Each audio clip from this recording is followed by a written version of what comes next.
So I had to make another video because recently there was a story about a Korean YouTuber in China, like streaming or whatever, and she liked a comment saying that kimchi was Korean, right? And a lot of Chinese netizens got angry about this. They said, "Oh, kimchi's not Korean. It's Chinese. It's pao Cai or something like that." And Koreans stole it from China, right? So it's another example of what I'm saying that Chinese people think that everyone stole from them, right? Now, kimchi is actually an iconic Korean food. I'm sure everyone knows, right? Kimchi is probably the most well-known food, the well-known food from Korea, right?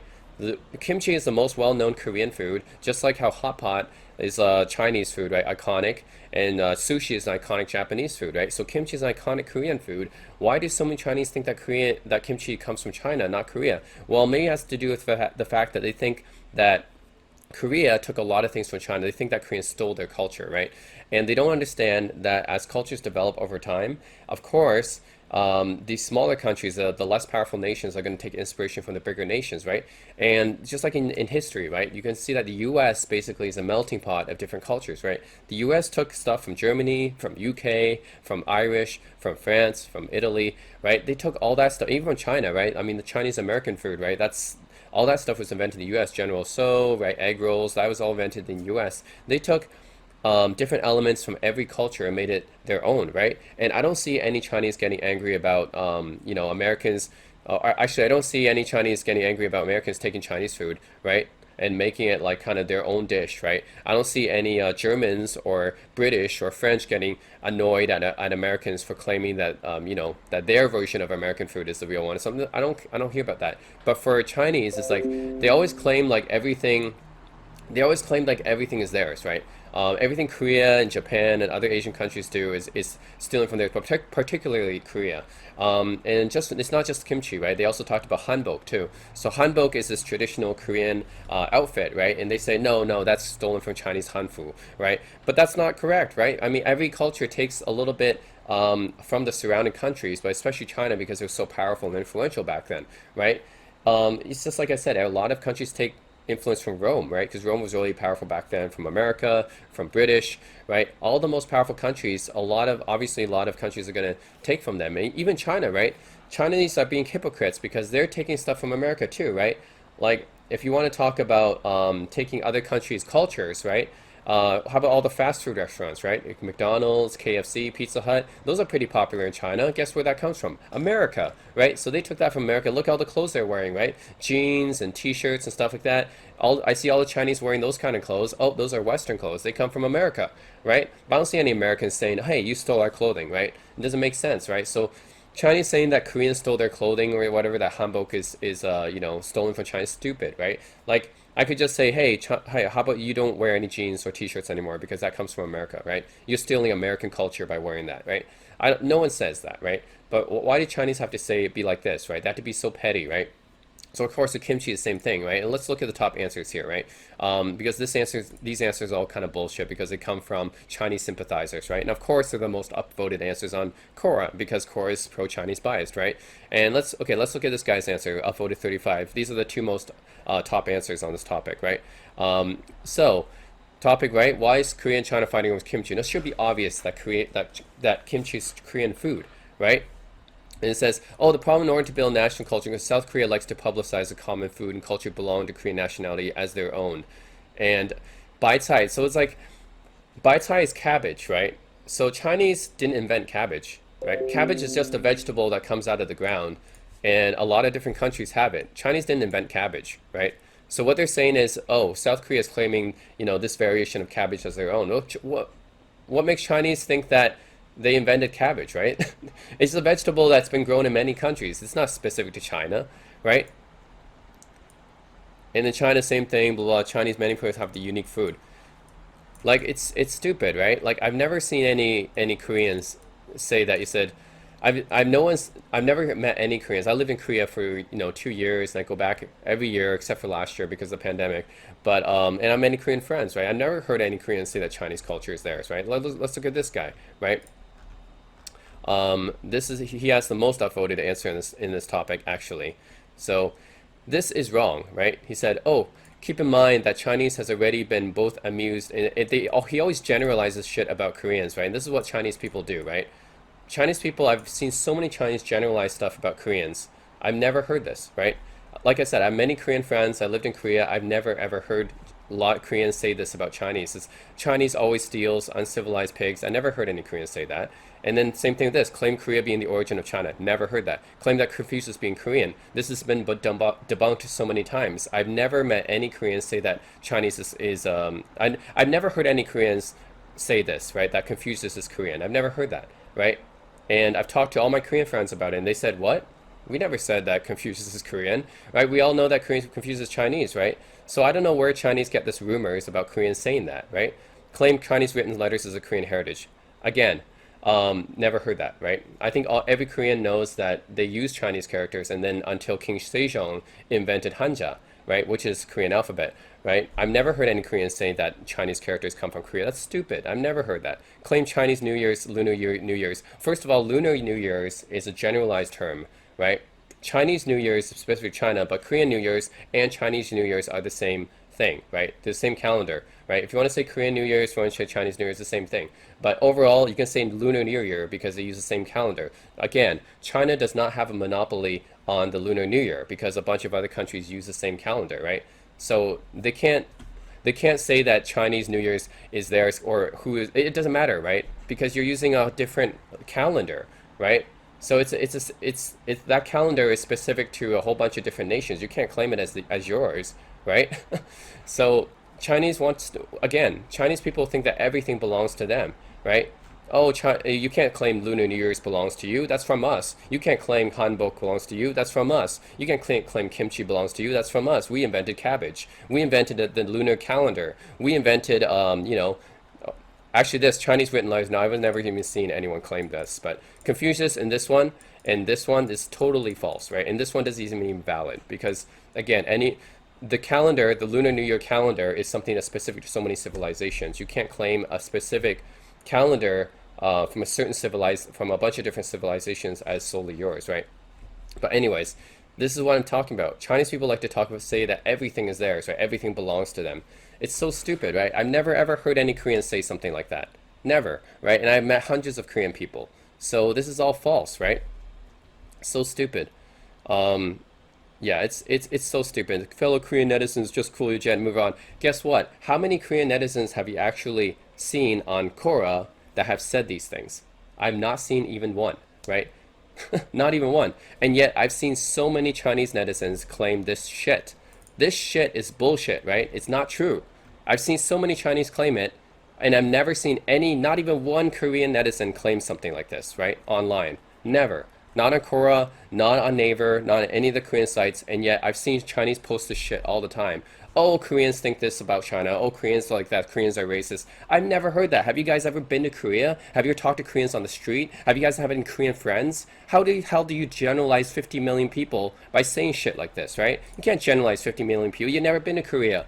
This is just generalizations that based on nothing, right? They're based on Chinese rumors, right? And I bet this origin, the Confucius being Korean origin, actually came from, I believe this actually came from Chinese people, I think. Because I believe some Chinese person, because they were jealous of Korea, they made up this rumor and they posted on some online forum, and then all the other Chinese believed it. Of course, they didn't have any Korean friends, right? So if you look at this topic here, why do Koreans think Confucius is Korean? It's totally false, right? See? This is a different, unrelated answer. Yeah, so again, this is everything. I think this is everything. This is not even related to the answer. This is the whole Koreans claim they invented everything is completely blown out of proportion on the Chinese internet. Like, I've never met any Koreans that say that Koreans claim that Koreans invented everything. It's dumb, right? All I've seen is the opposite. All I've seen is Chinese claiming that they invented everything, right? And this is just proof, right? The whole kimchi, hanbok thing, Lunar New Year thing, like, that's dumb, right? All I've seen online is Chinese people claiming that they invented everything. And instead, they point fingers at Korea and said, hey, you said you invented everything. I've never ever seen that from Koreans, right? And I have so many Korean friends, lived in Korea for many years. I go back every year that I can, and I've never heard any Koreans say that, right? And if they would say that, right, because I'm Chinese Canadian, right? I'm pretty sure if they think that, they would have told me. I dated so many Korean girls, I'm pretty sure they would have told me if they thought that. But I've never heard anyone say that. I've never heard any Koreans say that, right? So this is dumb. The only thing I've seen is the opposite. I've met so many Chinese that claim that everything is theirs. That, oh, this Korean stuff is ours, this Japanese stuff is ours. Like, all I've seen is the opposite. That Chinese people claim everything is theirs. I've never seen any Koreans claim that everything is theirs. This is not the case, right? So it's dumb, right? All you see online is this shit. So, anyways, I just want to blow off some steam and rant about this as well. This is dumb, man. Like, there's so many foolish Chinese that are ignorant, don't bother to do the research, and then they post this kind of shit online that gets upvoted to hell, right? Of course I'm going to downvote this shit because it's not true, right? Oh my god, I can't believe how much this is being shown. Like, this is false, completely utter false, right? It's dumb. And of course, the Chinese agency who employed that Korean YouTuber fired her just for upvoting a comment, not even for saying it, just for upvoting a comment that said that kimchi is Korean, right? And kimchi is Korean, okay? Like I said, every country can take another country's food and make it theirs, right? We're not again, I don't see any Germans saying that, hey, you took hamburgers from us, it actually invented in Germany. You took hot dogs from us, it actually invented in Frankfurt, right? Like, I never heard any Germans say that. I mean, sorry, I've never heard any Italians say, hey, you took our pizza and, like, completely, like, ruined it or something like that. For Americans, they take other countries' cultures and then, make it theirs, right? And this happens for every country, right? Every country is influential, or it's growing, or it's starting up. You take influences from other countries around you, especially powerful countries like ancient China. But Chinese people don't understand this. They're just like, oh, you stole that from our culture. You stole that from our culture. And then they generalize people and they generalize Koreans and say, oh yeah, every Korean thinks like this, right? Blah blah blah. It's so stupid and dumb. I've never even met a single Korean that said that, right? So, anyways, I just have to rant about that, right? Just look at the answers here. Just talk to any Korean. That's why I want Asian Boss to make a video that goes down the street, interviews every Korean, and asks them, hey, do you think Confucius is Korean or Chinese, right? And I just want them to get this rumor cleared up, right? It's so stupid that so many Chinese online believe this. They believe that Koreans say that they invented everything when it's totally not true, right? And look, all these answers are from Chinese people who think they know everything. Again, it's stupid. All these Chinese people speaking on behalf of Koreans who don't even know Koreans, probably never been to Korea, right? And that think that they know what they're talking about because they read about some rumor online. It's stupid. Yeah, so like I said, this is a Korean guy, right? And he just basically said that all this is false, right? Just like the Dragon Boat Festival, whole controversy about that. Like, Chinese people always exaggerate things and blow it out of proportion, right? They make so many of these false claims, right? Like, if they just see one incident happen, they just generalize all Koreans to think like that, right? So say one nationalist Korean guy makes some, outlandish claim or something like that. Just based off of that, all the Chinese will believe that all Koreans think like that, right? That all Koreans are extreme nationalists or something like that. It's just totally not true, right? So I think it's just totally false. It's just, look at Dragon Ball Festival controversy. You can look at the 2002 World Cup controversy. Like, all these incidents, it's just like, they just take one thing that Koreans did or one Korean person, what they did, and they generalize it to the entire population and say, oh, every Korean is nationalistic. Every Korean thinks everything is theirs. Every Korean claims that they invented everything and that everything Chinese is theirs. It's totally false, right? They just completely blow it out of proportion. It's so dumb. Yeah, so dumb. And actually, I have a story to tell too. So I actually this was 2 years ago, right? The last time I was in Korea. I remember I went to the Chinese Korean language exchange group in Seoul, and I met some people there who studied in Korea, right? I mean, in China, right? I met some Koreans who studied in China before, and they said they were shocked because when they went to China, so many Chinese asked them, like, hey, do you think Confucius is Korean? Do you think that Chinese were descended from Koreans? And they believe all this bullshit, basically, right? And I remember my Korean friends telling me, yeah, like, they were kind of shocked that they asked these kind of questions because obviously they don't think that, right? None of the Koreans I know think that. But apparently there's a large proportion of Chinese that believe these baseless false rumors that were spread on the internet about this shit, right? And I think what must have happened is that probably in the 2000s, right, when Korea was still kind of a growing economy, some Korean nationalists must have made this claim, right? I'm saying some Korean nationalists must have made this claim. Some Chinese discovered it and then spread it all over the Chinese internet. And now, to this day, Chinese still believe that, right? They still generalize this about every Korean. Again, it was some Korean nationalists back then, right? And obviously, most Koreans aren't even nationalists, right? A lot of Koreans actually don't even like Korea. They call it Hell Choson, right? They don't like Korea. But in Chinese, by the way, is the other, completely opposite, right? Every Chinese that I met loves China, right? They love their country. But for Koreans, it's like they don't like to live in their country, right? They actually don't like it. Anyways, not to mention the fact that there's more Chinese nationalists, way more Chinese nationalists than Korean nationalists. Sure, some Korean nationalists, maybe back in the day, said something like this, and then the problem is all the Chinese just believe it now, right? And they think that Koreans still think like that, and they generalize it to every Korean, and that's not right, right? That's why when I talk to my Korean friends and the Koreans I met at the meetup, they was like, yeah, I was shocked that Chinese asked me this question. I was like, okay, well, they must have had some misunderstanding. I told them that they believe some false rumors online about Korea, right? And that's basically all I can say about that. So yeah, I'm just so throwing in my experience, right? I've never met any Koreans that said something like this. It's just complete bullshit. It's false, right? It's just every Chinese believe this without even going to Korea. You can go to Korea, go on the street, talk to some Koreans on the street about this. And here's another Korean, right, that basically says, yeah, that China is overreacting all the time. Chinese people is too sensitive, and I agree, right? Chinese people in general, I think, are very sensitive about their culture, and they overreact and they exaggerate stuff all the time. So yeah, I've never seen any Koreans that believe that that they invented everything. Never, but I've seen a lot of Chinese believe that, right? I've seen a lot more Chinese believe that, and it's just not true, right? So, anyways, that's some more stuff I want to say on Quora. These answers, like, man, they should not be the most upvoted answers because it's not true, right? These people never went to Korea. They didn't talk to any Koreans. Like, if you ask any Koreans, like this, it's not true, right? Just go to any Koreans on the street and ask them these things. You know it's not true, right? This is bullshit, and it's being spread online, right? And it's stupid. A lot of Chinese believe it and then blindly without even verifying it, right? It's dumb. All right, so more evidence that Quora is pro-China biased. This question here is Taiwan part of China? Obviously, a very loaded question, but guess what Quora is gonna show, right? Guess just take three guesses, right? Is Quora gonna actually show the facts that Taiwan is a independent state? I'm not gonna say it's a country necessarily, depending on your definition of what a country is, but certainly I would say that China, the PRC for sure, doesn't control it, right? Guess what the top answer is? So this is the top answer. It says Taiwan is an island.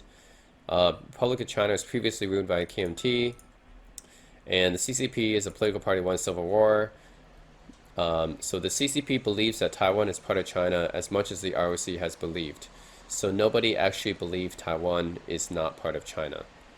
So Taiwan is an island. It is part of China. That is objectively true answer. So this is the problem with a lot of these pro-Chinese answers. When it comes to Taiwan, basically their argument for Taiwan being a part of China is basically Taiwan has Republic of China in the name. And because Republic of China believes that they're the true China, then Taiwan is part of China. Like that's their argument. Their argument is basically the name, right? The name is, oh, Republic of China, which is Taiwan, right? The official name of Taiwan, Republic of China, which is the government controlling it, has China in the name. And they believe that Taiwan is part of China. So therefore, it must be part of China. Just such a stupid answer, right? Because when most people refer to China, obviously they refer to the People's Republic of China, the CCP, right? The China Communist Party. So this one is so stupid, right? The CCP believes that Taiwan is part of China as much as the ROC believes. So nobody actually believes Taiwan is not part of China. So it's so stupid, right? Because the CCP doesn't have any control over Taiwan, right? It doesn't matter like about the naming thing. That's just the naming thing, right? The same thing with the constitutional bullshit that the pro Chinese people say. Oh, like Taiwan is part of China in the Republic of China constitution. It doesn't matter. That's all like not reality, right? So whatever you want to say about the names, about the constitution or something like that is not related to the reality. The reality of the situation is that Taiwan is not controlled by the CCP, is not controlled by the PRC, right? Which is the ruling government of mainland China, right? I don't care what you want to say about the naming and stuff like that, but that's stupid, right? That's like if South Korea said that, oh, North Korea is part of our country. Why? Because there's Korea in the name. Like, it's so stupid, right? That's like that's the example, right? The equivalent would be if South Korea said, we're a Republic of Korea, if I use the official name, that North Korea, aka the DPRK, the Democratic People's Party of Republic of Korea, right? That has Korea in the name, And oh, our country has Korea in the name too. So nobody actually believes that North Korea is not part of South Korea. Like that's stupid, right? That's basically what the equivalent of this, right? So just because they have the same name doesn't mean like that's obviously not what this is asking, right? It doesn't say is Taiwan part of the Sinosphere, right? It says is Taiwan part of China, meaning mainland China. And no, it is not part of mainland China because the CCP does not control it, right? Is Taiwan part of the People's Republic of China? No, right? So these people here, these pro-Chinese answers, these like they're stupid, right? They're just going by the naming and stuff like that, which is not what people are asking for. Obviously, when people say is Taiwan part of China, they're referring to the PRC, right? They're not referring to the actual name, the Sinosphere of China, right? Then that's not what they're referring to, right? Just like I said with the South Korea North Korea thing, right? That's as dumb as South Korea saying that North Korea is part of them because they have the same name. So it's stupid. I don't know why. And this, of course, is the first answer here that Quora promotes, right? So going back to here now, I posted actually an answer here, which is going to be a response to Bill Lee's answer because Bill Lee has the most upvoted answer with 96 upvotes right now. It increased, right? And like I said, his answer is very inflammatory and it's not true, right, about Koreans. So I made my own answer to this. Of course, it only has 6 upvotes. It doesn't have as many as Bill Lee's answer because it's not as he wrote a very pro-Chinese answer and I did not. I basically wrote the truth, right? The truth is kimchi is Korean, and the whole Korean versus like the whole like argument about Chinese over Korean over the kimchi stuff is because Chinese think that pad thai and kimchi are the same thing, but they're not, right? Look, this is kimchi. I even post the pictures. This is kimchi. This is pad thai, right? Then this is suan cai, which is another kind of pickled cabbage from China. As you can see, they're all pretty different, right? Kimchi, pickled cabbage. Pad thai, pickled cabbage. Suan cai, pickled cabbage. They're all pickled cabbage, right? So there's not like all these dishes are different. They're all made from the same ingredients, but the way of preparation and then the stuff they add on top of it is different. Obviously, kimchi uses peppers, right? Pad thai does not. Suan cai is very different. And then you have sauerkraut. I threw in sauerkraut as well because it's also pickled cabbage. They're all pickled fermented cabbage, right? They all use the same ingredients, but they're all different. They're all different dishes. So obviously kimchi is not pad thai. They're different dishes, right? You can't just say the dish is the same just because it uses the same ingredients, right? It's not like China. It's not like cabbage was invented in China, right?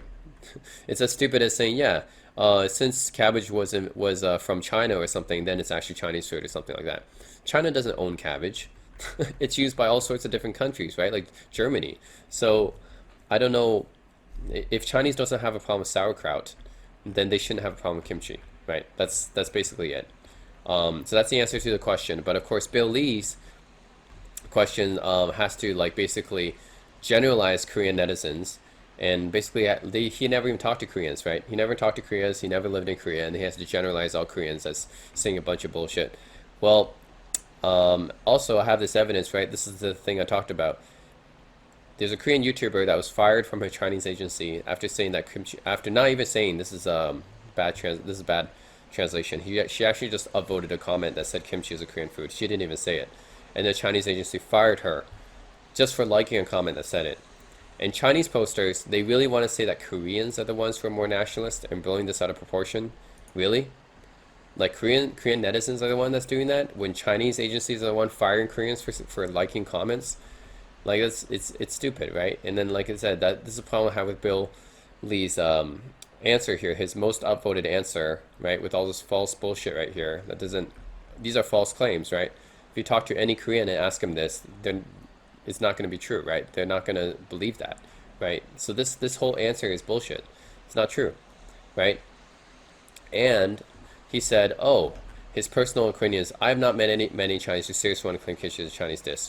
The ones you're online are doing it to mostly annoy the Koreans after all the we Koreans invented this Chinese thing. But which Koreans have you talked to that said we invented this Chinese thing? Like I've never seen any Koreans, never talked to any Koreans that believe that, right? That say, oh, we invented this stuff that's actually Chinese. But I have seen the opposite, right? So I have some proof of that, right? And South China Morning Post is a page I follow on Facebook, and all the time you see pro CCP comments on here, right? Obviously they're using a VPN because it's on Facebook, but all the time you see pro CCP shows on here. This is just one example, right?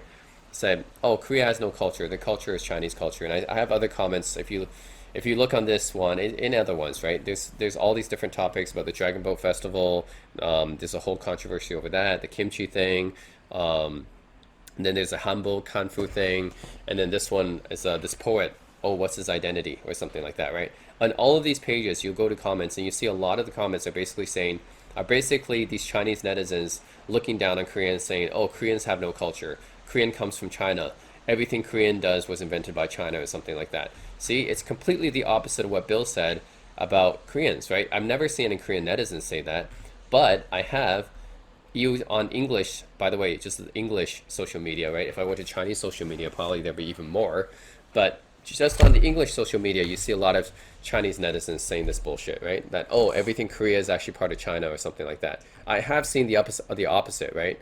I have seen a lot of Chinese netizens online claim this, that Korea is part of China, right? So, yeah, like I'm just saying what I've seen so far. I've lived in Korea. I've dated Korean girls. I have a lot of Korean friends. I've never seen any of them say anything about like this Chinese thing is actually Korean. I've never heard that, right? But I have seen the other way around. I have seen a lot of Chinese online say that, oh, this is actually Korea, right? Like this other example, right? I just had to answer this other stupid thing. This stupid question. Why do Koreans like to claim other people's things as their own, just like what they do with Chinese culture? What? Which Korean said this, right? I don't know which Korean said this. So I had to answer it, of course, by clearing it up. But you see, Chinese ask these kind of questions when they'd have no substantiated evidence whatsoever.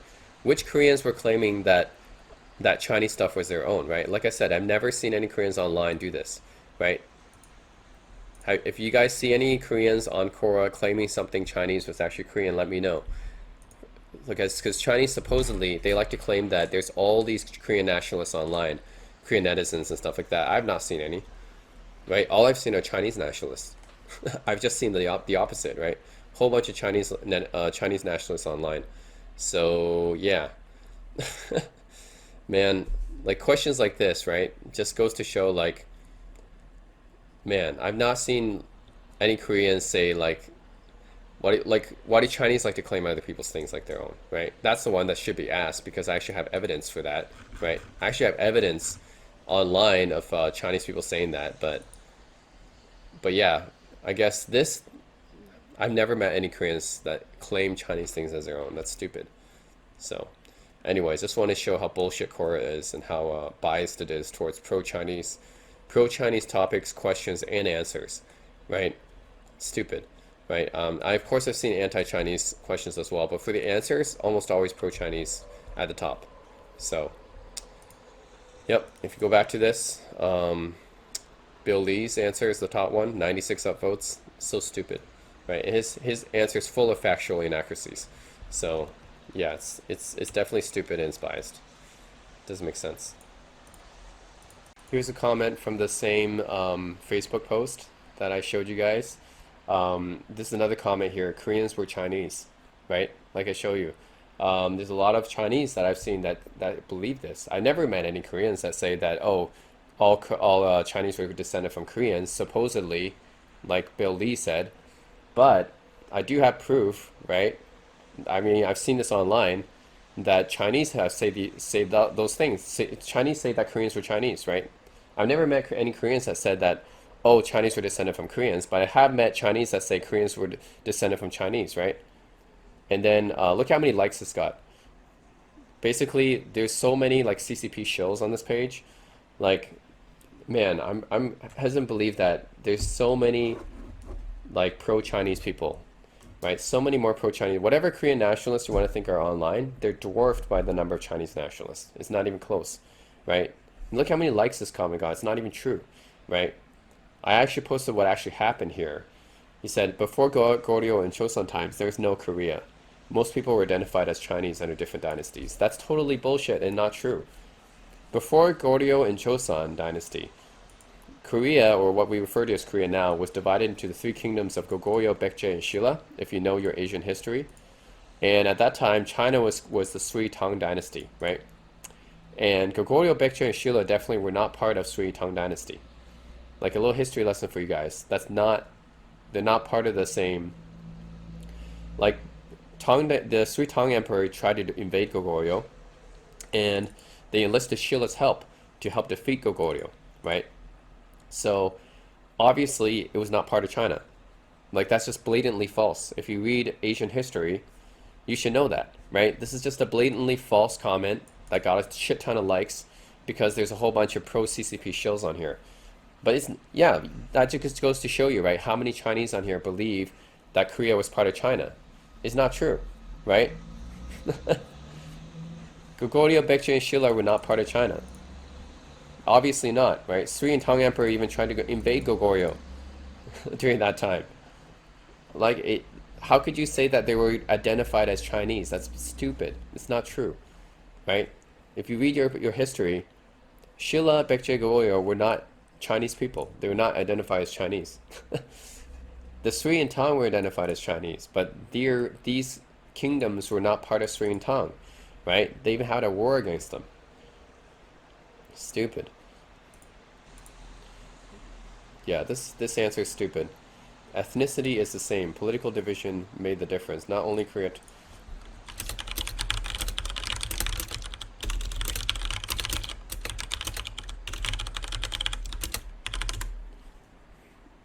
Oh my God, stupid. This is the answer that's the true answer to this whole post, right? This poetic guy, right? The original thing was Yoon Dongju, right? So Yoon Dongju is this poet, and they say, oh, is he Korean or is he Chinese? Because he was born in China. But born in China, but he's an ethnic Korean, right? Born in China doesn't mean you're Chinese, right? You can be black and be born in China. You can be white and be born in China, right? So being born in China doesn't mean you're ethnically Chinese. He was ethnically Korean, right? So he's born in China, but he's ethnically Korean. These people are called Chosunjok in Korea, right? Chosunjok means they're ethnic Koreans from China, right? But they're Koreans. That's the thing to admit. And especially for this guy, he actually migrated to South Korea later in his career, later in his life, and then he wrote most of his poems. Actually, he wrote all of his poems in Korean, right? Not in Chinese. So why would you claim that he's Chinese, right? So like, for example, like I said, I'm Chinese Canadian. I was born in China, but I grew up in Canada, and English is my main language. But I would feel weird if China claimed me, since most of my life I was spent in Canada speaking English, right? So that's like saying this guy spent most of his life in Korea, and his poems are in Korean, not Chinese. So, and he's ethnically Korean, right? Even though he's born in China. So obviously he's Korean, right? So it doesn't make sense to claim him as Chinese, right? Because most of his life he spent in Korea. And then this guy, Confucius was a Korean. Yeah, we already went over this already. That's false, right? That's a false rumor, and nobody, like, if you talk to anyone, they don't believe this, right? Who told you that Koreans think that Confucius was a Korean? Probably he's married to some like Chinese wife that told him this, right? Because they all believe the same bullshit, right? They all believe that Koreans think that Confucius was a Korean, even though it's never true, right? Like even a lot of my Korean friends who went to China who studied there were shocked about how many Chinese believe this. This is such a false rumor. I really wish that Asian boss would make a video just interviewing Koreans on the street and asking them, hey, do you think that Confucius is a Korean or Chinese? I know it seems stupid, but I really wish they would do a video just to clear this up, right? Just to clear this stupid rumor up that Koreans think that Confucius was Korean, right? I wish Asian boss should just interview them on the street and then ask him this question. I know it seems stupid, but do you think Confucius was Korean? And of course, they're all going to say no, he was Chinese, right? I don't think there's any Koreans who believe that he's a Korean, right? You just ask anyone on the street, right? Go to Korea, ask anyone on the street, interview them. I really wish there was a video out there so I can show my Chinese friends who still believe this bullshit. But yeah, stupid, right? They don't even bother to verify that, right? They don't bother to verify it. Okay. And I can't believe this comment now has 30 likes. That's ridiculous. Why does it have 30 likes? Their culture is Chinese culture? What kind of bullshit's that? 30 likes? Dude, that's fucking bullshit. That's This is a Chinese person claiming that all Korean culture is Chinese culture and has 30 likes. That's fucking bullshit, man. That just shows you how many CCP like shills are on this page, right? And again, all these Chinese people online are saying, "Oh, there's so many Korean netizens. Oh, the Korean netizens are always making these things up and stuff like that." I've not seen any Korean netizens so far on here, nationalist Koreans. All I've seen are nationalist Chinese, right? All I've seen are nationalist Chinese netizens on here. I've not seen a single nationalist Korean netizen, right? I mean, you can see live on this freaking page. It's all freaking Chinese nationalists here. I'm not seeing any Korean nationalists as well. Aren't they from the same ethnic origins? Well, let me do a Wikipedia thing for this guy to talk about. Yeah. So obviously, this I just don't know how these people believe this shit. How can they live life believing this shit, right? Like they believe all Asians are basically the same ethnic origins. It doesn't make any sense, right? It doesn't make any sense. So yeah, I already showed you guys enough proof about how many pro-Chinese nationalists there are, how many pro-Chinese netizens there are here, compared to pro-Korean, so-called Korean nationalists or Korean netizens that all the Chinese like to talk about, like Bill Lee's answer, right? Bill Lee said, "Oh, there's all these Korean nationalists proclaiming that Chinese stuff is Korean." Yep, I'm not seeing anyone so far that said that, but I have seen online all these Chinese netizens saying that what Korean culture is part of Chinese culture. Look at this one, 30 likes. Oh my God. Anyways, so stupid. So stupid. Oh yeah, check out the first comment underneath this post. Two countries, one culture. Oh, look at that, another pro-Chinese comment.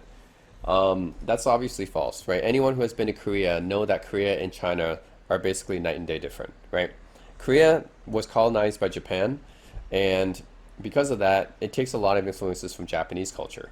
So I would say that Korea has more in common with Japan than it does in China, right? And you can tell this for the language. For example, Korea uses honorifics. Chinese doesn't use any honorifics. Um, Korean culture, also you bow to people when you talk to them, right? When you greet them, you don't do that in China. So there's so many differences, right? I can also go to the fact that Korea has all the traditional ceremonies that they perform, but Chinese people don't do that anymore. Basically, the two countries are night and day different. Korea has more in common with Japan. So this thing that Korea comes from China or uses Chinese culture or something is complete bullshit. It's different. They're totally different, especially right now. If you're talking about modern China versus Korea, totally different, right? Chinese culture right now, I would say modern China is more like Western culture, right? It's very, very capitalistic. Everything's based around money. Businesses are very cutthroat. So modern Chinese culture is more like Western culture. China has more in common with America than it does with Korea. And Korea culture is very similar to Japanese culture with the chaebols, the work culture, the whole honor system, honorifics, and you have to work as hard as you can. The suicide rate, like everything is more in common with Japanese culture than with Chinese culture. So yeah, that's totally false, right? Another one of those pro-Chinese comments. Again, I have so many examples of nationalist Chinese that I see online claiming that Korea is part of China or that Korean culture is part of Chinese culture. I've seen way more of this than the other way around, right? Right? All the Chinese posts I've seen on Quora said, like Bill Lee's posts say, "Oh, all these Korean netizens think that Chinese is part of, China came from Korea," or something like that. Bullshit. I've never seen a single Korean say that online, right? Whereas here, I've already seen so many posts about Chinese nationalists saying the opposite. I've seen all these Chinese nationalists say that Korean culture is part of Chinese culture, when that's totally false, right? So yeah, it's like the opposite is what I've seen. So that's so bullshit. There's more Chinese comments I want to talk about. So this one says, "Why not India? You should have seen it coming." And this is like in response to what I wrote about basically the development of a country being related to how developed they are already. Obviously, the more developed you are, the harder it is for your economy to grow. And they said, "Why not India? You should have seen it coming." I said, well, actually, India's economy is catching up to China's, right? There's actually news about it. And their growth is actually set to beat China's. So, I mean, this is just, any economist can already tell you that if you have, like basically the the more developed you are, the harder it is to grow, right? That's why all the developing countries have better GDP on average, right? I mean, given a capitalist system. We're not talking about socialist countries here. Given a capitalist system, like all the developing countries are going to have faster growth rate than a developed country is, because it's just harder to grow once you're developed, right? And that's, I got proof, right? There's an article about India's growth going to be China's, so I'm glad he asked about that. And then this one, it says, wow, this is the best cover for poor diplomacy. Our power is weak and we aren't good with dealing other. I have to disagree with the "cause our power is weak" kind of thing. I said well, this is the weak way of, it's a weird way of saying a democratic party, like any country with a democratic system is weak. Why? Because it's not concentrated in one person? Like, that's such a weird thing, right? Like, why would you say a country is weak just because it's democratic and the power is spread out among other branches of government? Like, basically this entire thing is saying, yeah, having like one person, one dictator, basically having all the power, yeah, that makes you appear strong, right? And democratic countries like the U.S. or like other countries like Canada, whatever, Australia, yeah, these are all weak countries because yeah, the power is spread out between different branches of government. It's so stupid, right? Why? Like, it doesn't make any sense. Why does it matter if you appear weak or not? Yeah, like this, it doesn't matter. Like, if the government is running well, that's all that matters. It doesn't matter whether you appear weak or like how much power is concentrated in one individual. Oh, guess who is powerful? Adolf Hitler, right? If you really want to say who is really powerful, oh, like Adolf Hitler was pretty powerful. He had a lot of power, so he never appeared weak. And this says 1.4K upvotes. This is because it's a pro-Chinese answer. This one, say, see, this is your ignorance. You just showed your lack of knowledge. She can be voted out. Really? If you can be voted out, then tell me how you can be voted out. Okay. When's the next election when you can vote she out?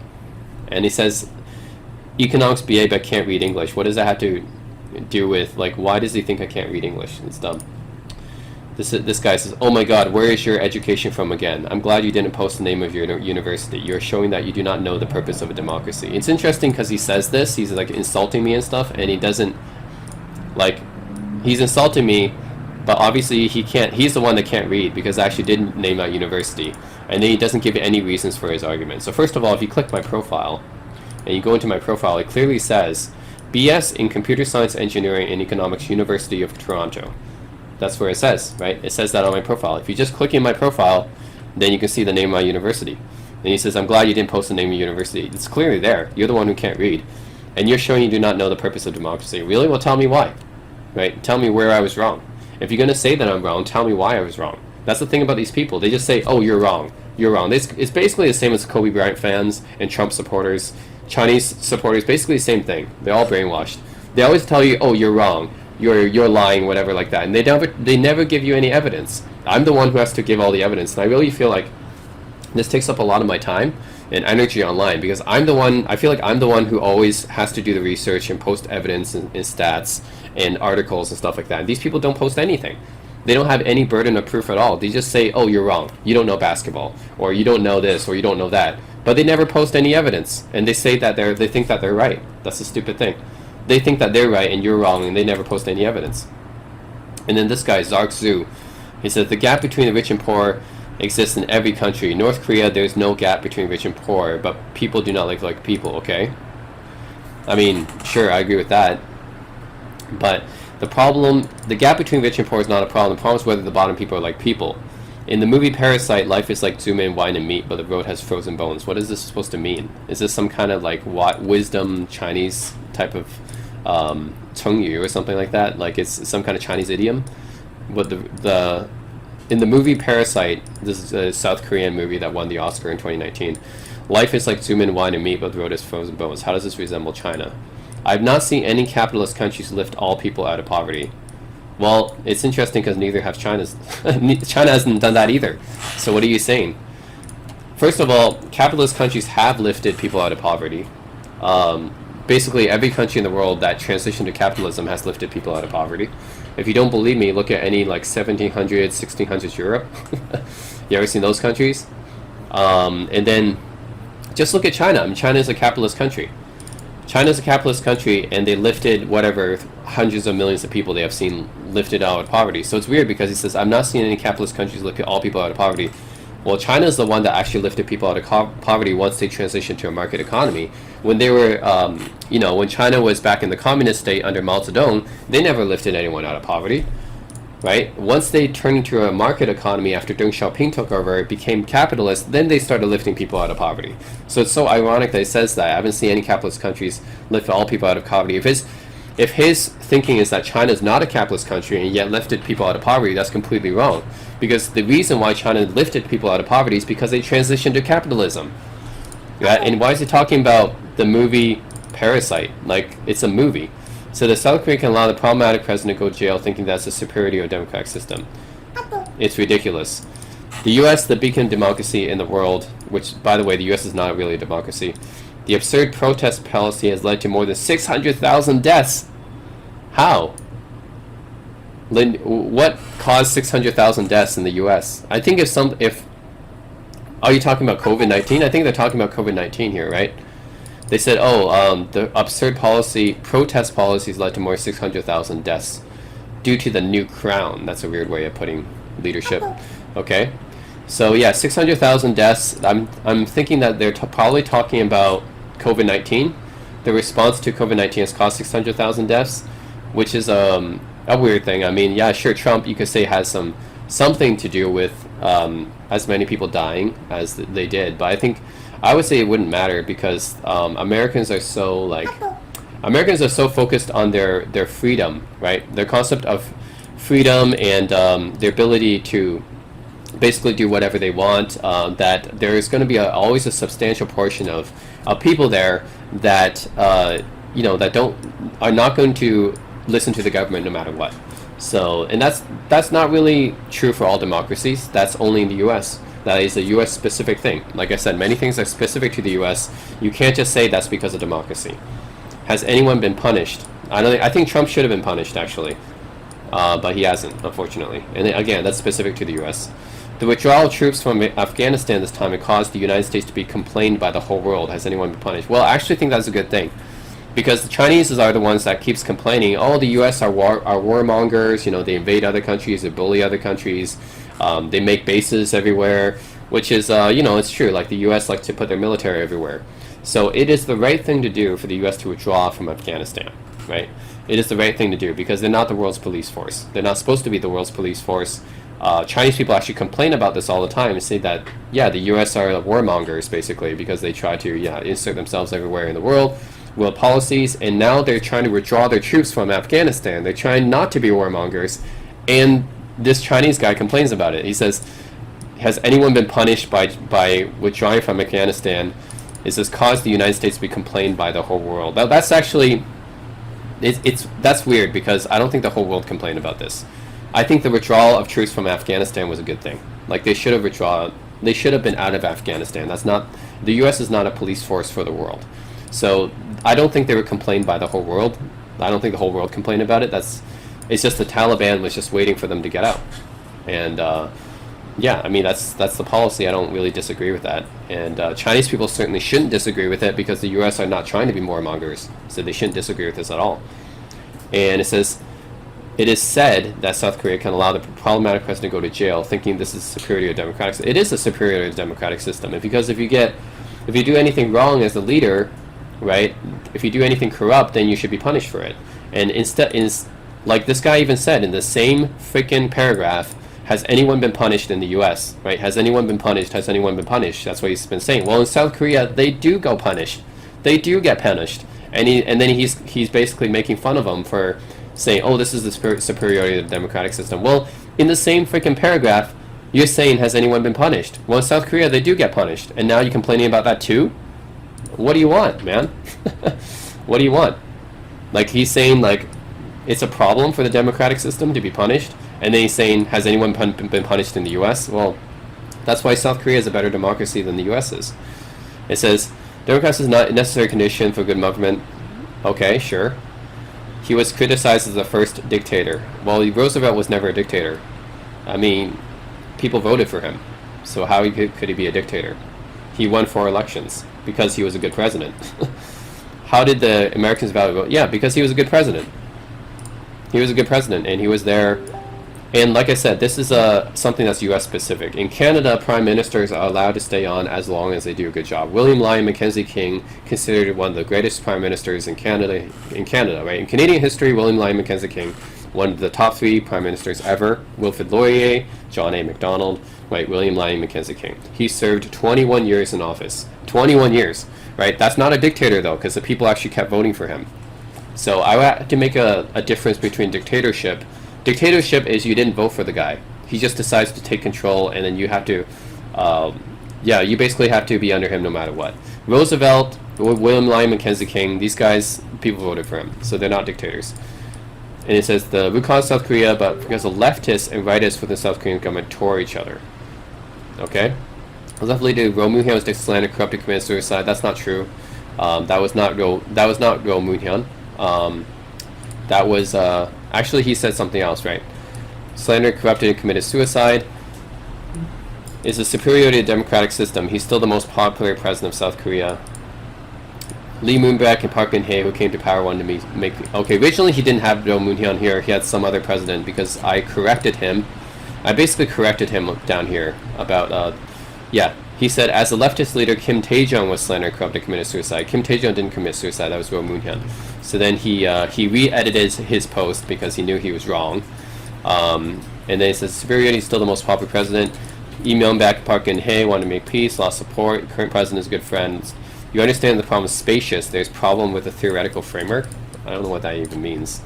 Is he talking about? He's talking about some kind of science stuff. That's weird. And why is he talking about like Parasite, like a movie? Like it's a movie, right? Are you saying that the movie should be like? He's saying, oh, the South Korea make Parasite means that there's an issue in the society. Well, every capitalist society has that problem, including China, right? China actually might be even worse because the basic welfare, unemployment income, like this stuff isn't really there in China, even though they're a socialist country. So they might be even worse in China. This reply here says, please look at the images. Which one looks more like a dictator to you? For me, it's the first one. Gives me flashbacks of horrible interviews. Again, they're just using pictures here. I mean, you can take any picture and just modify it so that it gets you your agenda, right? Like you can have a good picture, like there's good pictures of Bill Clinton in the office with people, there's good pictures of other US presidents, shaking hands with Obama, like pleasantly shaking hands with people, but they didn't post that. They post one with Trump in it. And then they use it to further their agenda. It doesn't mean that the US has always been like that. And plus, the US isn't a democracy, right? When you think of a democracy, you think of Canada, Australia, Japan, Korea, Western Europe. The US is a two-party country, right? The US only has two major parties, right? I know they have other third parties, but they have two major parties, Democrats and Republicans. That's not really a democracy. How can you be a democracy when you have 330 million people to represent and you only have two choices on who to vote for, right? And popular vote doesn't matter. So how can the US be a proper democracy, right? So it's not even true. And then this is the problem with Chinese people. Like I said, they take the US and they just think, oh, that's all democracy. All democracy is like the US, which is just totally not true, because the US is almost like an anomaly, right? It's an exception. It's a different kind of democracy. I wouldn't even consider it a real democracy, but Chinese people just look at the US and go like, yeah, all the problems with the US, that's all the problems of democracy. And then you can't say that, right? It's not like this in Canada. And you can't just use one picture and say that. Okay? It says, and this is an interesting one, because this guy actually, I like this guy, Robert Parker, because he actually tells the truth, but unfortunately he only gets 42 upvotes because, it's not pro-Chinese. But basically he's saying that Quora is a more anti-China site compared to Zuhu. And I upvoted it. It doesn't have many upvotes because it's not pro-Chinese, but I upvoted it. And then I gave some examples of Chinese people criticizing me whenever I criticize China. It says the nationalism is getting out of hand because, just look at his comments. I already talked about it on YouTube. And yeah, like every time I say something critical about China, they get super defensive. And it says, there's a major difference. Like Canadians and Americans, other Westerners should find online criticizing their own leaders, right? But for Chinese, it's very, very uncommon to find Chinese people online or offline criticizing their leaders. It's very hard to find Chinese people criticizing Xi Jinping in public. So most people just complain a lot. That's why Chinese rarely criticize the government, because it functions as it should be and efficiently like that. Well, how do you know that, right? Is that because Chinese government tells you it's functioning very efficiently? How do you know that the government's functioning very efficiently? That's the thing. I'm sure there's a lot of poor Chinese people out there in the countryside that are not happy about China. But how do you know that Chinese people are... Is the Chinese government always like doing the right thing? Is they always functioning very well? Like how does Chinese people even know that, right? Like they don't... It's not like the Chinese state media is going to tell them that the Chinese government's doing something bad. They're not going to say that. So they only think that Chinese government's always doing good because they only report good things. And I have some examples of issues that were covered up by the Chinese government. And yeah, like every Chinese person satisfied. Like how about the problems with this, with the infrastructure in China, right? And it says, like you experienced more criticism in Suhu. Yeah, it says literally every person is like... So this guy is basically, I posted proof, right, that there's a lot of pro-Chinese bias going on in Quora. And then he's basically disagreeing. He says, that's putting up a wall of your listed encounters, and I have my own screenshots, and blah, blah, blah. I can do it too. And I said, okay, well, can you find any anti-Chinese answers with 1K upvotes? Like this one is... I guess this one could be considered an anti-Chinese answer because it's not in favor of China. It's basically just telling the truth, but it only has 42 upvotes, right? On the other hand, you have all these ones with over 1K upvotes, which I found before, that are basically pro-Chinese. So can you find any anti-Chinese answer with 1K upvotes? Because there aren't any. If you have any kind of thing with anti-Chinese answer with 1K upvotes, it's going to be, like, it won't even get that far because it'll just be collapsed by Quora, right? And then he says, he's like, no, that's what you've experienced and stuff like that. Okay, well then where's your backup? Where's your proof? And I said, because Quora is supposed to be the intellectual version of Reddit. Quora is supposed to be non-biased, and it's failing horribly. And then he goes and finds all these links about that are not on Quora. He finds basically just any link on the internet, right? Reddit, just like Google, whatever. And I said that doesn't count. It's not from Quora. It's from everywhere. I gave you 12 hours of evidence of pro-Chinese bias on Quora alone. If I wanted to find even more anti-Western stuff or pro-Chinese stuff, I can find it anywhere on the Chinese internet. Or I can just do a Baidu or Google search. Right? And the links that he linked to Quora, by the way, don't even have widely upvoted answers. And all these comments, the questions and stuff that are considered anti-Chinese will be collapsed very soon. Right? So they get collapsed very quickly. And then I just gave an example, right? The one I talked about. All the most upvoted answers over 1K, all pro-Chinese. And he says, yeah, I can't find any. Basically, they can't find any, right? Any kind of anti-Chinese answers, they will not get that many upvotes at all. And I'm glad that this guy, Robert Parker, like, this guy says, give us a direct example of experience with legitimate complaint that influenced development. And I'm really glad he owned them here. Look at this. He owned them, man. See, that's the thing about these pro-Chinese people, is that they always talk about shit and they never back it up. They can't back it up. So he either, like, this is not a good evidence because he's just looking everywhere on the internet. He can't find any, like, I'm just looking for anti-Chinese answers with over 1K upvotes on Quora, and you can't find any because there isn't any, right? This is all from all over the internet. It doesn't count. So I'm just talking about Quora only, and then this guy really owned him. These like pro-Chinese people, like, they always talk shit and they can't back it up. That's the thing. Just with all these other brainwashed guys I talked about. And I have another one. Quora moderation says your post violates our policies, and it doesn't even tell me why. It doesn't say why it violates my policies. And look at my post. Guess what the post is? This content has been deleted and is only visible to you. What I complain about is this answer about Marvel's Shang-Chi. So there was this question about Marvel's Shang-Chi, and this one has 1.7K upvotes. 1.7K upvotes. And the reason why I talked about this is because this answer this Chinese person wrote about this that got 1.6K upvotes is basically hating on Shang-Chi before it even came out, right? Because this was posted in September 27, 2020, and he's saying, yeah, Shang-Chi is going to be like Black Panther, it's going to be a stereotype of Chinese people, and look, it's going to have this guy in it, it's going to have Fu Manchu. How do you expect Chinese audiences to react to the movie when the main villain looks like this? And I'm like, well, the actual movie came out and it had nothing like this in it. There's Tony Leung played the antagonist in Shang-Chi, who was Wenwu, right? Fu Manchu is not even, it was disowned by Marvel because, like, Marvel realized their mistake, right? It was kind of a racist character, so they took it out. So yeah, like basically this Chinese person is just making assumptions about what the movie is going to be like, and then he basically posted this answer. It's like, yeah, we don't like it because the movie's going to be like this, and then all the Chinese are not going to like it, and they got 1.6k upvotes. And then I shared it, and it says, how does this answer get so many upvotes? It condemns a movie a year before it even came out for something that wasn't even in the film. Like Fu Manchu isn't in the film at all because Marvel disowned the character, right? Marvel disowned the character, removed it, and like it doesn't exist in the film. Like Tony Leung played Wenwu, who's like completely different. And by the way, he doesn't kill his own father either, right? Actually, and if you watch the movie, he basically sacrifices himself. He redeems himself and then sacrifices himself, and then end up killing the entity in the darkness, right? So yeah, like it's totally different from the actual movie itself. And then it got a lot of views and a lot of upvotes, and then I guess some Chinese person complained about it and it got removed.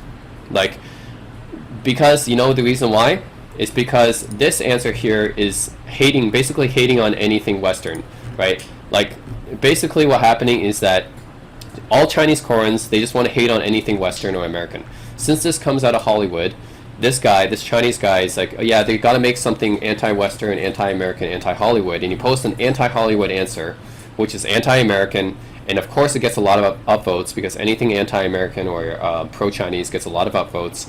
And then I just posted about it saying like this never happened in the movie because this is something that they posted about the movie a year before it came out. So like how can it be true? Like you just are making assumptions about a movie that never came out and it got all these upvotes. Like that's not right because that's not what the actual movie was like. And then it got removed by Quora. And Quora doesn't even tell me why. They don't tell me why they removed it. Just it's removed. Like this entire question, you can see like all these Chinese answers. All the Chinese answers are basically saying how you will fail. It's not going to appeal to Chinese. It's going to be like this or something like that. Like, and it gets the 280 upvotes, right? Like this one, Fu Manchu. Again, Fu Manchu is not even in the Marvel comics anymore because Marvel removed him because they know he was racist. Like all these things is not true. Like Marvel doesn't even have this character anymore, and unfortunately, like even I tried to talk about this. I was like, how can you like condemn a movie a year before it came out, or even 2 years before it came out? Because these answers were posted like what 2 years ago. This is 2 years before the movie came out, August 5th, 2019, and then it gets all these upvotes. How can you make so many assumptions about a movie that came out 2 years after, and then your answer gets so many upvotes? It doesn't make sense, right?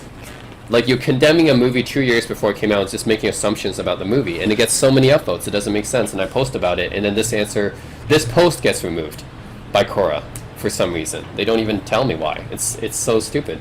They got all these views, got upvotes, and then this guy agrees with me, and then yeah, it got removed. I guess because it was trying to push back on something that was pro-Chinese.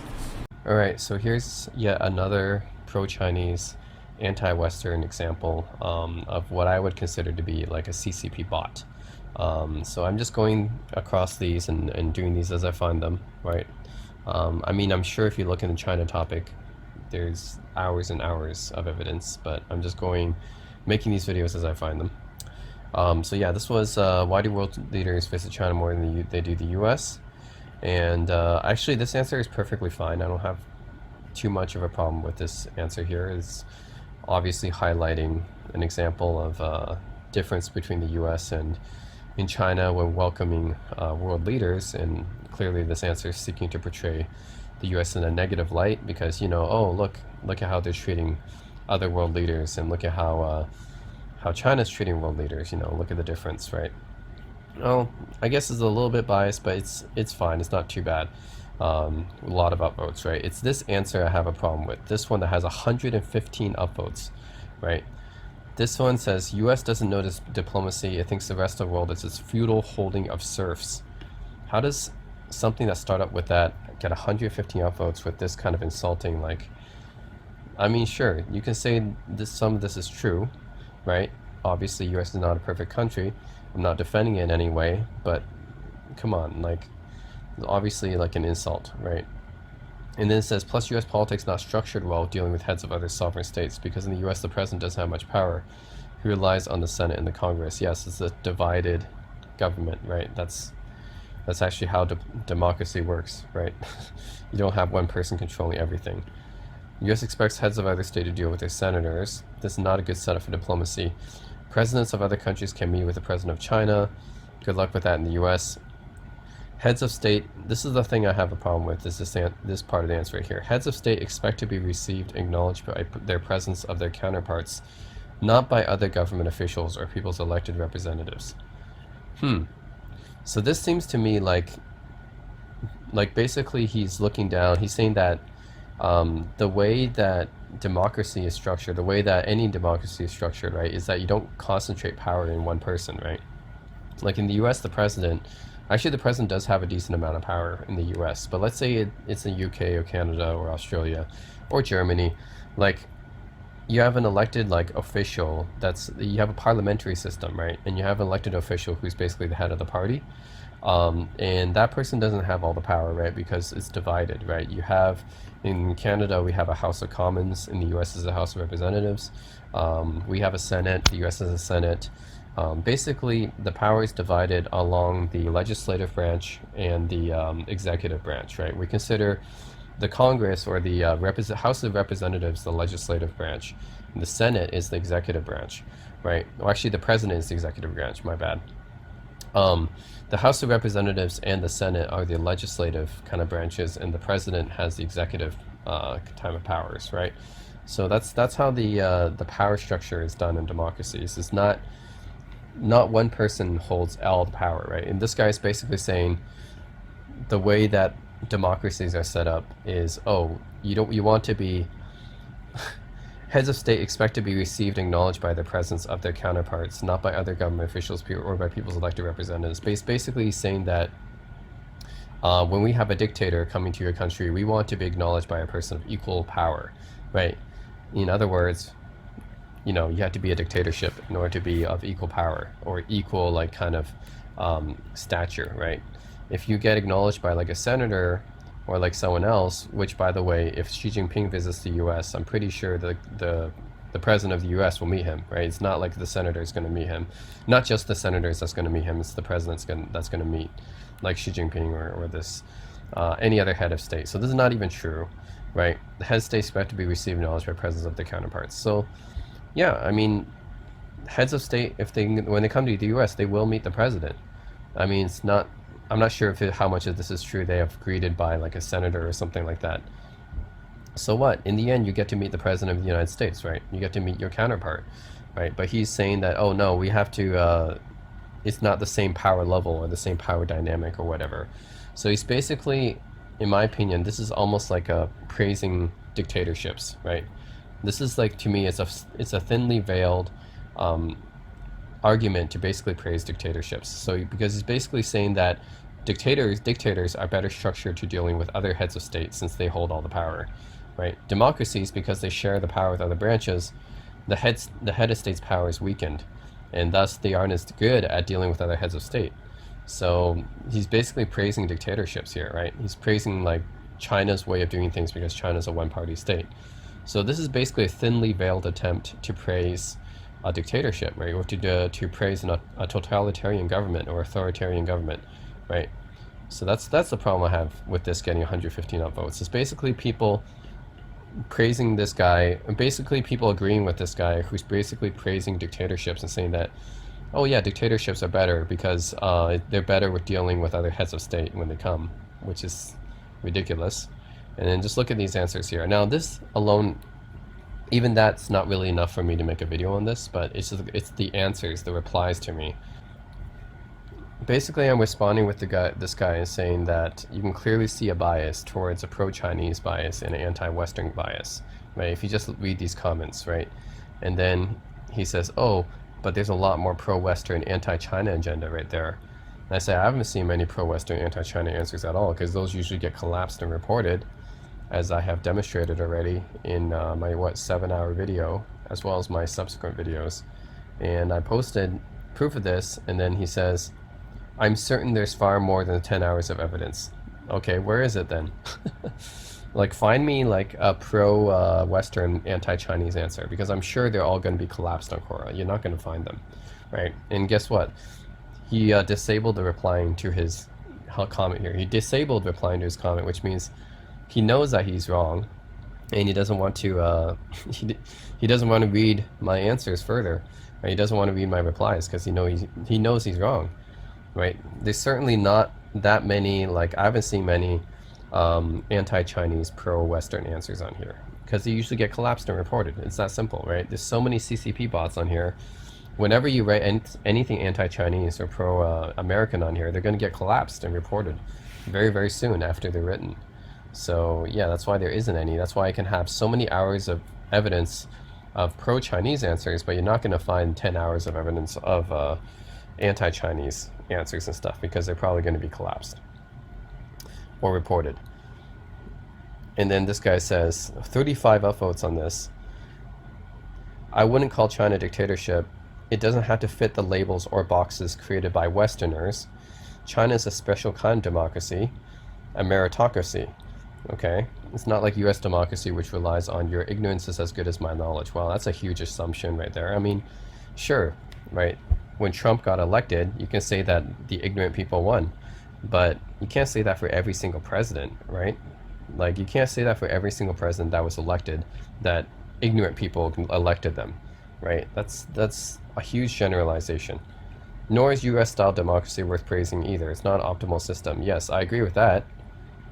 That's why I said no one is a US-style democracy except the US, because the US goes by a very antiquated electoral college system, right? All the Western countries, they follow but basically a parliamentary system, which is better, right? Because parliamentary system, first of all, you can be the head of a party, and if you don't like the head of that party, you can always like force them basically to change, right? And you can always force them out with a vote of no confidence at any time. It's not like the U.S. where you have to serve a 4-year term. If the U.S. in the U.S. if you get a bad president, they still have to serve 4 terms, and if you get a good president, they serve a maximum of 8 years. That's not really fair, right? Like, ideally, if you get a good president, they should be able to serve as long as you find them good. And if you get a bad president, you should be able to kick them out as soon as they do, as soon as possible, basically, which is how parliamentary systems work, right? Parliamentary system is basically a prime minister. If he's doing a really good job, you can keep voting him in office, right? There's no term limits for prime ministers. And if you don't like them, then you can just kick them out, as soon as like a month. Like they can be in office for like less than a month and you can kick them out. So you don't have to wait 4 years every time like in the US, and in maximum of 8 years. Well, if you have like a really good president, they can only serve 8 years, right? So like I think Bill Clinton, Obama, like these guys are pretty good presidents. They should have probably served more than 8 years in a just system, but they got kicked out because they served the max. But yeah, like, and then you got bad presidents like Trump who have to wait the full 4 years before they can be kicked out because the impeachment process is totally broken, right? You can impeach, like Trump got impeached twice, but he never got removed. If you get impeached but not removed, then it's pretty much the same as, as holding office. It's the same as not impeaching at all, right? So the U.S. electoral college system is broken too, and the popular vote doesn't matter too much, right? We all know George Bush won the election in 2000 despite losing the popular vote. Al Gore should have been the president. Donald Trump lost the election by like millions of votes, right? So he still became president. Like, that's definitely flawed. But I think a really good democracy should be using a parliamentary system, right? Like, you stay as long as you're doing a good job, and if you're not doing a good job, then you kick you out. It's that simple, right? And he says, speaking of term limits, is Germany a dictatorship? China has the same thing then, a parliamentary democracy. The people do not vote directly for the president of China. And I said, well, parliamentary democracies don't have term limits either. The difference is that the people can vote them out at any time, unlike in China. Right? And why the hell does his comment have so many more upvotes compared to mine? Right? Like, my comment makes just as much sense, if not more sense, right? The only difference is he's praising China. Because he praises China, he gets 11 upvotes, and I only get 1. Like, he gets 10 times more upvotes just because he praises China. Look at this, he gets 35 upvotes for praising China, 115 upvotes for praising China in his original comment. Like, that's ridiculous. He just gets upvotes just for praising China, period. It's not like his answer makes any more logical sense. And then he says, you are confined to How the hell does this one get 14 upvotes? You are confined to Westernism. The notion of parliamentary democracy is a Western contract. That's false. Countries don't have to conform to Western thought. I'm not trying to conform anyone to Western thought. The Chinese have their ways of running the country, measuring their leaders and replacing them if they do not measure up. Okay, well, can you replace Xi Jinping easily? Can you? If Xi Jinping messes up, can you replace him easily? I mean, he doesn't have a term limit, right? But if your thinking is dominated by Western thought, then your head will be spinning because you'll be struggling to put China in one of the Western containers. Like, that's ridiculous. He's basically just completely ranting about, like, I never said that China had to, like, conform to Western thought. Like, that's ridiculous. And parliamentary democracy is not a Western construct, right? Because we've seen, like, Japan, for example, and Korea, to a lesser extent, they don't use the same parliamentary democracy, but they still have a democracy. It's not a Western construct, right? A lot of Asian countries are democratic.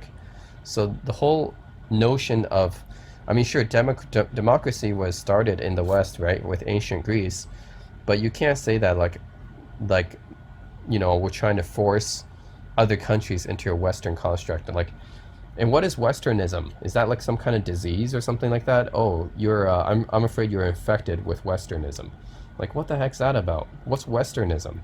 And like, everything's about Western construct, Westernism, Western thought, Western containers. Like, this guy's completely like, notice how I did not mention the word Western at all in my comment?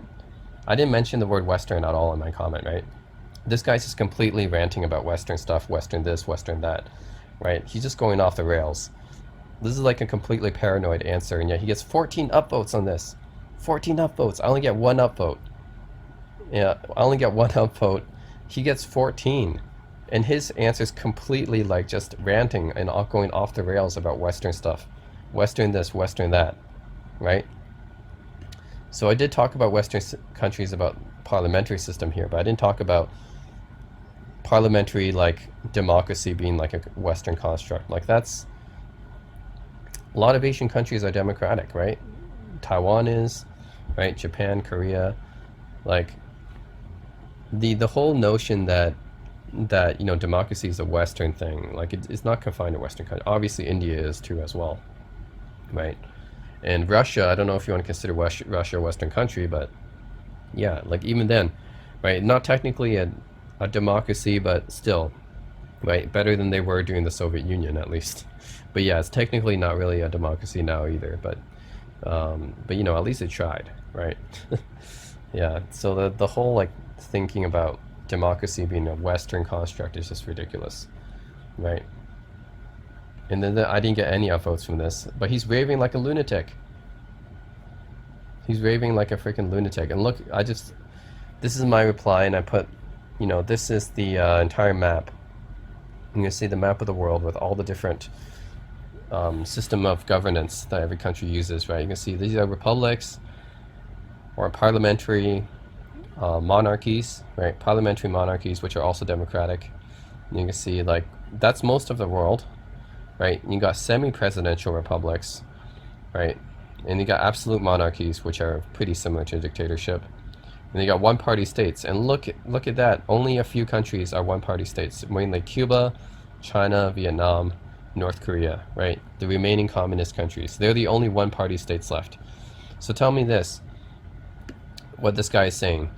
If China is if China's so successful with their one-party state method of governing, why doesn't more countries use that, right? If China is so successful and it's so far, like, what these people say, these pro-Chinese people say, superior to democracy. If China's way of governing is superior to democracy, why isn't more countries using it, right? It's that simple. That's what I said. If China's so-called superior system of governing is shared only by 3 other countries, then how come it's not used by more of the world, right? It's only shared by 3 other countries, whereas democracy is shared by, I would say, a majority of, if not, a plurality of the world, right? Maybe not a majority, but a plurality of the world is using democracy. Whereas China, the one-party state, is only used by a handful of countries. So if China's way of governing, of having one party have all the power, or giving one person all the power, like, if that's so successful, then why isn't more countries using that system, right? That's what he's saying. He's basically saying, oh yeah, Western democracy sucks, countries don't have to conform to Western thought, blah, blah, blah, blah. It gets 14 upvotes, like 14 times as much as me. I'm sure it's going to get even more later on. But the thing is, yeah, if everyone agrees, then why isn't more countries... I get no upvotes, by the way. Why doesn't more countries become, using China's system? If it's so successful, if it's so good, so successful, so much better than democracy, Western democracy, or Westernism, as this guy wants to call it, if it's so much better, why doesn't more countries use it, right? And then look at his answers.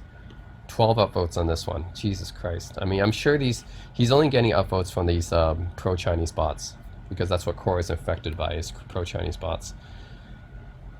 And then he talks about India, contrasted with India, which is the best counterpart for China. India is a mess, while China is orderly and developing faster than India. Well, that's not a good comparison, right? Because India's totally different. Aside from the 1 billion people under one government, that's the only thing they have in common, right? But other than that, they're really different, right? India actually has like different culture, different region, different climate, different natural resources, different geography. Like, they're just different people. You can't compare it with China, right? There's a whole bunch of other factors. You can't just blame India's mess on democracy, right? Like, there's so many other factors that are there, right? You can't just say, oh, India's doing so badly and China's doing this well. It's because India's a democracy. That's why, right? There's so many other factors about India, right? The people are totally different. Their cultures and religions, right? Their geography, totally different.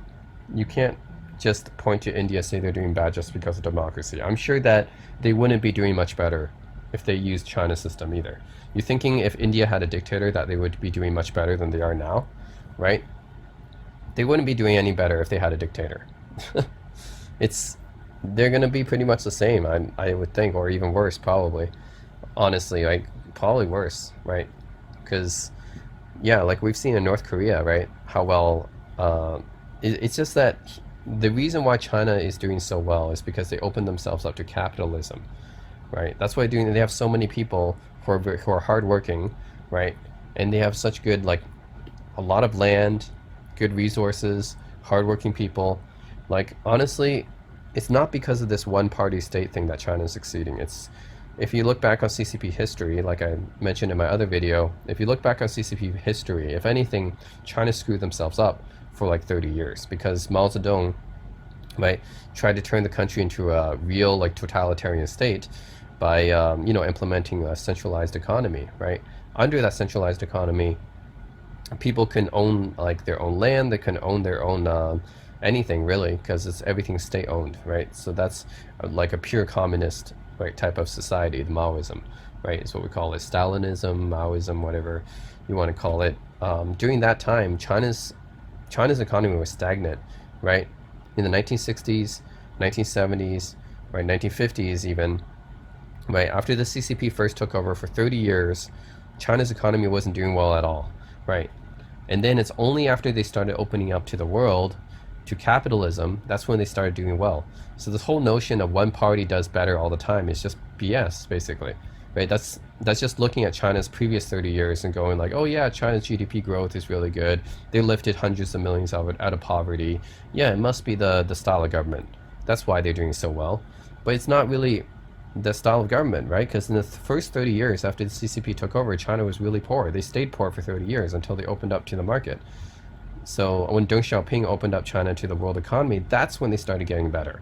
They only started getting better 30 years ago. That's it, right? If they had opened up sooner, they would have gotten better. Like, they would have got past South Korea and Japan like way faster if they had opened up sooner, right? It's only that they opened up in the last 30 years. Now all the Chinese are thinking, yeah, it's because the one-party state. That's why.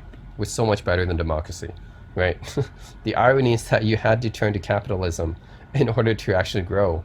That's the freaking severe irony of what they're saying. They're talking about, they're basically, talking down to the US all the time, talking down about democracy and stuff like that. Well, you had to open up to capitalism, else you would be still stuck in the Mao era, right? If you're still stuck in the Mao era, you wouldn't be saying anything like this right now. So I think China's got really arrogant.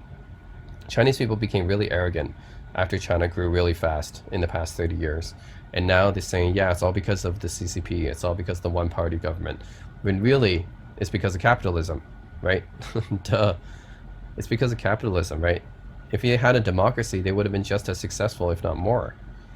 Right? That's the thing. And if the CCP opened it up to capitalism earlier, they would have been even more successful. Instead of waiting 30 years, the Cultural Revolution and the Great Leap Forward, which killed millions of Chinese, like instead of like performing those like failed experiments, they could have just opened up to capitalism right away, and they would have progressed, even farther, even faster, right? But now, because of China's recent success, all these Chinese people get really arrogant and nationalistic and prideful, and then they start talking. Now they start talking down about democracy because the U.S. isn't doing as well.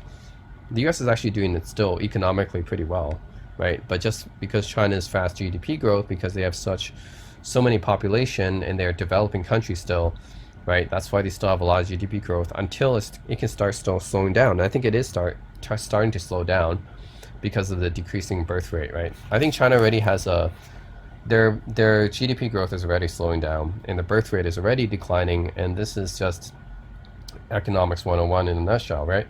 Like developing countries obviously grow faster than fully developed countries, right? That's why the US slowed down, Canada slowed down, Japan slowed down. The reason why developed countries slow down is because as cost of living gets higher and as inflation increases and stuff like that, people have less babies, and then basically population growth, right? The amount needed to sustain the population growth just isn't there, right? So that's why you have developing nations usually with high GDP growth. If you look at the highest GDP growth, they all come from developing nations, including China, right? So yeah, all the developed countries, pretty much the GDP growth it slows down as you get more developed. That's just economics 101, right? As you get more developed, have less babies, cost of living goes up higher, right? Population starts to ramp down. Population growth starts to ramp down. You get more inflation. That's just how developing countries versus developed countries work, right? So the reason why China was getting this high GDP growth, mainly because they're still developing. And then they're saying, oh, it's because the US is a democracy. All the democracies are slowing down. It's because of their democracy. And it's like, no, it's just economics, man.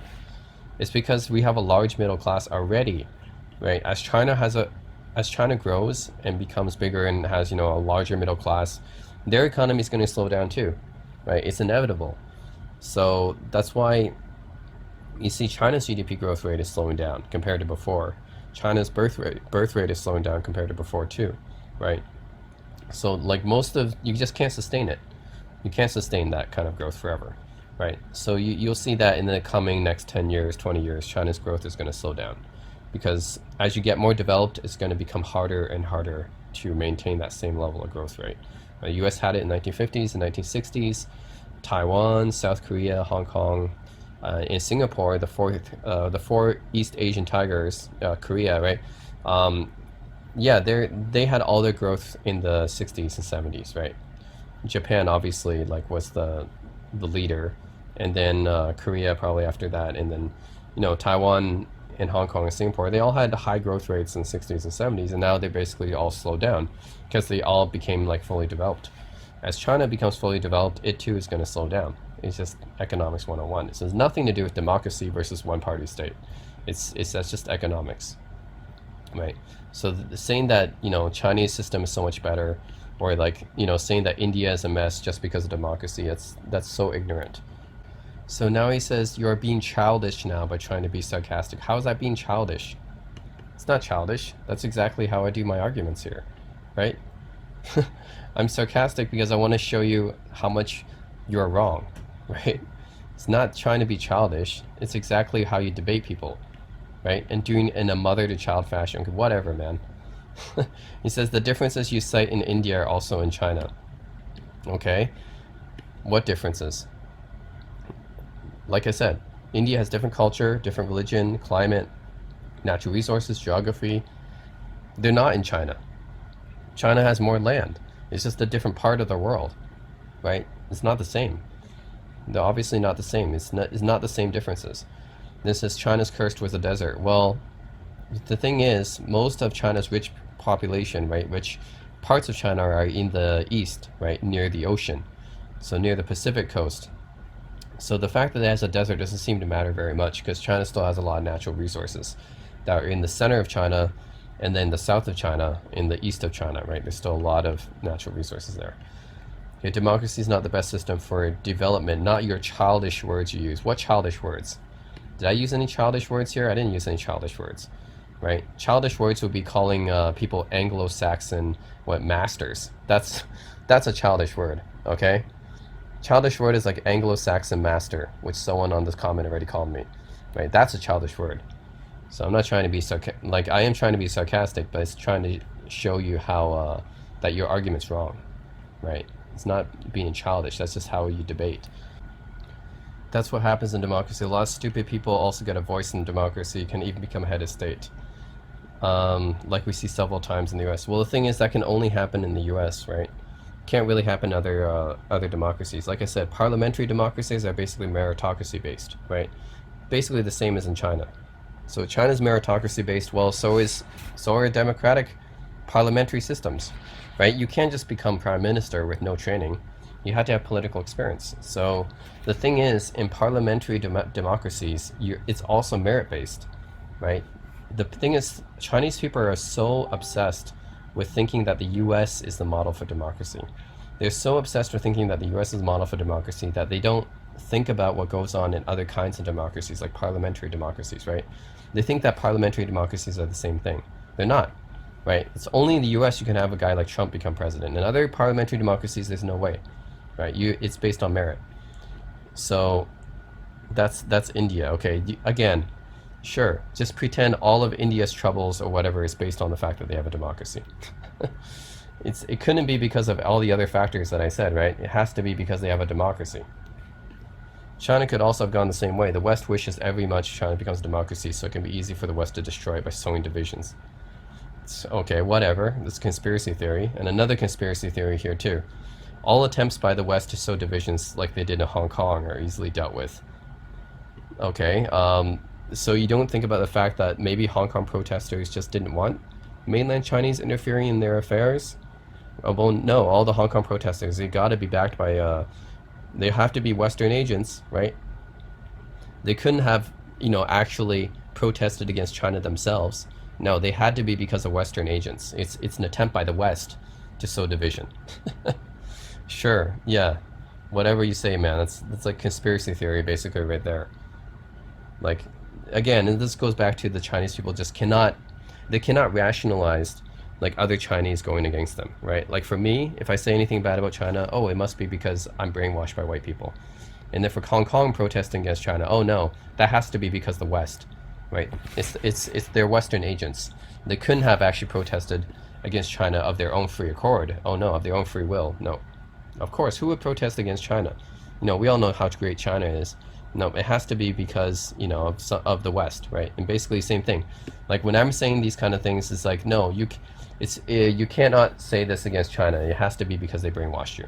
You can't like criticize China of your own free will. It has to be like some conspiracy theory. You had to have been brainwashed, or you're a traitor or something like that. Like it's ridiculous. Like Chinese people just cannot rationalize other Chinese people not liking the government, right? It's like a new idea for them. It's like it blows their mind. So they have to rationalize it by saying, oh, you must have been brainwashed by Western people, or, there were Hong Kong protesters actually Western agents. It couldn't be because they actually, protested against China of their own free will. No way.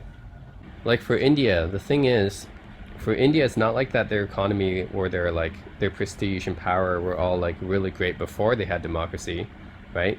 So it's not like they were great before democracy either, right? So how can you say that all of India's troubles right now, that's happening right now, it's because of democracy, right? Like you're acting like India was some like rich, powerful country, and then they became democratic, and then everything went to shit. No, that's not what happened, right?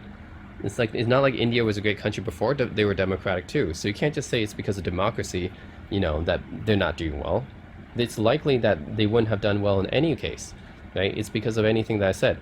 Everything that I said, it's like the people, the culture, the religion, geography, climate, like everything, right? It's not just because of one political system. You can't, just bring down a country just based off of that when you don't have that much evidence for it, right? But we do have that evidence for one-party states, right? We know exactly what happened to the USSR, to the Soviet Union. We know what happened to North Korea. We know what happened to, to the other communist countries, East Germany, right? and all the Eastern European countries, right, which are communist, right, they all collapsed. Right, China. The only way that China was able to survive was because they were able to effectively suppress the population. First of all, right, no one can protest in China, right, otherwise you get arrested. That's why they're so stable. They're so political stable because no one can protest, right? And also, like I said, it's because they opened up to the market, right? They became capitalist. Becoming capitalist was the major reason why China started developing very fast. It's not because of their one-party state, right? First 30 years of the CCP, Mao Zedong era, like China wasn't doing very well at all. So you can't say that's because of the one-party state. Like that's complete BS. So, um, yeah, I mean, keep going down here, and see, and these people are just basically piling up. This Sam King guy, I think I've already I can't believe he has so many followers. I've already like talked about this guy before. He's basically a pro-Chinese shill, right? Everything you, if you want to read his answers and comments and whatever, they're basically all anti-America, pro-Chinese, right? I've already dealt with this guy before. It says you're debating with someone who doesn't know how many ethnic groups are in China. I never said. When did I say like? When did I talk about ethnic groups in China? I said India has totally different cultures, different regions, climate, different natural resources, different geography. I never said anything about ethnicities in China. What do you mean I don't know how many ethnic groups there are in China? Where is this coming from? When did I say that? Stupid. This is another dumb guy, like pro-Chinese shill, right, who just wants to pile on. And this guy, he's saying, yeah, you know, in Malaysia we're supposed to have a democracy, but we got corrupt leadership. Well, like I said, every democracy is different, right? Obviously, the democracy in Malaysia didn't work out too well. The one in Scandinavia doing pretty well. I think the one in New Zealand doing pretty well, right? And oh yeah, my comments never get any upvotes, by the way. Governments are only as good as the quality of their leaders. That's actually true, right? I said the beauty of democracy is you can vote them out if they're doing a bad job. With emperors, dictators, and monarchs, you're just stuck with who you get. Like, I can basically just say exactly what this guy says, but people are not going to upvote it because it's me. I'm pretty much just agreeing with this guy, right? I'm basically just agreeing with what he said, and I got no upvotes. This guy, I can literally copy and paste what this guy says, and my comment will not get any upvotes just because it's me. It seems like all the pro-Chinese people just hate on me, right? Because I'm against China. So that's why, of course, right? And that's why it's not getting any upvotes. So it's just, this is a stupid thing about Quora, right? Because you're letting anyone upvote upvote and downvote, right? You're basically giving this horde of Chinese people the ability to control an agenda, right?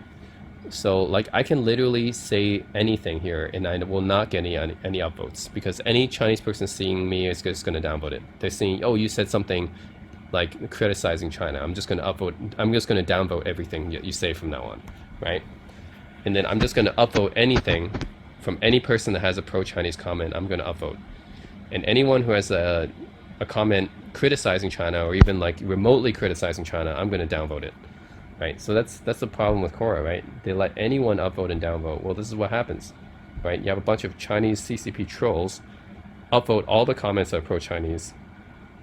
All my comments, which even if you want to say, you know, that even if you want to say, yeah, they're not upvoting your comments because they're anti-Chinese, well, I can probably pretty much just exactly agree with this guy. I can copy this guy's comment and reply to it, and I'm not going to get any upvotes. So they're just basing it off a person now, right? If they see you, if you made any anti-Chinese comment, like if they see you making any anti-Chinese comment at all, they're going to downvote all your subsequent comments too. So before we go any further, I just want to bring to your attention a comment that another pro-Chinese like CCP bot basically wrote, and I reported it to Quora, and this time Quora moderation actually did delete it. Which is great because usually they don't delete comments like these. They only delete comments like mine, which is, you know, reflecting their bias, but this time they actually deleted it. So I have a screenshot saved, right? I can't show you it anymore, but it's have a screenshot saved. But this is what I said here, right? I said Americans shouldn't be using what Chinese shouldn't be using what Americans did in the past to justify their current behavior, right? It says basically like this is it says it was the same before American slavery in native Indian genocide.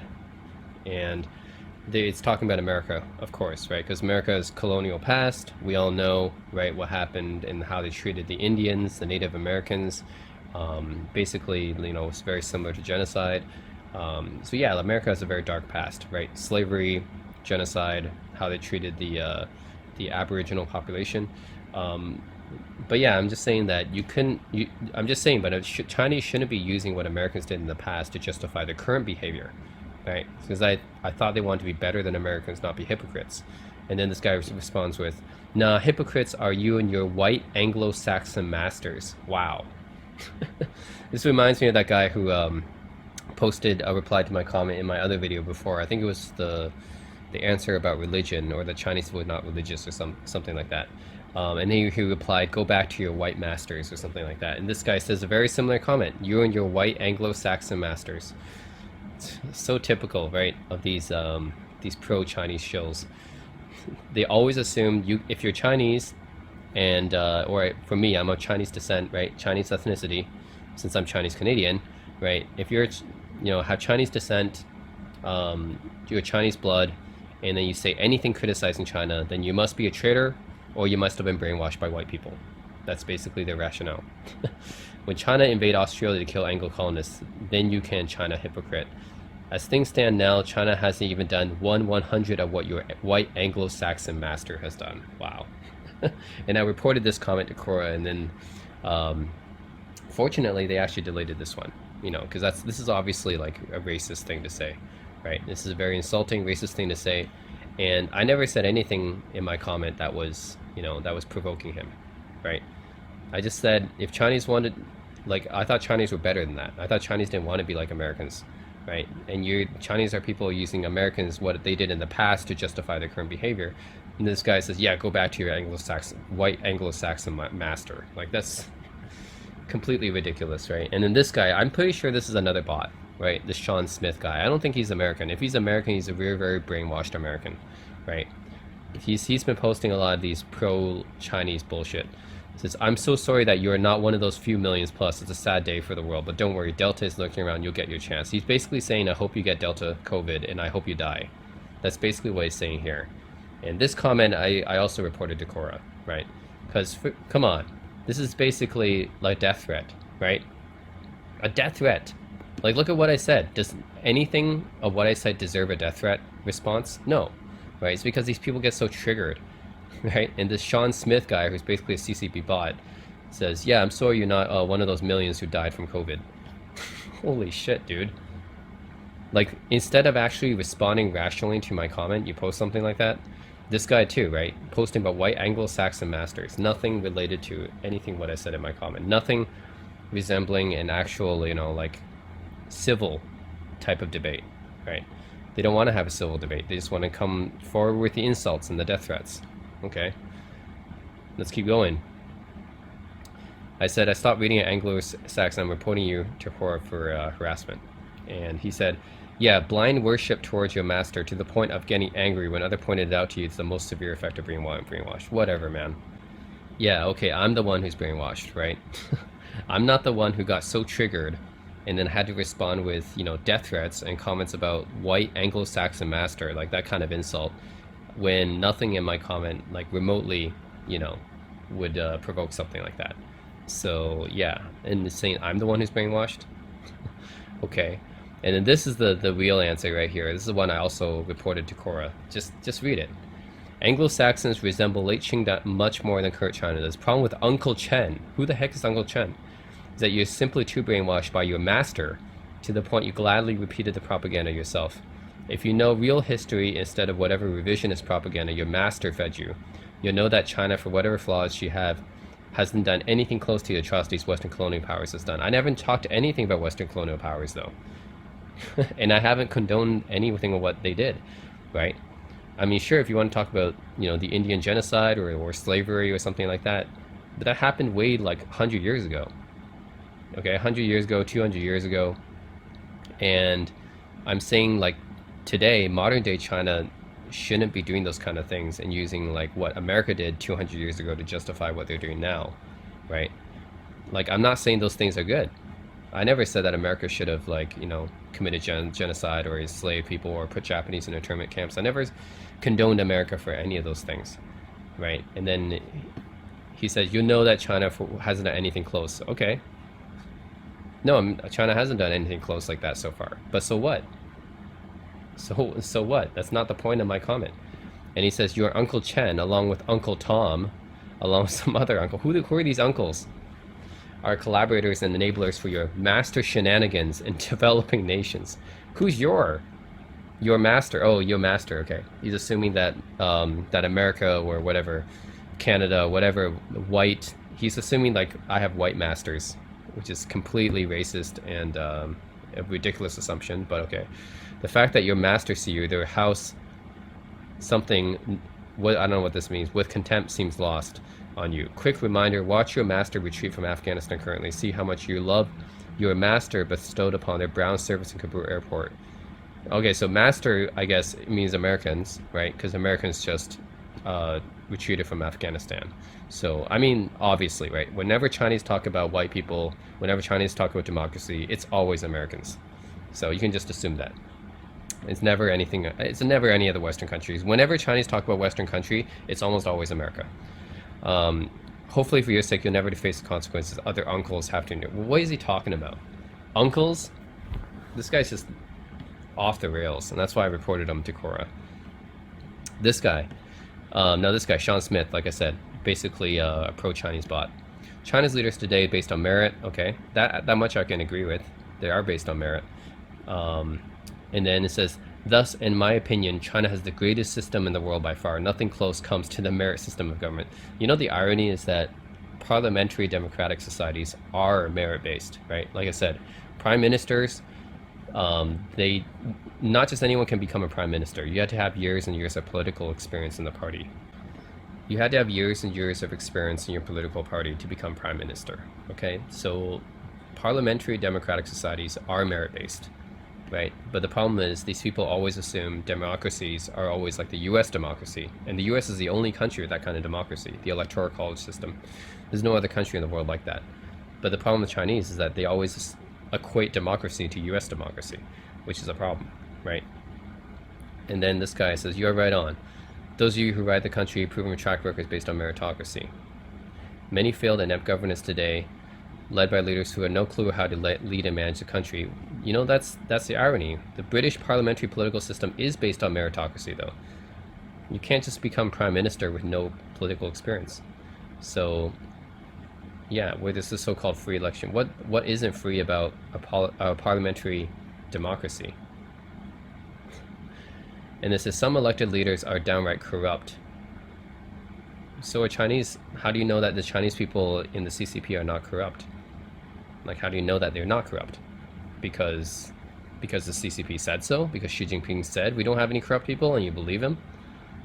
Like, how do you know that people in the Chinese Communist Party are not corrupt? And then Sean Smith says, all countries will have fair share. China's done tremendous to benefit their people, where America's stagnant and spiraling downwards. Many homeless are piling up every day in the U.S., while China lifting up their citizens out of poverty. You can't find homelessness in China as well. You'll find homeless in every city, USA. Big cities turn into slums, dirty cities all over America. Again, this is a huge cherry picking, right? This is huge cherry picking.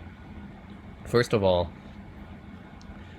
China lifting their citizens out of poverty, like, that's because of capitalism. Like I said, because of capitalism. It's not because of the government. That would have happened, even if you had a democratic society, that would have happened, right?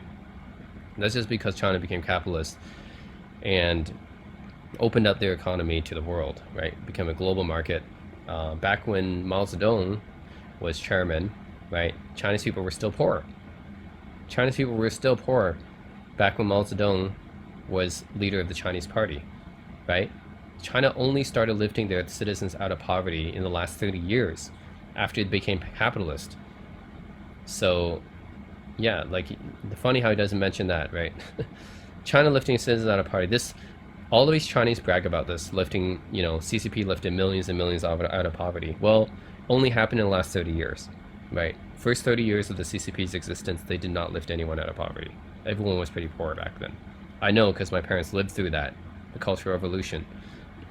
You can't find homelessness in China. Well, you can't find homelessness in Japan or Korea either. and they're not one-party states. So this is not an effect of the one-party state, right? You go to Asia, go to Japan and Korea, you can't find any homelessness in those countries either, and they're safer than China is. It's not even about the safety or the school mass shootings or whatever in America. Mass shootings doesn't happen in Canada either. Like, well, I guess they happen sometimes, but definitely not as often. And mass shootings definitely don't happen in Korea, Japan. So it's not about safety. It's not about homelessness. It's not about that kind of. It's not related to the one-party state, right? Like you can find other Asian countries where you don't find many homeless. You don't find many shootings. It's very safe, right? So it's not just specific to China. Well, you find homeless in every city in the USA. Again, this is kind of specific to the US.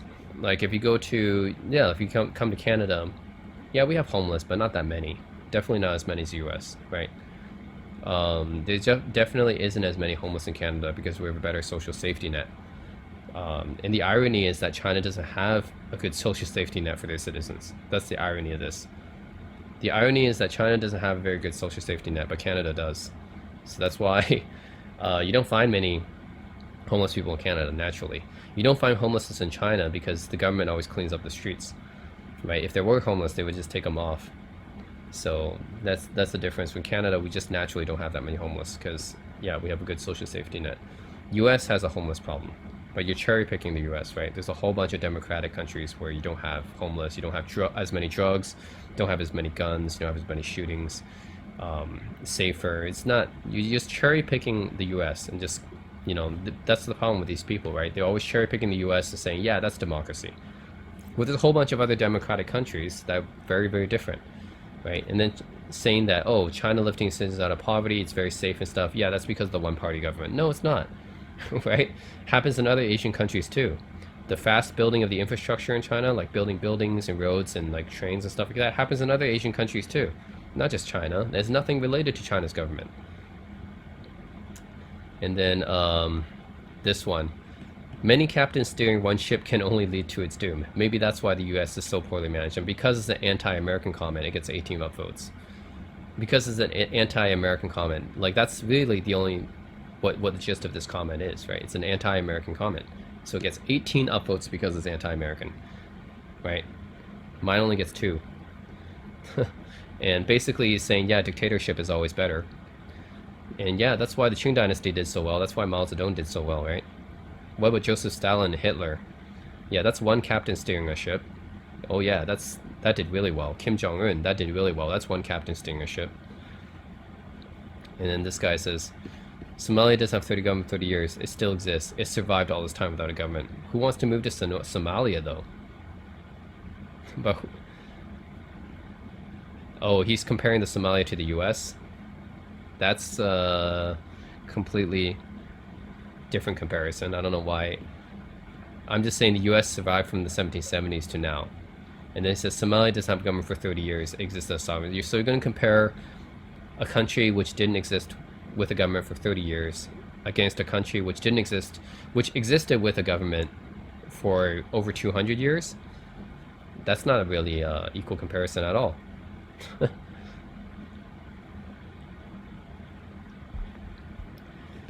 Oh man, and I can't really understand the rest of what he says. It's basically a lot of drivel. Bad things happen in a war? What? The Cultural Revolution happened when during peacetime. China wasn't in a war during that time. Bad things happen in a war. It's peacetime. Cultural Revolution happened when China was at peace. This was in the 1960s. They already drove out the Japanese. They already drove out the Kuomintang. What is he talking about? It says that's what a revolution does, especially if it's an armed revolution. But why? Bad things happened in a war. But why? They weren't in a war during that time. China was at peace. The Cultural Revolution happened when China was at peace. They basically killed their own people. People die. Food can disappear too during a war. This is complete BS.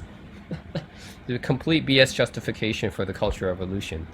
The Cultural Revolution was basically the government killing its own people. There's no need for that to happen. You weren't in a war with Japan during that time. Mao pressed the reset button, so don't be hard on him. He had to reorient the billion of people of China in a different direction. Yeah, again. A lot of BS justification. Capitalism is the oldest human societies. Opium wars, okay. So what? The Opium War started because Britain didn't get their tea, basically. They didn't get their tea, so they basically forced China to trade with them, and saying, hey, if you don't give us if you don't trade with us, then we're going to invade you. Or actually, they stealthily kind of just snuck opium into their country and got all the people drunk, and the emperor didn't like that, and they declared war on the UK, and then the UK, Britain came and then defeated them because, you know, they were a lot more militarily powerful than China at the time, and then they had to surrender Hong Kong. So basically, Hong Kong was lost because of British wanting tea. It's the long and short of that one. And then this guy says, "How old are you?" It's a waste of time talking to him. Talking to him feels like trying to soak the lotus leaves or duck heads by pouring the water on the nothing going through. This guy's obviously not. I mean, he's obviously a bot. Okay, he has to be. Sean Smith. I mean, he's obviously a bot, man. I mean, the way he talks, he's obviously like a Chinese bot. There's just no way. So, anyways, yeah, this is all what I want to highlight here. I mean, already you can see from the comments how ridiculous this is, right? How ridiculous these comments are, and of course, you can tell from, again, the problem with Quora is that anyone can upvote, anyone can downvote, right? All of my comments are being downvoted just because I said something's criticizing China. And all these pro-Chinese, and if you say anything pro-Chinese or anti-Western, anti-American, you're going to get upvotes just by default, which is, you know, that's not the way how Quora is supposed to work. So, yep, there's yet another example of pro-Chinese, anti-American, anti-Western bias on Quora. I mean, it's crazy how this gets so many upvotes, right? Even though it just doesn't make any sense. He's saying that the Cultural Revolution, a revolution means war, and in a war people die and food can disappear too. So it's okay. What the hell? Like, Mao literally started the Cultural Revolution, right? It's not like they were going up against another country or anything. So it's basically as if Xi Jinping decided to kill 100 million Chinese people, and then Chinese people are like, oh, it's okay, because Xi said it was a revolution. A revolution means war, and we're in a war, so people die. What? It's the worst thing I've ever heard. How does it have so many up? Oh my God. I mean, just experience how it's a huge example of, you know, how corrupted Quora is from CCP bots, right? From pro-Chinese people, pro-Chinese commenters, anti-Westerners, anti-Americans. Oh my God. How does a comment like this even allowed to exist? Seriously. Mao pressed the reset button, so don't be hard on him. Oh my God. Might as well just call every might as well just say that from Hitler. Hitler pressed the reset button. Don't be so hard on him. Oh my God. Ridiculous.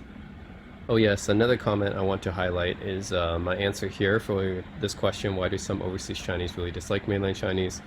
Well, you know, as you can see from my Quora videos, the answer should be pretty obvious. But yeah, Chinese nationalists, man, they're everywhere. But that's just not the only thing. I mean, I have a whole bunch of reasons here.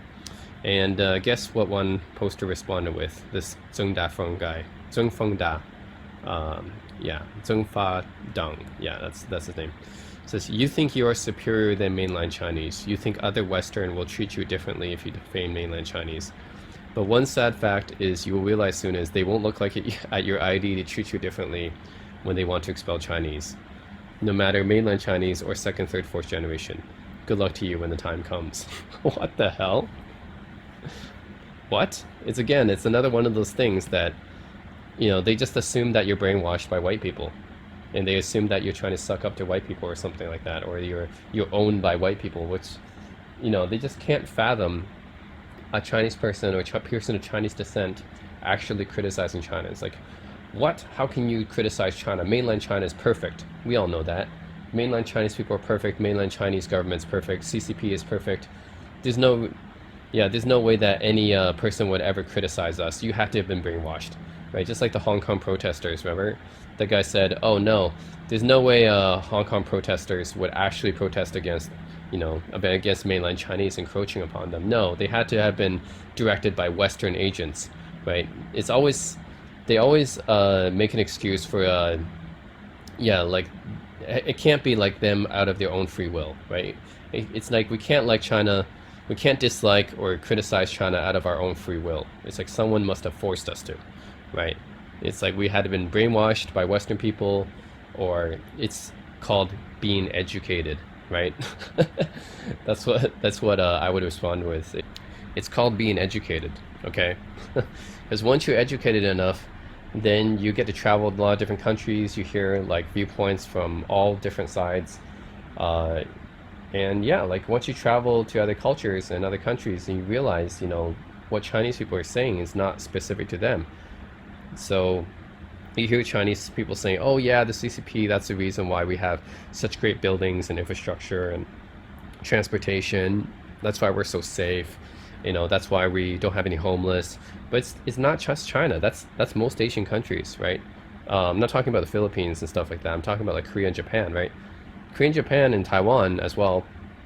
Like they have all the things that Chinese people said that supposedly only their government provided them, right? You don't see any homeless in Korea and Japan either, and they're actually safer than China is. They're even safer, and you don't get scammed on the street like you do in China. When I was in China, I remember people wanted to run me over, like they had no respect for human life, because you just go on the street and people don't even obey the lights and stuff. They'll just run you over, right? That doesn't necessarily happen in Japan and Korea, for sure. Like they're definitely safer than China is. But Chinese people don't want to point that out. They just want to say, "Oh yeah, look at our infrastructure and look how fast we build stuff. Look at our economy. Oh, we don't have riots and stuff like that. That means like only the CCP could have done it." Like that's complete BS when you go to other Asian countries, right? That's totally BS. So that's one thing. Just and then it's not like I'm brainwashed by the Western countries because I travel to Asia all the time, right? So saying that I'm trying to appease Westerners is just ridiculous. I'm not trying to appease anyone, right? I'm just trying to find the truth, right? So I find the truth. I live in Western countries. I live in Asian countries. I live in Korea, right? I go back to Asia every year. I travel to China before. I travel to Japan. I travel to Malaysia. Like I went to Eastern Europe.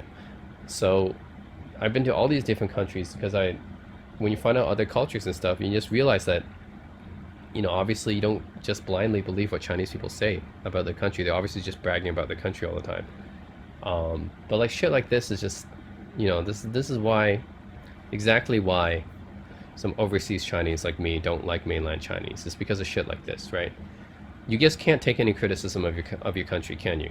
Right? You got to be super defensive about it, and then you got to make up a reason for it, like, oh, you must have been brainwashed, or someone like white people must have been like racist towards you, or something like that. Like, no, like it's nothing like that. Actually, no one was really racist towards me when I was young, and no, I'm not trying to appease any white person. I don't care about white people like upvoting or downvoting my answers. I just want to say the truth.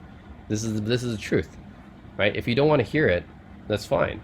But don't make up shit like this.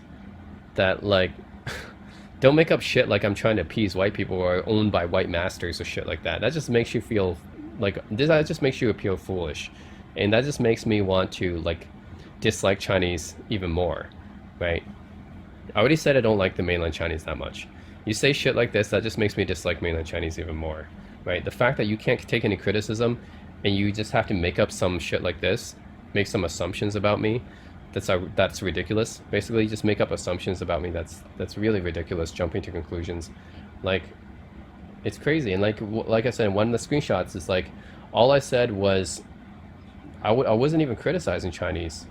It was just more of a statement. It's like, if China doesn't want to, no, if China really shouldn't be using the US's like past atrocities for their current behavior, right? Using it to justify their current behavior. That's all I said. It wasn't even like really criticism. It was more just like a warning, right? And just because of that, the guy responded with, "Oh, go back to your white Anglo-Saxon masters." Like, just because of a statement like that, it wasn't even like necessarily criticizing China. It was just like more like a warning. That's it. And huge jumping to conclusions based on that. So yeah, it just makes me dislike mainland Chinese even more, right? When you say stuff like this. So yeah, it's another one of those ridiculous comments. He's thinking that I'm trying to appease white people or something like that by saying something like this. No, it's the truth. It's the truth. Everything I say on Quora is what I feel from my heart. Okay? It's not trying to, I don't care about white people or Chinese people or whatever. It's what I know, okay? Because I'm always trying to find out the truth. That's why I'm always on Wikipedia. I'm always digging up information. That's why I'm on Quora a lot. Trying to dig up information all the time because I just want to know the truth. If you don't like the truth, fine. Don't try to say shit like this, okay? And making huge assumptions about me. Okay, so this is another bullshit thing, okay? So here you can see on Quora that Quora moderation collapsed one of my answers for supposedly violating Quora policy. And here's the answer here if you guys want to see it. So the question was, what are some examples of propaganda in modern China, right? And I just gave an answer here. I said lots of examples here, and there's examples of propaganda in modern China, right? This is Xi Jinping. He's basically trying to be like Mao Zedong, creating a cult of personality around him. These pictures can all be easily found online. And in China, actually, I know because I went to China and I went to Shanghai and I saw some of these pictures in person. So I know that this is there. It's true. They're not lies. They're not made up. That's just what it is. And I said, won't be long until Xi puts his face on Tiananmen Square replacing Mao. That's kind of I mean, yeah, that's just kind of yeah, a shot at Xi. I know, but you know, I'm honestly wouldn't be surprised. But it's not meant to be too serious. But I honestly wouldn't be too surprised if that actually happened. But you know, I'm not being too serious with that comment. But yeah, that's all it is. So what's wrong with this comment? Well, this comment got Quora supposedly collapsed this answer because it says answer needs to be in English, which is really weird because this answer is in English. So what about this answer isn't in English? I don't get it. Yeah, I mean the pictures are in Chinese obviously because China, but I mean the answer is in English. I do have English in the answer. I'm not using any other language, so it got collapsed. It says answer needs to be in English. So obviously I appealed this. I was like, my answer is in English. There's nothing wrong with it. And then Quora said, thank you for your appeal. We maintain our original decision on your answer. That's bullshit. This answer is in English. What do you mean we need to maintain our original decision? Like, this is what I'm talking about. Is Quora moderation owned by China or something? Is there a lot of like Chinese in Quora moderation? Like, what's going on? Like, this answer is in English. Like, why did they get collapsed? Right? And I even appealed it, and they still maintained the original decision. So something's going wrong here, right? And if you go to the other answers on this question, so this is the top answer on this question here. This one with 2.1K upvotes. And honestly, this, if you even want to say I have too much Chinese in my pictures here, this guy has more Chinese in his pictures than I do. Look at all this Chinese here in the pictures, right? And his answer didn't get collapsed, right? His answer is totally fine. And he's got more Chinese in his answers than me, in his pictures at least. Because, you know, outside of the pictures, I don't have any kind of Chinese in my answer. I have just English, right? So I don't get it. Yeah, so it's not even just the pictures. I mean, sure, I have Chinese in my pictures, but this guy has even more Chinese in his pictures than me, and his answer's not collapsed, and he's got 2.1K upvotes. Mine gets collapsed for needing to be in English. It's so bizarre. And Quora moderation maintains their decision. It doesn't make any sense. So yeah, I just want to point it out. I don't know why it's like this, but there's something foul going on in Quora for sure. This is weird. Okay, so here we have another example of Quora collapsing one of my answers. It says, your answers class for violating Quora's policy. Let's look at my answer here. So the question was, why is China the only country that builds things quickly and on a massive scale? And then my answer says, well, we have to look into how they're building these things, right? If they build too fast, then you have stories like this. And I gave a lot of evidence, right, about Chinese building buildings that quickly like collapsed, or either they collapsed or you know, they covered it up, right? And these are news articles, right? This is evidence, right? This is not like something I'm making up or something like that. I linked it. So these are different news articles, right, from reputable publications like BBC and Global News, right, and The Guardian. These are all reputable sources about buildings and trains and stuff like that collapsing, because, you know, what happens in China is that if they build things too fast for the sake of meeting a quota, then this is what happens, right? Sometimes they don't look into the regulations, restrictions. I remember there's lots of times where they just want to build a building, you know, for the sake of, you know, the government says to.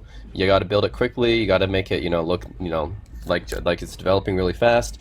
So they don't even look at the safety regulations and to see if the ground is actually um, structurally sound to support the building, right? So I heard from my Chinese friend that there's lots of stories like this in China, and a lot of them are covered up too, right? They don't tell the public about this, but they would build a building and it's on unstructurally sound soil, right? And like the soil will basically start sinking, right? Right after they build the building, it'll start sinking, and then you have stuff like this that happens, right? And I said, yeah, like, so Chinese people like to brag about how fast and large their building projects are, but you have to assess that they're actually done with care and attention to detail, if they're actually following safety regulations, if they're actually checking to see if the ground support is structurally sound, right? So this, I think, is a pretty nice answer. I mean, sure, it's not the best answer on this, but it's definitely an answer backed up by evidence, right? News articles and stuff like that. And then it says answer may need improvement. So someone, I'm guessing a pro-Chinese person or Rumel, collapsed this answer. And then Quora basically, because Quora moderation, I feel like it's owned by Chinese at this point, they collapsed this answer for violating China's policy. And why does it say answer may need improvement? I don't know. I think this is a nice answer. And then it says you violated the be nice, be respectful policy. How did I violate it? Like, this is, I'm linking it to articles, right? This is not made up, right? I'm not trying to like randomly slander Chinese with fake stuff or lies or something like that. This is actually what happened, right? These are the news articles. It happens in China. I hear from my Chinese friends that moved to Canada, right, about these things that happen in China, and they sometimes the government covers it up, right, and people don't know about it. So this is an actual valid answer, and then Quora just collapsed it, says, oh, you got to be nice, be respectful. What? This is an actual valid answer, and you can bet you can bet money that if this was the other way around, it says, why is America, something like that, you can bet a lot of Chinese people are going to post stuff about America, right? About, oh, remember that condo project in Florida, right, that collapsed, and they'll post things about, like, negative things about America, and then those are allowed, right? But once you post negative things about China, oh, that's not allowed anymore. Like, then it gets collapsed by Quora moderation, and I appealed it. It says, thank you for your appeal. We maintain our original decision on your answer. So yeah, basically, I'm gonna say Quora moderation is pretty much owned by Chinese, because what the heck? So this is not like the first, second, third, fourth time, whatever. This is probably the 10th time it's happened to me, right? I made a lot of videos on this already on YouTube. I made a 7-hour video on this already, but like, this is probably the 10th time it's happened to me on Quora. Like, it's only on the China topic, okay? On any other topic, this wouldn't happen, but it's only on the China topic that I feel like I wrote a valid answer to this question, and it gets collapsed for no good reason, basically. And Quora moderation just maintains their decision, even though this is a valid answer. Like, it's not right. In every other topic, I've never had this happen to me. Like, they've always been collapsed for maybe good reasons, but only on the China topic, it's been collapsed for BS reasons, essentially, and Quora moderation doesn't care about it.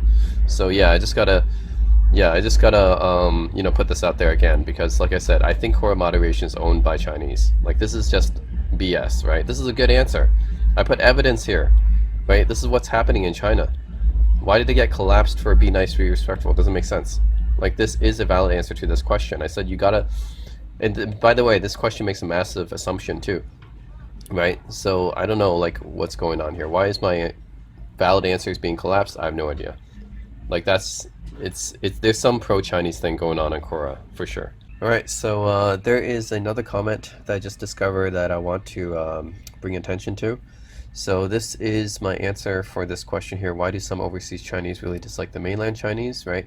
And I think I gave a pretty good answer here. This one actually got a lot of upvotes, 288. Especially pay attention to my point here about one of the major reasons I don't like mainland Chinese is that they're too prideful and nationalistic, and they get super defensive about their country, right?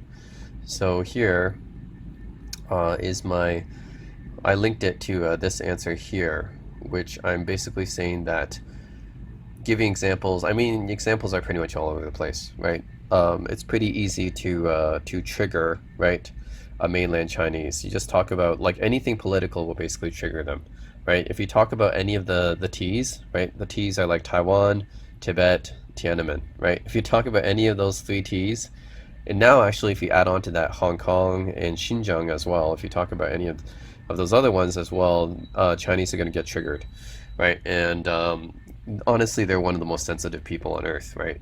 It's like once you trigger them, it's easy for them to just, be super defensive. They'll boycott your goods if you're a company, right? And there's been so many examples of that happening, right? We've seen a lot of Western brands get boycotted, right? So like everything from like Calvin Klein to I believe they boycotted like Adidas as well. Like basically like the whole Xinjiang, right, cotton thing, that controversy, they boycotted a lot of stuff. H&M I think got boycotted as well. Like they boycotted a lot of goods from foreign companies basically, and because it's just because they got so triggered so easily, right? Actually, I do have all the examples here on my answer to this question. I gave a lot of examples on why Chinese are so nationalistic, right? You can see that they're, Chinese claiming basically everything is theirs. They claim kimchi is theirs. They claim was it hanbok? Yeah. So the Korean traditional clothing hanbok, they claim that is theirs. Well, they say that Korea stole a lot of things from them, right? The whole Dragon Boat Festival stuff. They claim Sankatang. Like, look at all these examples, right? Hanbok, yeah, Hanfu versus Hanbok. So yeah, they get triggered so easily. Oh, look at all these. These are the brands that got boycotted. That's right. Adidas, Burberry, Calvin Klein, Converse, Gap, H&M, Hugo Boss, New Balance, Nike, Puma, Tommy Hilfiger, Under Armour, Nucleo, and Zara. So yeah, all these brands got boycotted by Chinese people. I mean, they just do this so easily, right? I mean, look at all this stuff, right? South Park, of course. In addition to all the Western websites already boycotted, Quora is a good example of a website that is officially banned from China, but of course Chinese people are obviously on here using VPNs and stuff. Facebook, Google, YouTube, and Twitter have all been banned for a very long time. Yeah, so like this example of China. Oh yeah, this is the girl I talked to, this Chinese girl I talked to, and just because I didn't know what 918, or asked her to explain what 918 was, she basically says we can't be friends anymore. uh, I said, I basically was asking her like if it's about the war, then I understand why you don't like Japan, but I don't understand why you don't like Korea, because even though I understand there were Koreans that were forced to conscript and volunteer in the Japanese army since they were a colony of Japan at the time, it's not really their fault, and they haven't really done anything to China. And she basically just says, we can't be friends anymore. And he says, oh, why don't you go look at the news? Like, it doesn't even bother to explain what 918 is to me, since I'm a Chinese Canadian. I grew up here. Don't even bother to explain what that means. Just instantly blocks me, basically. So that's how sensitive they are. Right? Oh yeah, the Oscars. Remember when that Chinese girl won the Oscar, and Chinese people don't like her because she spoke out against the Chinese government, and then they blamed it. Oh yeah, of course it's a propaganda thing, and they say, oh, it's a propaganda tool by the West, by Americans, because that Chinese Oscar winner like criticized China in the past, right? Let's just imagine, like, it's their own kind, right? Like, that's a Chinese person.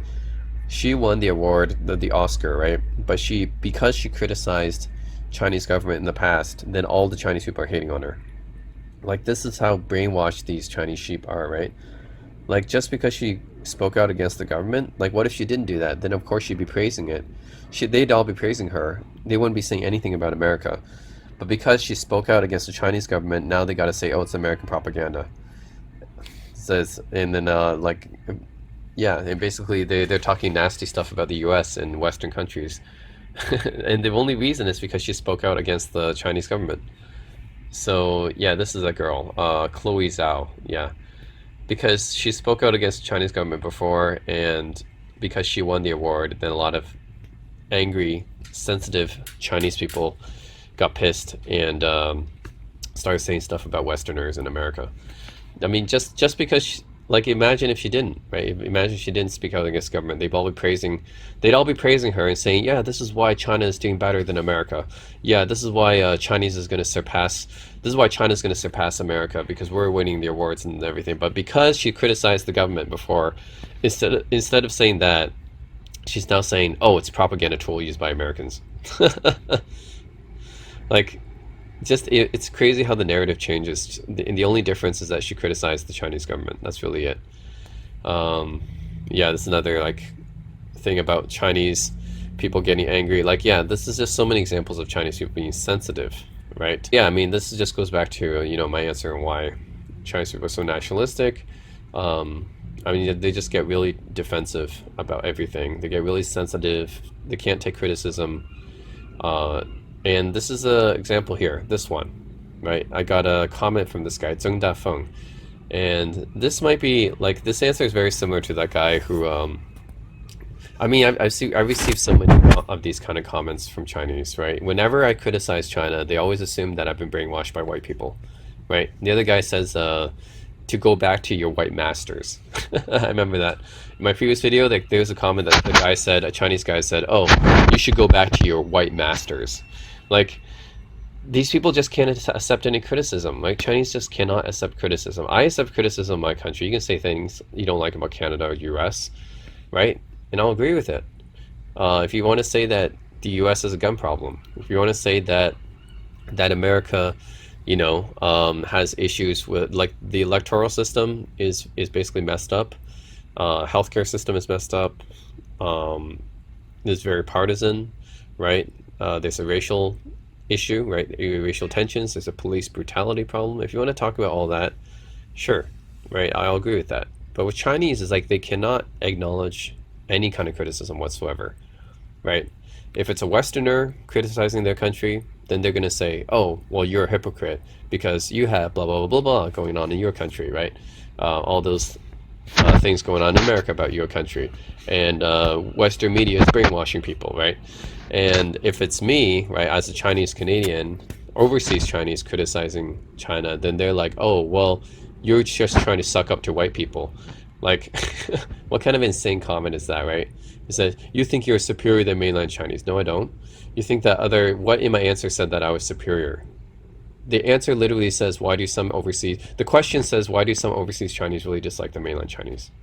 And I gave my answer. I never said I was superior to anyone. And you said, you think other Western will treat you differently if you defame mainland Chinese. That's ridiculous. I don't...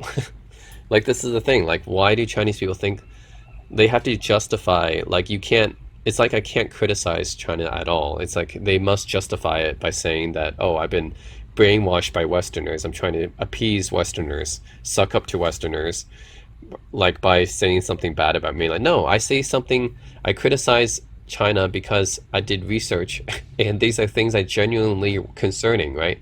These are things I'm worried about China, right? I'm concerned about China. It's not that I'm brainwashed by Westerners anyway. No, I don't care about appeasing Westerners. Like, that's ridiculous. It's like, they won't look at your ID to treat you differently, whether they want to expel Chinese. Okay, I don't care because I'm not trying to appease Westerners, right? Like, they cannot take any criticism of their country, like, just straight up, right? They have to say, oh, you're brainwashed to hate China. Basically, that's how they say it. Like, they cannot seem to just take criticism straight up, which is ridiculous, right? Like, to me, just think about that. I mean, like, for any other country, like, be it Korea, Japan, Taiwan, right? All those countries, yes, Taiwan is a country, all those countries, right? They're able to take criticism in their country, and they're like, okay, yeah, we have things we need to work on. Koreans, right? I have a lot of Korean friends. I lived in Korea before. They're able to take criticism of their country, and they're like, yeah, we know that Korea has a high suicide rate. We know that Korea has bad gender equality. We know that Korea has corruption in politics. We know that Korea has a nasty work culture, right? So those are all things that and Korea has some xenophobia. We know those are issues for Korea, and the Korean people acknowledge this, right? But it seems that Chinese people, like the Korean people, can take that criticism. Even Japanese people can take that criticism of their country, right? But Chinese people cannot take criticism of their country. They just cannot. They get super defensive, and then they're like, no, you must have been brainwashed to hate us. There's no way that you could have criticized, China out of your own free will. You must have been cursed to hate China because of, you're trying to appease Westerners, or, and trying to get suck up to white people or something. Like that's just ridiculous. So that's another thing I want to call out, like that Chinese get super defensive and they cannot take any criticism of their country. Like straight up, they just cannot take it. They have to like justify it by making up some bizarre, ridiculous statement like this, some assumption like this. Like that's yeah. So, and that goes back to why I don't like mainland Chinese, you know, as an overseas. That's one of their problems is that they're too prideful, nationalistic, and they get so defensive whenever you try to criticize their country. Right? No country's perfect, but apparently you can't say that to Chinese. So this is something else I've noticed about some of these Chinese people online, right? Is that a lot of these Chinese nationalists online, they just don't like Korea, and like there's just no good reason for it, right? And all the reasons they give are basically just massive generalizations based on like one or two comments that they found online, which is crazy because I mean this is just an example, right? This is the answer to why do China and Japan hate South Korea so much, and look how this guy responded. Like, look at his answer. It's just so BS, right? So he says, as you know, South Koreans really did so many things to challenge Chinese tolerance, such as nationwidely cursing and laughing at Chinese victims of the Wenchuan earthquake on the internet. So when, like, where was this, right? Did he just find like one or two posts about some Korean nationalists, like laughing at Chinese victims in the Wenchuan earthquake? Because I certainly don't know any Koreans that laughed at Chinese dying in an earthquake. I personally don't know any. But on the internet, I'm sure there's maybe like a few trolls, but you can't just use this and generalize all Koreans as laughing at Chinese victims, right? You can't just take one or two people on the internet and generalize that and say all Koreans, are like that. Shooting Prime Minister Li Keqiang with a laser light on the Nanjing Youth Olympics closing ceremony. Again, who is this? Like one person, right? So just saying that one Korean did this must mean that all Koreans are like this. And this is a interesting one. A female Korean boss forcing Chinese workers to kneel down to her in 1995, widely known in China. This is something that happened, first of all, it happened 26 years ago, okay? So you bring up something that, an isolated incident that happened 26 years ago, right? Some Korean female boss 26 years ago that forced Chinese workers to kneel down to her. In like it's an isolated incident, right? And it's one person. And apparently like this one thing, and I mean this is the problem with these Chinese people online that generalize Koreans, right? They take like one incident and they use it to generalize all of Korea, right? So he says, as you know, South Koreans really did so many things. And he's really just talking about like one or two people online or just this one person that did something 26 years ago. Like, come on, right? Like I actually made a comment. It's like, that's like me saying that the Belgian ambassador's wife, who's Chinese, right? She actually went and abused, right, several workers in Korea. So I'm just saying that your comment about that Korean female boss may as well be relevant as saying that, as Koreans saying that, the Belgian ambassador to Seoul, his wife, right, just did all these verbally abusive things and bring this up 26 years later, right? This isolated incident, and then using it to generalize all Koreans. Like, that's just ridiculous, right? And apparently, like, Chinese people remember this, right? They remember this isolated incident, and it's like, it's ridiculous. You can't just use one isolated incident and use it to generalize all Koreans. And it happened so long ago, too. It's just like that 2002 World Cup, right? The 2002 World Cup, they use that as an example. I'm guessing that's what they use so many sports fouls. I'm guessing this refers to the 2002 soccer World Cup, right? Where Chinese actually made it for once, because usually Chinese suck at soccer. But just that year they actually made it. And of course, Korea usually makes, the qualifications, right, for World Cup. And then, the Koreans did some nationalistic things on there, and then Chinese remember it, right? And they keep talking about it like 20 years later. That 2002 World Cup was almost 20 years ago, right? But they keep talking about that as an example of why Koreans are nationalistic. And I'm like, you can't bring something that happened 20 years ago, right, and use it to generalize people now. You just can't do that. And this happened 26 years ago. It's one isolated incident. You can't use it to generalize people now. It's like me taking the Belgian ambassador's wife to Korea, who verbally and physically abused people and workers in Korea, and using it to generalize all Chinese people 26 years later, right? You can't do that. Slandering the General Chen Lin, who helped them, and just to highlight the national Yusin. Again, who did this and what happened, right? Is this another post that happened online? Or like, where is the reference to this? Where is the source for this? It's probably just like one or two posts that happened online, and they used it again to generalize all Koreans. So many commercial frauds. China, again, 1990s. This is like, and I can't even really blame Korea for this, because back in the 1990s, Korea was far ahead of China, right? China in the 1990s was still developing, like, still a developing country. So you're talking about stuff that happened 1995, 1990s, and 2002. So basically, you can say that the reason why Chinese people hate Korea now is because of a few isolated incidents that happened 20 years ago or 30 years ago, and using it to generalize all Koreans now, and from some stuff that they found online from like one or two posters, and so many distortive reports about China. Oh yeah? Well, how about all these distortive reports about Korea, all these rumors that are actually false about Korea that I find online from Chinese, right? Like, that's like me saying, you know, look at all these Quora answers about Korea, and yeah, that's how Chinese are like. That's why Koreans don't like China. It's because of these one or two posters online I found about Chinese people. Yeah, that's, you know, all Chinese are like that. It's basically me saying that. This is South Koreans' arrogance towards Chinese comes from U.S. backup for them. I don't agree with that. And then if you look at that down here, it says, I basically answer, he said, have you ever been to Korea or met Koreans? And then his answer is, once a tour de Seoul, awful and expensive food. Again, this is kind of subjective, isn't it? Korean food, I actually like Korean food. How can, and he thinks it's awful. Well, that's subjective, right? Awful and expensive food. Expensive is also subjective, right? Like, where did you go, right? I know a lot of places in Seoul that have really cheap food, right? It really depends on where you go. And accommodation for foreigners, especially Chinese. Do you have any proof of this? Is there any proof of Korea like purposely charging expensive accommodation just for Chinese people? I don't know about this, right? Maybe it's for all foreigners. I'm pretty sure like they would charge the same for Chinese as for like white people. I don't think there should be any difference there. No chance for me to talk to ordinary people. See, this is key, right? This guy made this comment about all Koreans based on stuff that he found online and stuff that happened 20, 30 years ago. And he uses it to generalize all Koreans.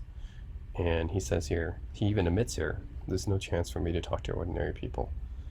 So, I mean, obviously you just admitted you never talked to any Koreans. So how do you know this stuff is true, right? And this is, but the guide bragged all the way about the gorgeous history and the ancestors' heroic deeds I've never heard. Well, you maybe never heard of them because you read about Chinese history and you were educated in China. And they were educated in Korean history. And also, they're tour guides. Of course they're going to talk about their history and talk them up. It happens for any country. Are you saying that China doesn't do that? Are you saying that if I go to China, go to Beijing, and find a tour guide, that they're not going to talk about their history and their ancestors? This is for every tour guide, or America, right? And go to America, and I'm sure their tour guides are going to talk about their history and their the heroic deeds that their heroes have done, right? It's for every. Why like single out Korea about this, right? Of course, Korea tour guides are going to talk about the history and their ancestors. That's what guides do, right? That's what they're there for. And you might not know about them because you were educated in a different country. And he says you may be an English speaker, have a good salary, so they respect you. That's, again, this is like total kind of BS here. And I said you should talk to regular people though, and he says they learn Chinese mostly for money. Okay, sure. So what? Almost every Korean company's business is equal for market in China. Okay, so what? What's wrong with that? There's nothing wrong with that, right? I mean, a lot of countries are trying to learn Chinese to do business with China. Why single out Korea for that? There's nothing wrong with it. See, that's what I don't get. And these answers have so many upvotes. He has 27 upvotes on this. No one should be upvoting this because it's a complete BS answer. He even admitted that he's never talked to ordinary people. So how could he make these generalizations, right? That is this is just slander, right? Slander against Koreans online that happens. Chinese people make these answers online. They slander Koreans, and they expect people to just blindly believe it, even though you never met Koreans, right? How could this have 27 upvotes, and then how could this have 8 upvotes, right? He clearly said he didn't have a chance to talk to ordinary people. This something is subjective. I don't believe that this is true, that they're discriminating against Chinese, and I think all accommodation is pretty much the same for foreigners, all foreigners. I mean, I certainly look Chinese. I'm a Chinese background, but I get charged the same as white people do when I went to Korea. Um, and then this is just what tour guides do, right? Go to any country, the tour guide's going to talk about their history.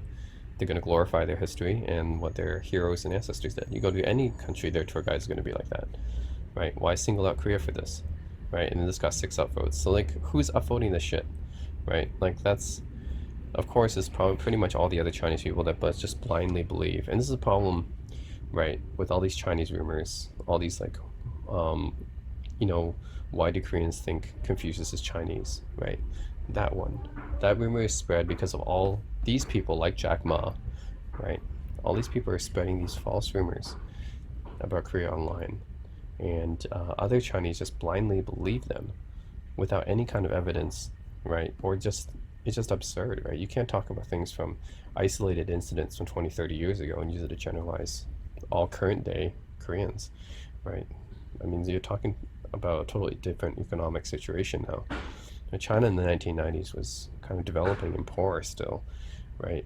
Korea was far ahead of China in the 1990s. So that's a different situation back then. Or even 2002 with the World Cup, that's a different situation then, right? You can't use it to generalize all Koreans now, right? Where China has become a much more powerful country. And you can't use some isolated incident on the internet.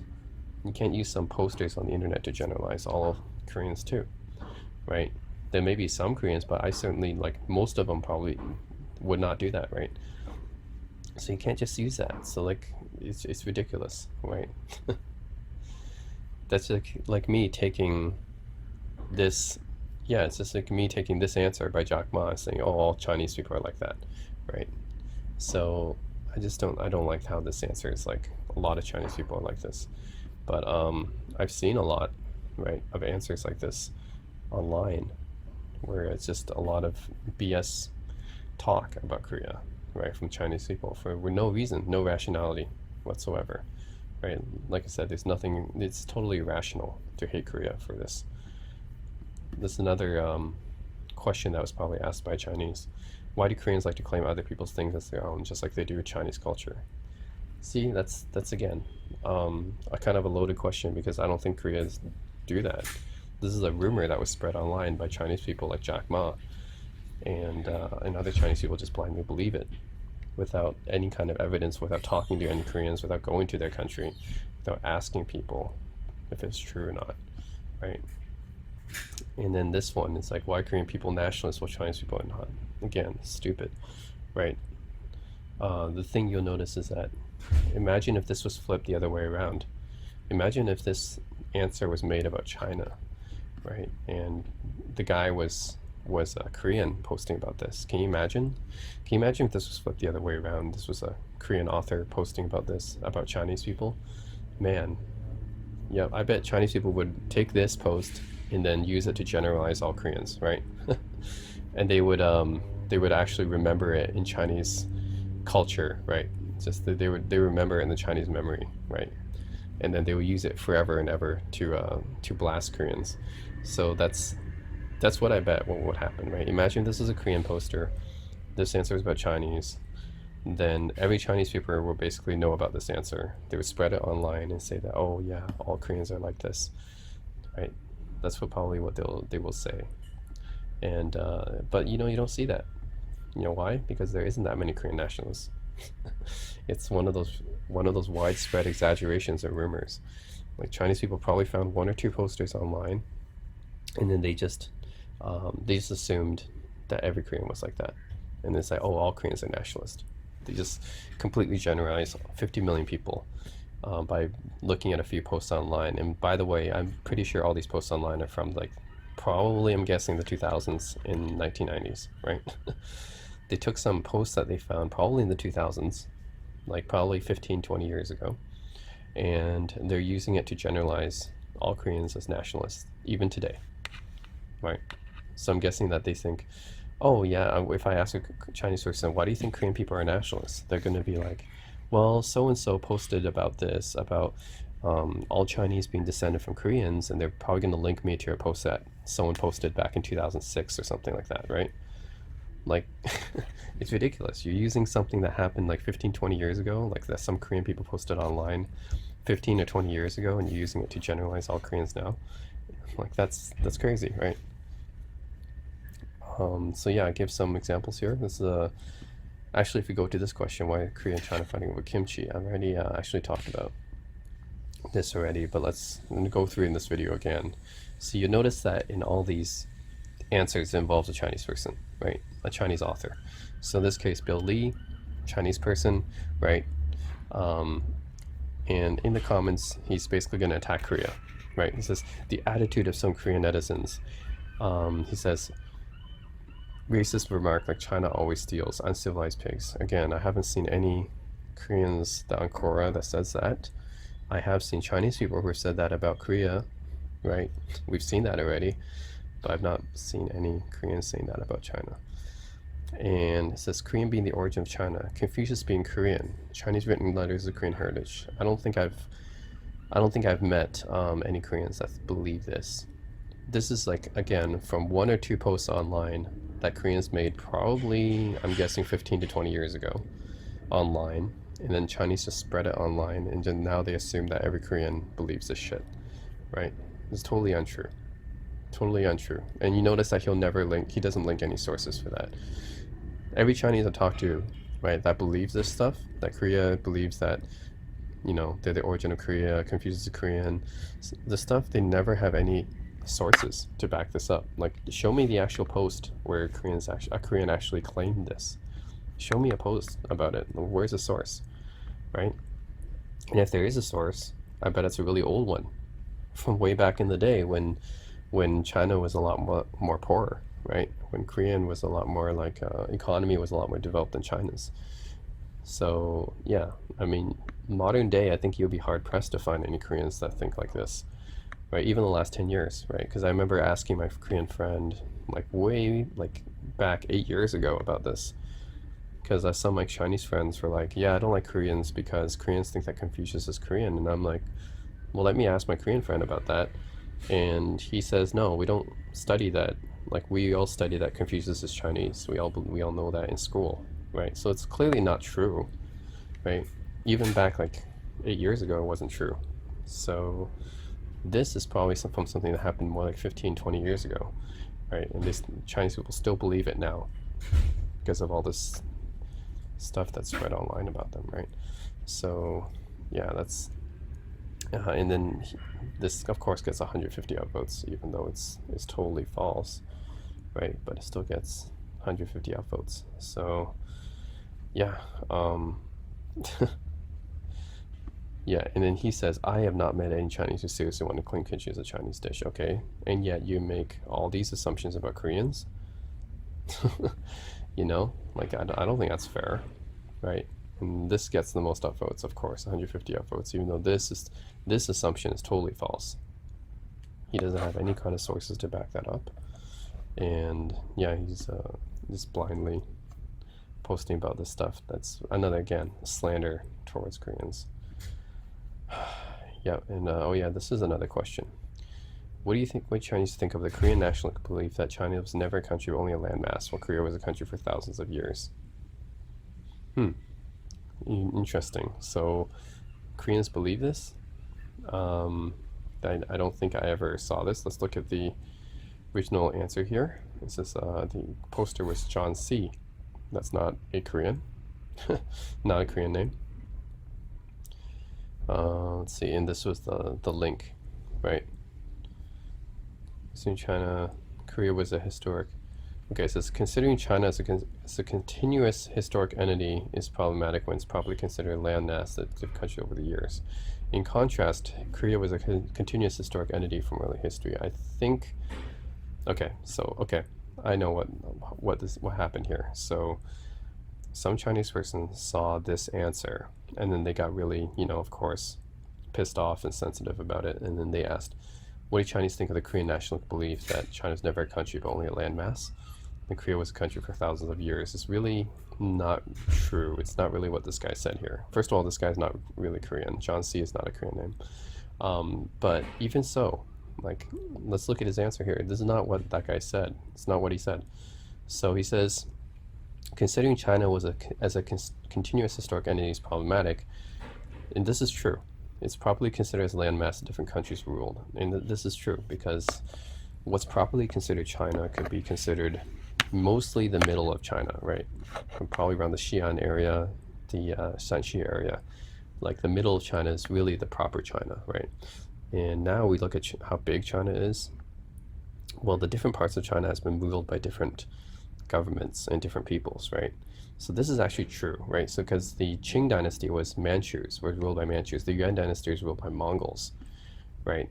So different countries is not really correct. It's more like different ethnicities, different ethnicities, I would say, because it's a landmass. The current China is a landmass that different ethnicities ruled over the years. So, or different empires, you might say. Yeah, different empires. So yeah, the Qing was ruled by the Manchu Empire. The Yuan dynasty was ruled by the Mongol Empire, and that's true. That's historically fact, right?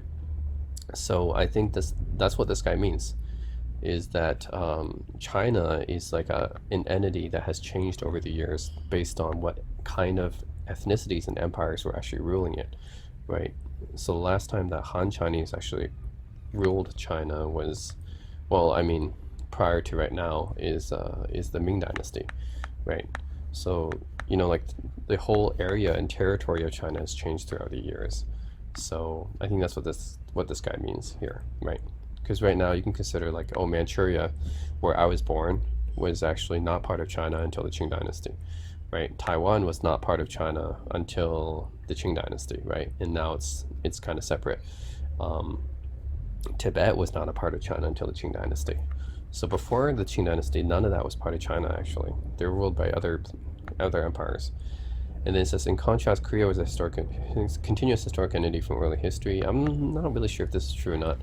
I mean, you can consider this kind of similar to China in the sense that Korea was also ruled by a Pan-Asian type of government, because Korea was also ruled by the Yuan Dynasty. Korea was also ruled by the Mongols, right, back in the Yuan Dynasty. And Korea was actually divided into different kingdoms back then, some of which are actually Pan-Asian, like Goguryeo was a Pan-Asian kingdom. It was made up of many different ethnicities, not just Koreans.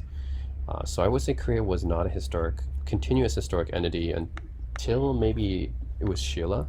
In Shilla, we're talking about maybe like 5th century, 6th century AD, right? So it's not really early history. It's I would say Korea was a continuous historic entity from maybe like the 500s or 600s when it was Shilla, and then from there it was basically one continuous entity, right? But before that, it was actually divided amongst different kingdoms and Pan-Asian kingdoms. And China's always been divided amongst different kingdoms until recently, basically. Even now, really, if you look at the PRC, it's really made up of different ethnicities, right? You have a lot of different ethnicities in China right now. I think you have over like 50 different ethnicities. But yeah, like a lot of different parts of China, like Tibet and in Manchuria, right, were not part of China until the Qing Dynasty. Even Taiwan's not part of China now, right? But even when it was part of China, it was only part of China from the Qing Dynasty, right? So yeah, even Vietnam was an administrative region for nearly half its history. Exactly. So this guy's just talking about historical facts here. Vietnam was controlled by China for a while. So yeah, there's nothing wrong with this answer here. This is actually a historical fact. And I agree with this person's answer. And it really needs more upvotes. It only has 3 upvotes, 4 upvotes. It's probably because a lot of Chinese people got pissed off and downvoted this answer. But yeah, there's nothing wrong with this answer. This is actually a very factual answer here. Okay, this is another thing I want to talk about. Like, this is another thing, South Korea, free country. And here's another Chinese people commenting about Korea. Imagine if there was like a lot of Korean authors commenting about China. Right? It was the other way around. Can you imagine? Can you imagine the rioting, the boycotting that would happen? But instead, you have all these Chinese people commenting on Korean topics, right? Who probably have never been to Korea. They don't know any Koreans, but they're commenting about the topics here. And this is again, I think I talked about this before, but let's go through it again. The question is South Korea a free country? And then they're basically like, oh, this is a top upvoted answer, right? Always by a Chinese person talking about Korea. That's, has a lot of factual incorrections, or has a lot of incorrectly stated opinions here. Yeah, that's not really backed up by talking to any Koreans whatsoever. So basically, his answer here is talking about, oh, most Korean presidents had something bad happen to them. So yeah, this person, yeah, like basically every Korean president had corruption issues, or they were forced out of office somehow. This guy didn't even do anything wrong. He just committed suicide. That's it. But he never actually did anything wrong. Roh Moo-hyun. A lot of these guys actually didn't really do anything wrong. Let's look at Kim Yong-sum. Didn't do anything wrong. He just had bad approval ratings, and there's nothing wrong with that. Like, he had bad approval ratings, and corruption of his second son has nothing to do with him. So there's nothing wrong with Kim Yong-sum. Kim Dae-jun, 3 sons jailed for taking bribes. Okay, that's nothing to do with him. So this is nothing to do with him. Nothing to do with him. Committed suicide. Nothing to do with. No corruption happened there. And then the current president, Moon Jae-in, nothing happened to him so far. So actually, there are a lot of Korean presidents that nothing really happened to them, but he's talking as if his sons, because there's something happened to their sons, then that something is related to them. I don't know why. But yeah, basically his answer is, oh, the problem with Korea is that so many things happen to the presidents, so they're not a free country, which doesn't make any sense. Because the definition of a free country is that if the leader did something wrong and corrupt, then they should be removed from office, right? And some punishment should happen to them, and which is what happens in Korea, right? We actually know that for a lot of presidents in Korea, when they do something wrong, something actually happens to them. So the fact that Korea, two were punked by their sons, yeah, that's not even related. 4 were arrested and sentenced to prison. Okay. So yeah, like that's actually proof that Korea is a successful democracy, right? It's a successfully free country. I don't think this person understands because he's Chinese, right? And Chinese people live under basically a dictatorship. But in Korea, like if you have a president, right, that did something wrong, they get removed from office and they get arrested. They get put into prison for corruption and stuff. That's a good thing, right? Even the U.S. can't do that, right? Even the U.S., like Trump, basically incited insurrection, and he never got removed from office, right? He got impeached, but he didn't get removed. And the key thing about a successful democracy is that you're able to remove their leaders when they do something wrong and punish them. So in this case, what he's saying is that Korea's, somehow not successful is basically the opposite. Is that Korea is successful. Like, that's the whole thing. And I commented about this. I said, Korea is basically, like, which country is more free? The one which arrested numerous past presidents who committed crimes, or the one who has a laughingstock of a democratic process, or the one who is essentially a dictatorship, right? Like, his answer basically just proves that Korea is a free country, right? It's probably one of the most democratic countries because of the fact that you can punish their leaders, right? In other countries, like even the US, you can't really do that. So, in this one has 115 upvotes, again, written by a Chinese person about Korea, who probably didn't go to Korea, never lived in Korea, never talked to any Korean person, and yet has a lot to say about their country. So, yeah, a lot of negative stuff to say about the country, of course. Here's another question that was asked. This is, are Korean people bad? I don't want to sound hateful or racist, but in my country there are many Korean people living. Whenever I met them or went to the shop, they're extremely arrogant, cold, and super unfriendly. Like, this is another... Okay, so what? You can't generalize just based off of a small sample size, right? You can't just say, oh, a couple of customers went to my shop, they were rude, they happen to be Korean. Does that mean that all Koreans are like that? No. Again, this is the problem, just like with all those Chinese answers, right? You can't just take like a group, like one or two Korean people, and just generalize it to the entire population, right? That just it would be like, all those comments about Korean nationalism and netizens and stuff like that. Here we go. Why do Koreans ultra nationalists hate China and Chinese people? Do Chinese hurt them or something? The hatred seems excessive. Again, this is like as if I took some of the most extreme, like some of the most extreme racists online, right, in the US, and then I generalized it to say that, oh, all Americans are like that. Right? It's like if I just took some of the most extreme Trump supporters, if I took some of the, white supremacists in the US online, right, because online there's going to be more of them. If I just took some of those guys and then I found some of their tweets and I found some of their social media postings, and I was like, yeah, this is all Americans are like that. That's as if I generalized it like that, right?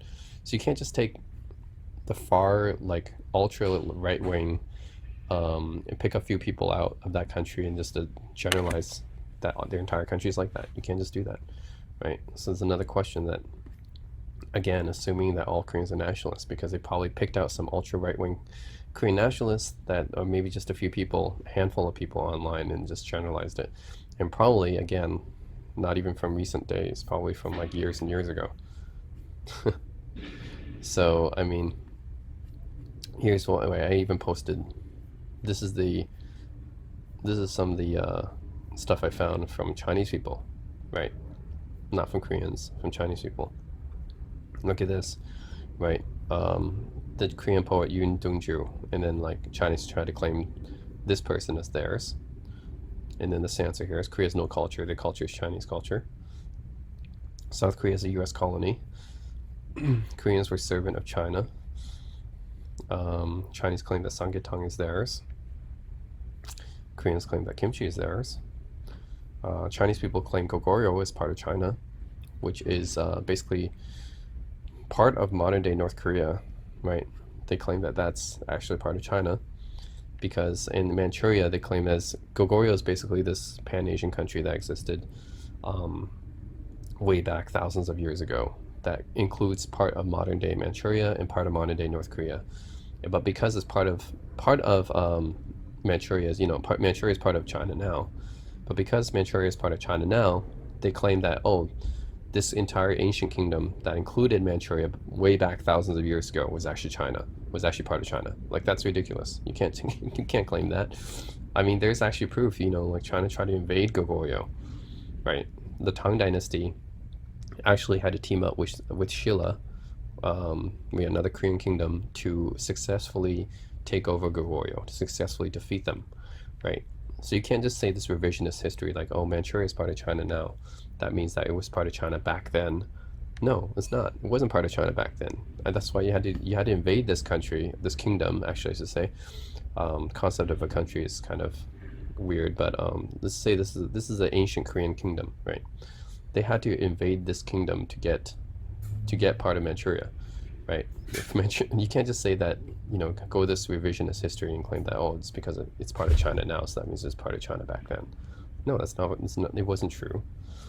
Just in history, it's obviously you had to invade that, right? You had to invade that kingdom, take it over. And Manchuria didn't become part of China until the Qing dynasty, right? So you can't just claim stuff that was pre-Qing dynasty and say that's yours, right? And again, they try to, like, the hanbok, which is the Korean traditional outfits.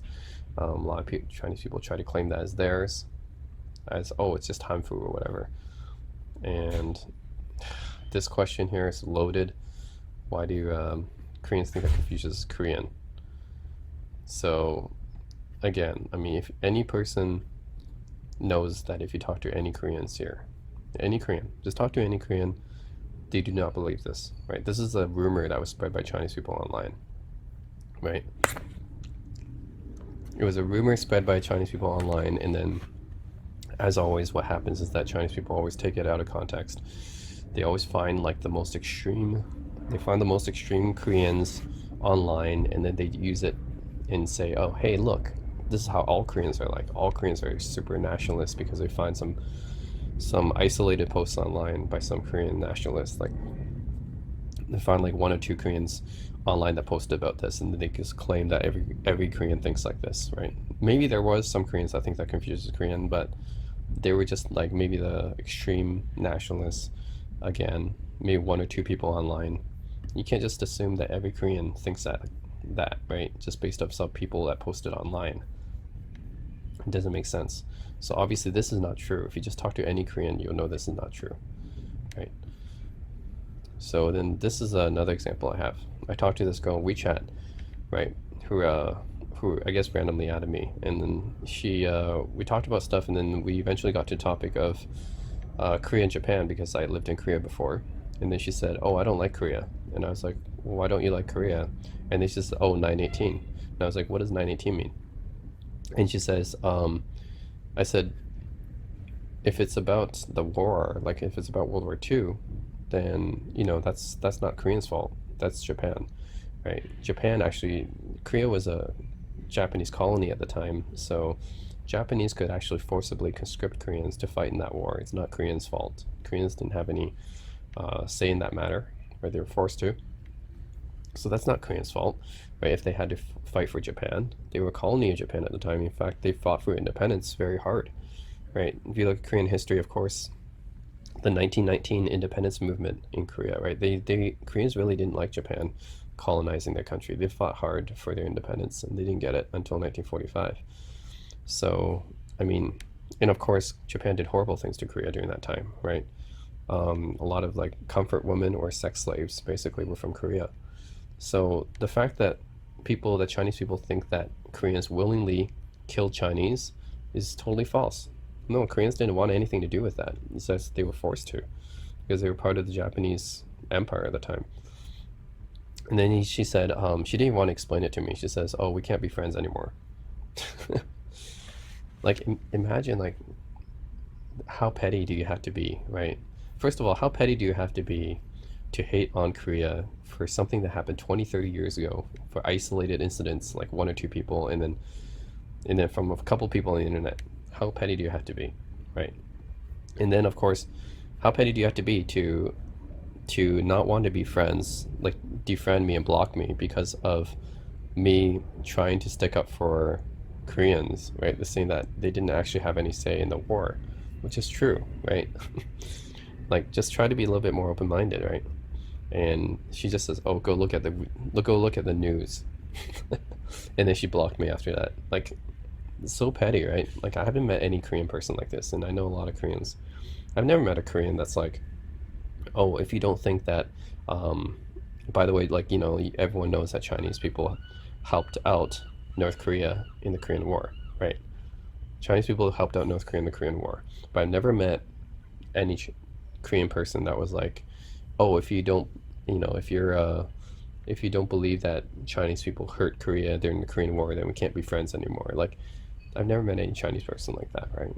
And that was actually because Chinese people wanted to help North Korea, right? In this case, Koreans didn't want to help Japan.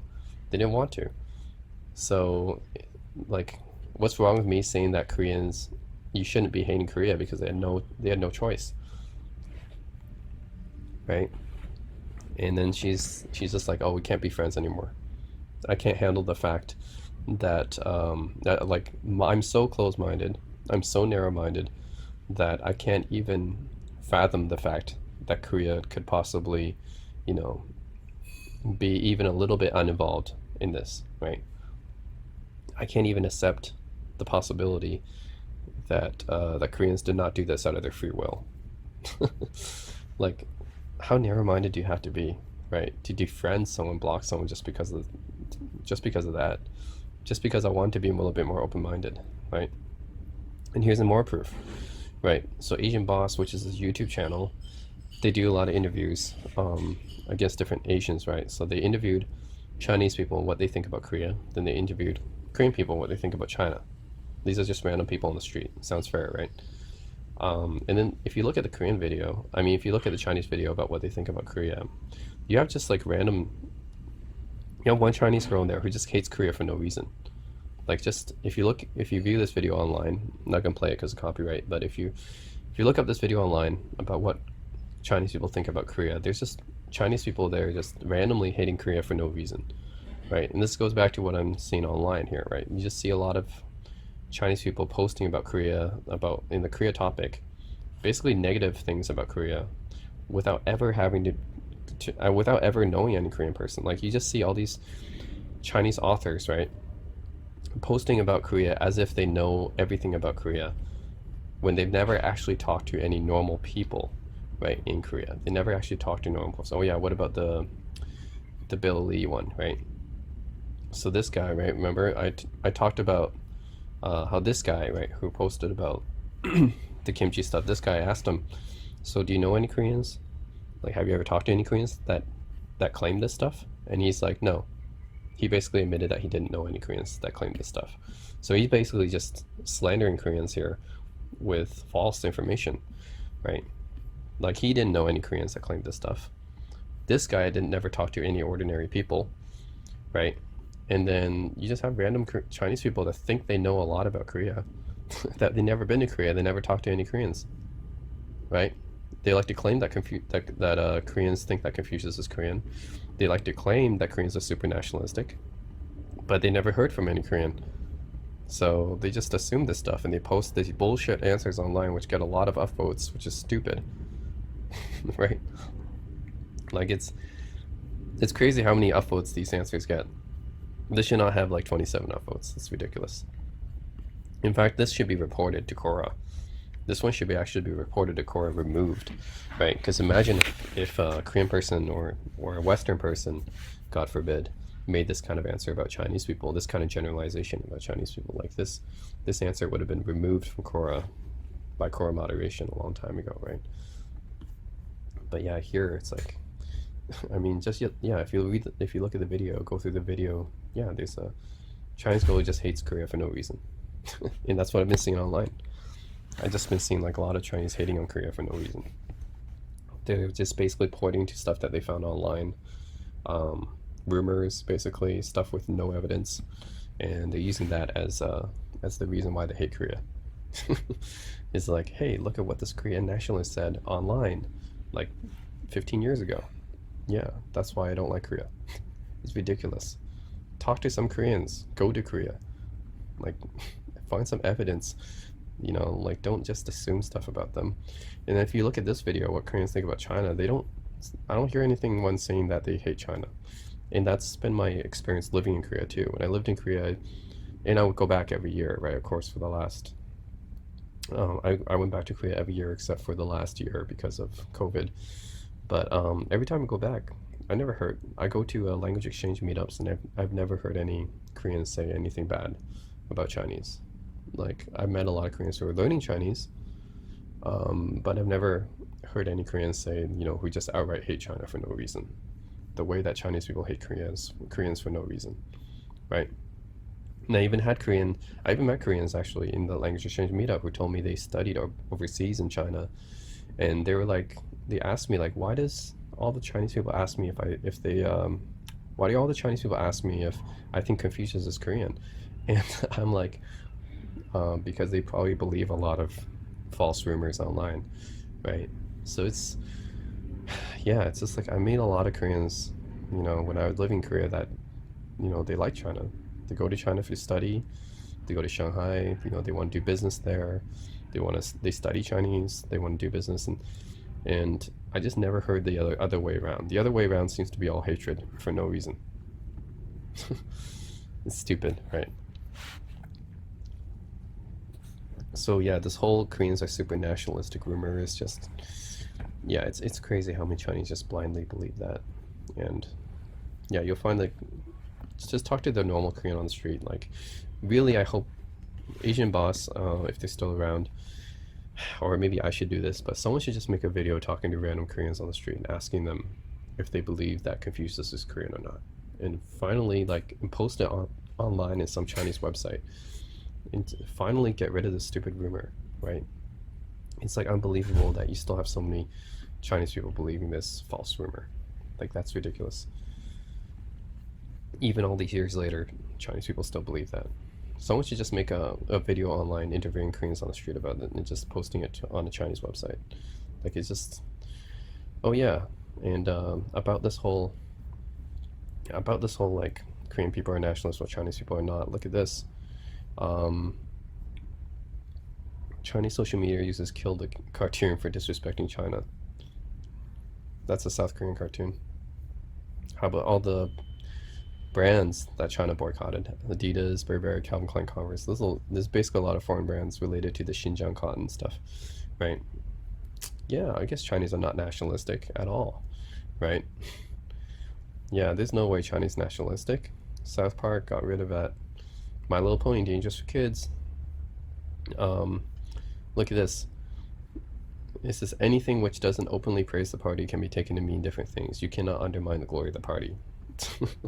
That's just pure propaganda right there. Chinese government has introduced a new licensing system. It says it forces new games to include communist ideology and contribute to promoting Chinese culture. Gee, imagine if Korea did that, right? Do you still think Koreans are more nationalistic than Chinese? Like, just based off what I've seen online, right? Oh yeah, this Oscar winner. It's a Chinese Oscar winner, but because she she wrote a post criticizing China in the past, then yeah, look at all the sensitive Chinese online, right? So yeah, this stuff is like, do you really believe that Koreans are more nationalistic than Chinese? Just based off of what I've seen online, like it's kind of like the whole LeBron haters thing. LeBron haters think that bronzesexuals, that's what they call LeBron fans, are everywhere. And they hate their fans, they hate LeBron sexuals, but in actuality, in reality, I've not seen that many LeBron fans as LeBron haters, right? It's not even close. There's way more LeBron haters. Same thing here. Chinese people always tell me, so many Korean nationalists. I've never really met that many. When I was living in Korea, I don't think I really met any Korean nationalists, not in person, but maybe there's some online, right? But I haven't met any on Quora so far. I haven't met any Korean nationalists on Quora. But all the posts I'm showing you guys, you can see that there's so many Chinese nationalists, right? I made the whole 7-8 hour Quora video on YouTube about it, and I make all these subsequent Quora YouTube videos about how many nationalistic Chinese people there are. So, I mean, the proof is in the pudding right there, right? You can see. This is just one website. I'm not even on Zhihu yet.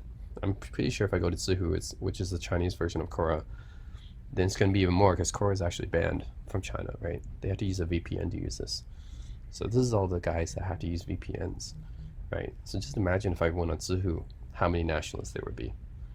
So this is all just the people on Quora who are using VPNs and stuff like that. Like, yeah, I made so many YouTube videos on this already. That's just a fraction of all the Chinese nationalists online, right? Meanwhile, I've not really found any Korean nationalists. So, yeah, I mean, exactly. Like, if this was asked about Chinese people, this question would have been removed by Quora moderation. This answer would have been collapsed by Quora moderation if this was the other way around. If this was a Korean or a foreigner posting about China like this, making generalizations about China based on something they've seen online, would have been collapsed. Right. I even made a video about how some of my answers about China got collapsed for basically no reason, right? And this one is actually containing slander, right? And it didn't get collapsed. So I mean, it tells you exactly whose side Quora moderation is on, right? So Quora moderation collapses any kind of not even just anti-Chinese answers, even answers that are neutral towards China get collapsed, right? And then you have answers like this that's totally slandering Koreans, and this answer is allowed to exist. So if there's so many Korean nationalists, why is this answer not collapsed? Why do all my answers about China get collapsed, right? Why do I have people like calling me a traitor towards China or like saying that I'm appeasing white people, stuff like that? I never get that from Koreans. I only get that from Chinese. So, yeah, I'm just saying. In my experience, it's not just that China has more nationalists than Korea. They have way more, way more, right? In my experience, it's not even close. There's way more Chinese nationalists than Korean nationalists. And they're way more like out there, right? So it's, yeah, using VPNs, in fact. So yeah, like Koreans don't even have to use VPNs to use Quora. Right, Quora is not blocked in Korea. They don't have to use VPNs, and yet I don't see any Korean nationalists on here. So yeah, this answer would have been collapsed if there was. So yeah, I just wanted to show you guys exactly how much Korean slander there is by Chinese online. Right, most of it is just pure like BS. It's bullshit. It's not true. It's based on massive generalizations, and it's just another extension of Chinese nationalism. Why do they hate Korea so much? Probably because Korea is successful. It's a small country and it's successful, and especially in the entertainment industry. China's probably jealous about that. Remember the Chinese people? How about Chinese people boycotting, or China, I should say, boycotting K-pop and Korean entertainment because of the THAAD, right? So that was China has been banning K-pop and Korean entertainment since 2016 because of the THAAD. That was because of an anti-missile defense system that the U.S. basically forced onto Korea. And instead of punishing the U.S. for it, they punished Korea for it. What about what happened with COVID, right? So when COVID happened, China just banned all the Korean travelers towards China. Korea, on the other hand, continued letting in Chinese travelers, even when they knew that that COVID came from China, right, or originated in China, I should say. But even though they knew that, they kept letting in Chinese travelers, right? Whereas China just banned Korea right away. So I mean, you can see like it's been an uneven relationship, unequal relationship between China and Korea. All I see is like Korea does so much for China, right, or is really tolerant towards China. Same thing with Koreans, right? I've never heard any Koreans say anything bad about Chinese. They've been very tolerant of Chinese people, even though Chinese tourists are very loud, right? And they go to Jeju a lot, and I heard stories about all of them basically just completely not caring about the culture of that area, right? Just messing things up. You hear these things about Chinese tourists, right? But I don't really see any Koreans really hating on Chinese because of it. On the other hand, you see China banning Korean stuff, boycotting Korean stuff, hating on Koreans online for basically irrational reasons. So yeah, I just wanted to get that rant out there. Just something that kind of pissed me off as someone who you know I care about Korea and China a lot. So that's why I see this a lot. Just want to point that out. So this is another answer on the core Chinese topic I want to talk about. So the question is, what aspect of Chinese culture is hardest for Westerners to properly understand? So first of all, this question itself is very generalizing, and I've talked about this before. I don't like it when Chinese people generalize Westerners. Like they put Westerners all into one bucket, as if they're all the same, right? But it's not. We all know Westerners are like a whole. That's a whole swath of people, right? From different countries, different cultures, different religions. I mean, you're talking about like Canada, New Zealand, Australia, South America, um, both Eastern and Western Europe, right? Like you in Mexico, like you're talking about a whole bunch of different countries, not just America. And I think Chinese people are referring to Westerners as if it's the same as Americans, but it's not.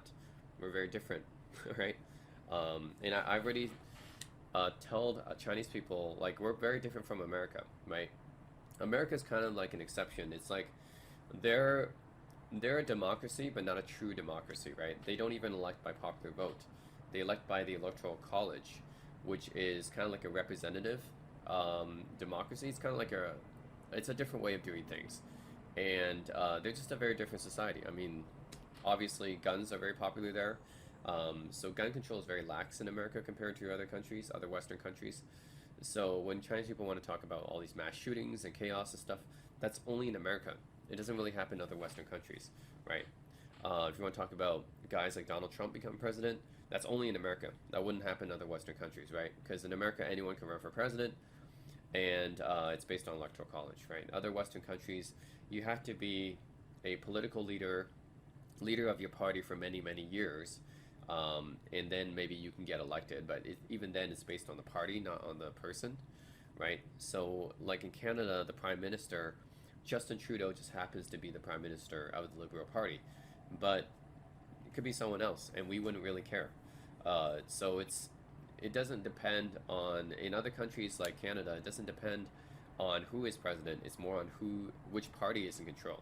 That's more important, right? Like who's the head of that party doesn't really matter so much as which is the party in control. But in America, it matters who's in charge, right? So Trump is very different from George W. Bush, which is very different from Ronald Reagan, or if you go back even more, right? Like Dwight Eisenhower, Richard Nixon. They're all the same party, but they're all very different. Whereas in Canada, yeah, it doesn't matter who's really in charge. Is whether it be John Chrétien or Paul Martin, the same party, but I mean same party. But I think as long as the party that we want is in control, that's what matters. So yeah, like typically prime ministers are leaders of a party and has to be a leader of a political party for many years before they can be yeah, before they can even be elected. And this is the difference from America. Whereas America, you can have no political experience like Donald Trump and be elected, right? So that's specific to America. And then of course healthcare, subsidized education, those things are provided by other Western countries, right? Especially like Western Europe. I'm talking about Western Europe, Canada, Australia. Um, these countries provide universal healthcare to the citizens and subsidized education. America does not provide that. So there are big differences between America and other Western countries that I think Chinese people should understand. They shouldn't just group us all together into one bucket. So this is annoying, and it's really annoying when I consider that if I try to do this for Chinese, then it basically gets removed by Quora, right? So I I made this question that says, why do so many Chinese girls seem to have spoiled princess syndrome? And by the way, this is actually it's kind of a thing I've noticed, right? And I actually posted a link to an article about this Chinese celebrity that's complaining that she doesn't have enough, living resources when she's given like $100 a day to spend, and she complains it's not enough. And I've seen a lot of Chinese girls actually have this kind of, they call it 公主病, so princess syndrome, and a lot of Chinese girls have it because China's a one, China has a one-child policy, which kind of exacerbated this. So a lot of people have prince syndrome, princess syndrome, because their parents focus so much on their one child. And then you have their culture, which is kind of focused on the guys basically doing everything for the girl, right? So Chinese girls don't really have to do much for the guy, but the guy has to do everything for the girl. The guy has to like pay for her, everything, buy her house, buy her car, buy gifts all the time, spend lots of money on her. Like, so this whole culture leads to a lot of spoiled princesses, right? So it's honestly not surprising to me. That's why I posted it. It's actually pretty common. But then Quora Moderation removed it, and they said, "Oh, this question is violating our policies because it's too generalizing." And I was like, "Well, how is it more generalizing than a question like this, right?" And yet this question is allowed to exist. This question is allowed to exist. It's allowed to have all these answers, 37 followers or whatever. And yet, oh, I'll show you another one actually. Another kind of generalizing question about Westerners. Let's see. Yeah, look at this one. How does a Chinese person living in Western countries cope with seeing media that's almost 100% negative China? Gee, isn't that generalizing a little bit? How do you know that all Western media is 100% negative to China, right? How generalizing is that? And yet this question is allowed to exist. 54 answers, 68 followers, right? And I mean, you have lots of upvoted answers like this, right? So as an ethnic Chinese living in the US, observing Western media coverage of PRC has trained me to spot manipulative propaganda, made me more supportive of the CPC, made me skeptical of the free press. So yeah, like basically this question is just taken as if it's the truth, right? Like that's what annoys me about even Quora, because I think it has a Chinese bias, right? Like, how could this question exist that's basically generalizing all Western countries and all Western media? Like, you just assume that all Western media is 100% negative to China. It's like taken as if it's a truth, right? Whereas I can't make a question about Chinese girls having spoiled princess syndrome because it violates the policies. Like, okay, how's this more generalizing than this, right? And this question is allowed to exist. My question is not. I mean, to me, it's almost like, yeah, like, okay, how is this like less generalizing, right? You saying that all Western media is 100% negative China? Okay, so not all Chinese girls have spoiled princess syndrome, but at least that's been my observation of a lot of Chinese girls. I didn't even see all Chinese girls. I said, why do so many Chinese girls, right? I didn't even say 100% of Chinese girls, so it's not that generalizing. I'm saying, why do so many, right? This question says 100%, 100% negative. Not a single, so you're saying not a single piece of Western media is positive to China. Out of all the Western countries, there's no media publication that's positive to China. How can you be so sure, right? 100% negative, and this question is allowed to exist. My question says not even 100% of Chinese girls. I'm just saying, why do so many? That isn't allowed to exist, apparently.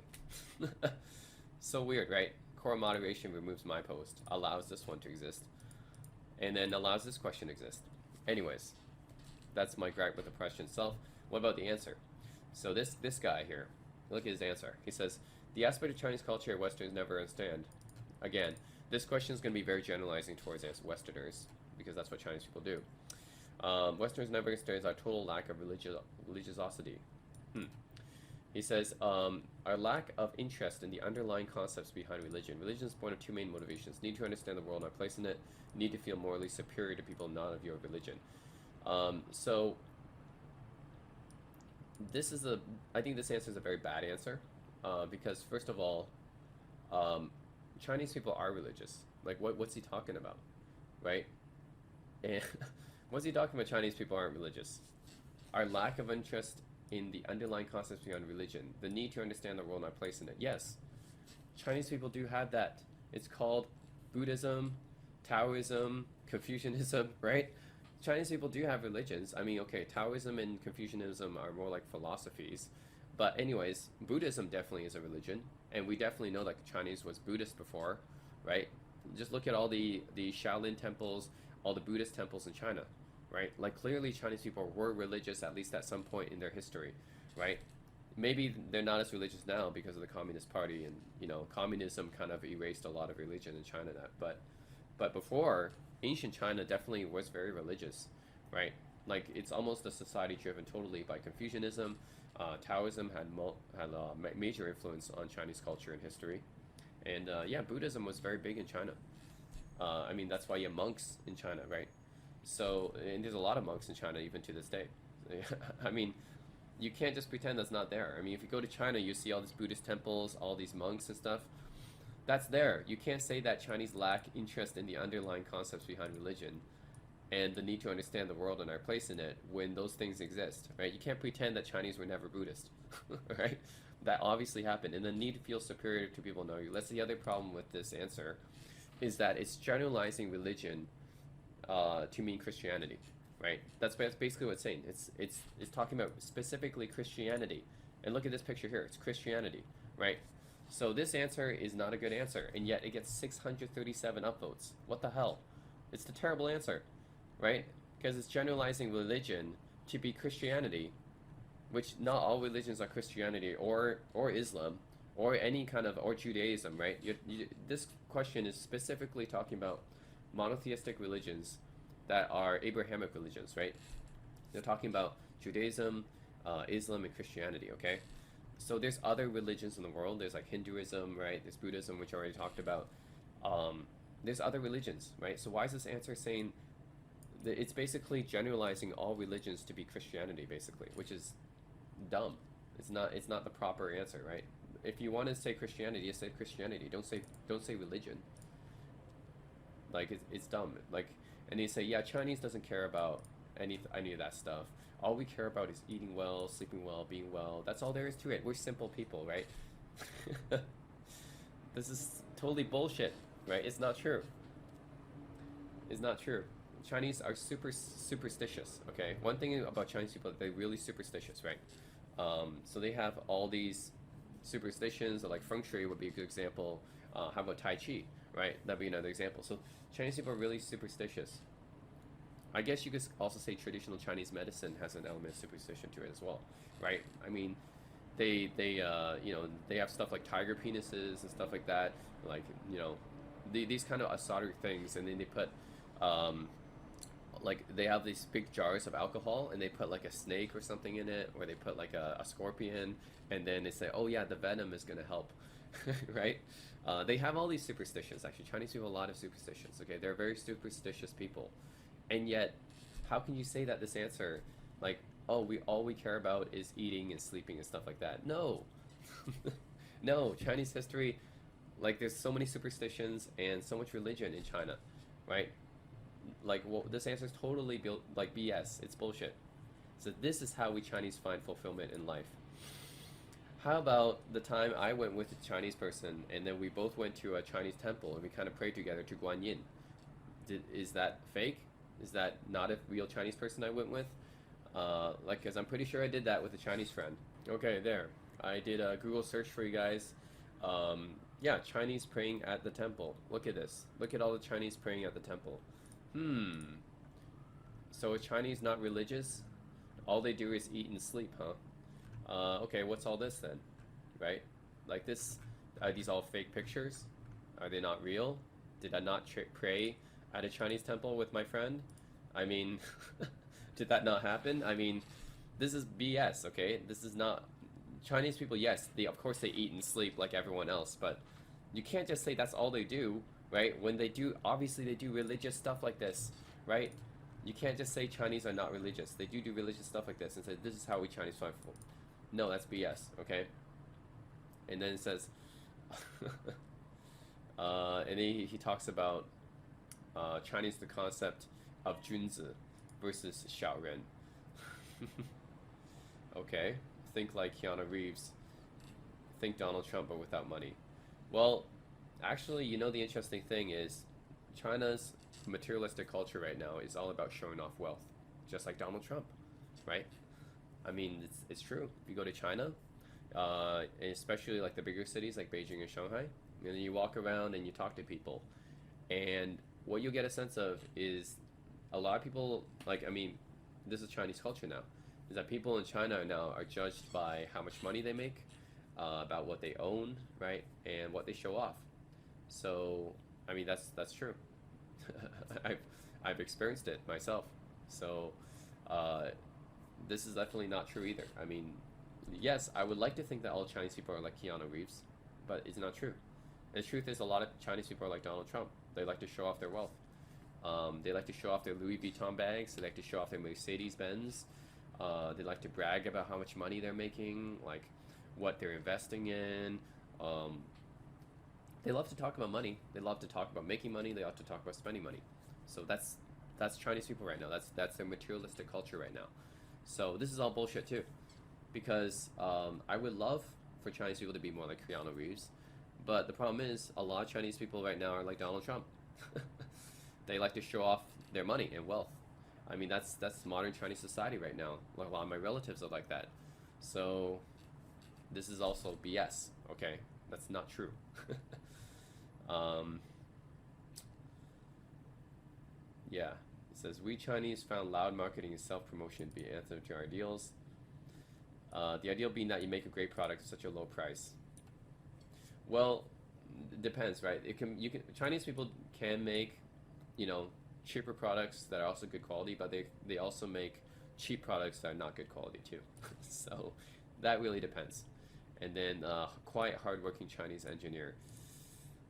I don't know about this because I believe there's another question on Quora about this, about working harder doesn't necessarily mean working better, right? So yeah, just because you work a lot of hours and work very hard, and by the way, like all Asian cultures are like this, not just Chinese, but Koreans especially, and Japanese, Taiwanese, basically all Asians are pretty hardworking, right?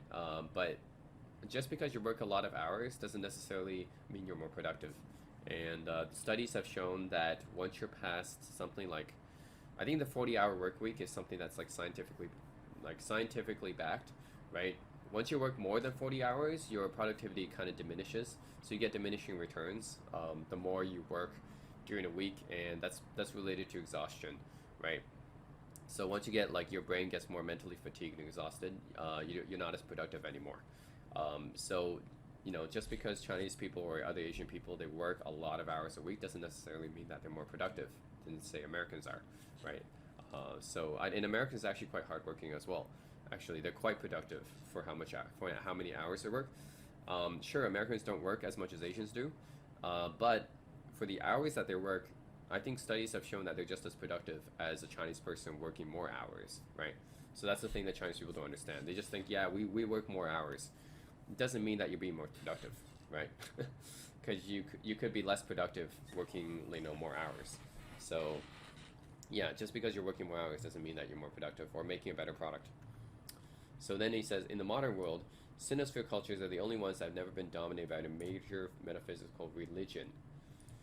Um, Not sure about this because yeah, like I said, ancient China in the past was very religious with Buddhism, and then if you want to call it, uh, I think they're philosophies, but if you want to call it like Taoism, Confucianism, like yeah, these are philosophies, but they really influence Chinese culture and their way of thinking.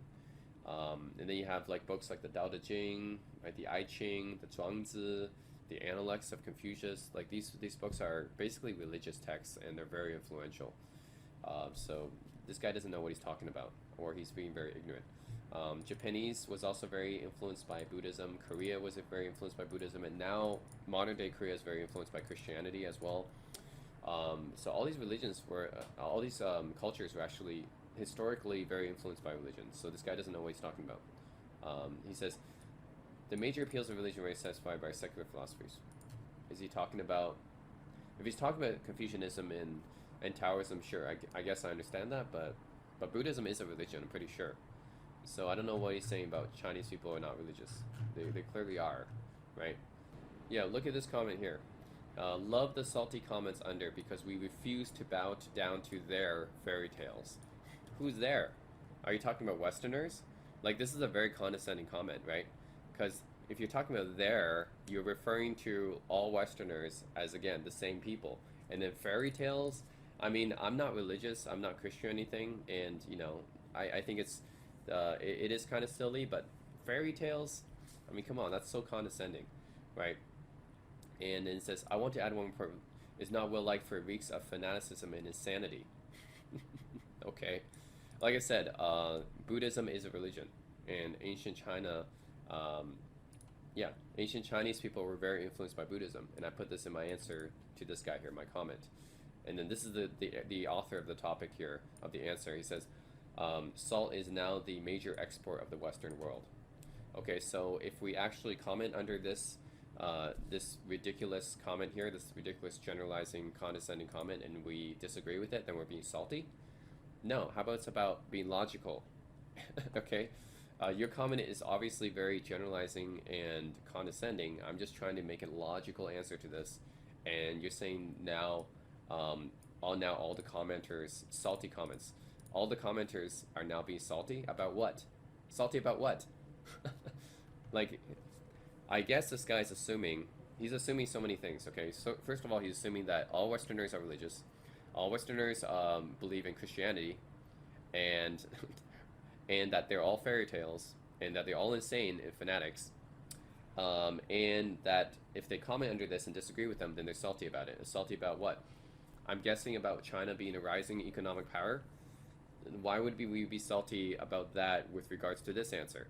Right? Like saying that Chinese, like disagreeing with your ridiculous generalizing, like condescending answer is us being salty about you being rising up as an economic power. Like it doesn't make sense, right?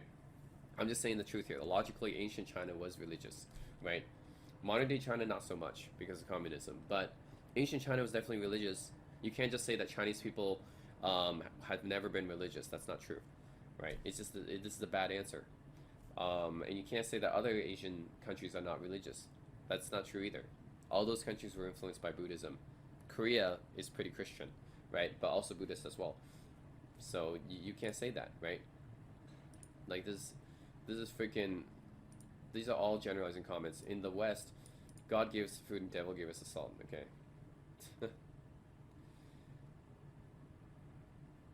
Oh man. And yes, Westerners believe in fairy tales. Man, talk about generalizing comments, man. This is, yeah, this guy is basically generalizing all Westerners. He's generalizing all Westerners as crazy, fanatical Christians who believe in fairy tales. Basically, just look at his answers. Like Westerners believe in fairy tales, right? Or Westerners are fanatics and insane, right? And refuse to bow down to them.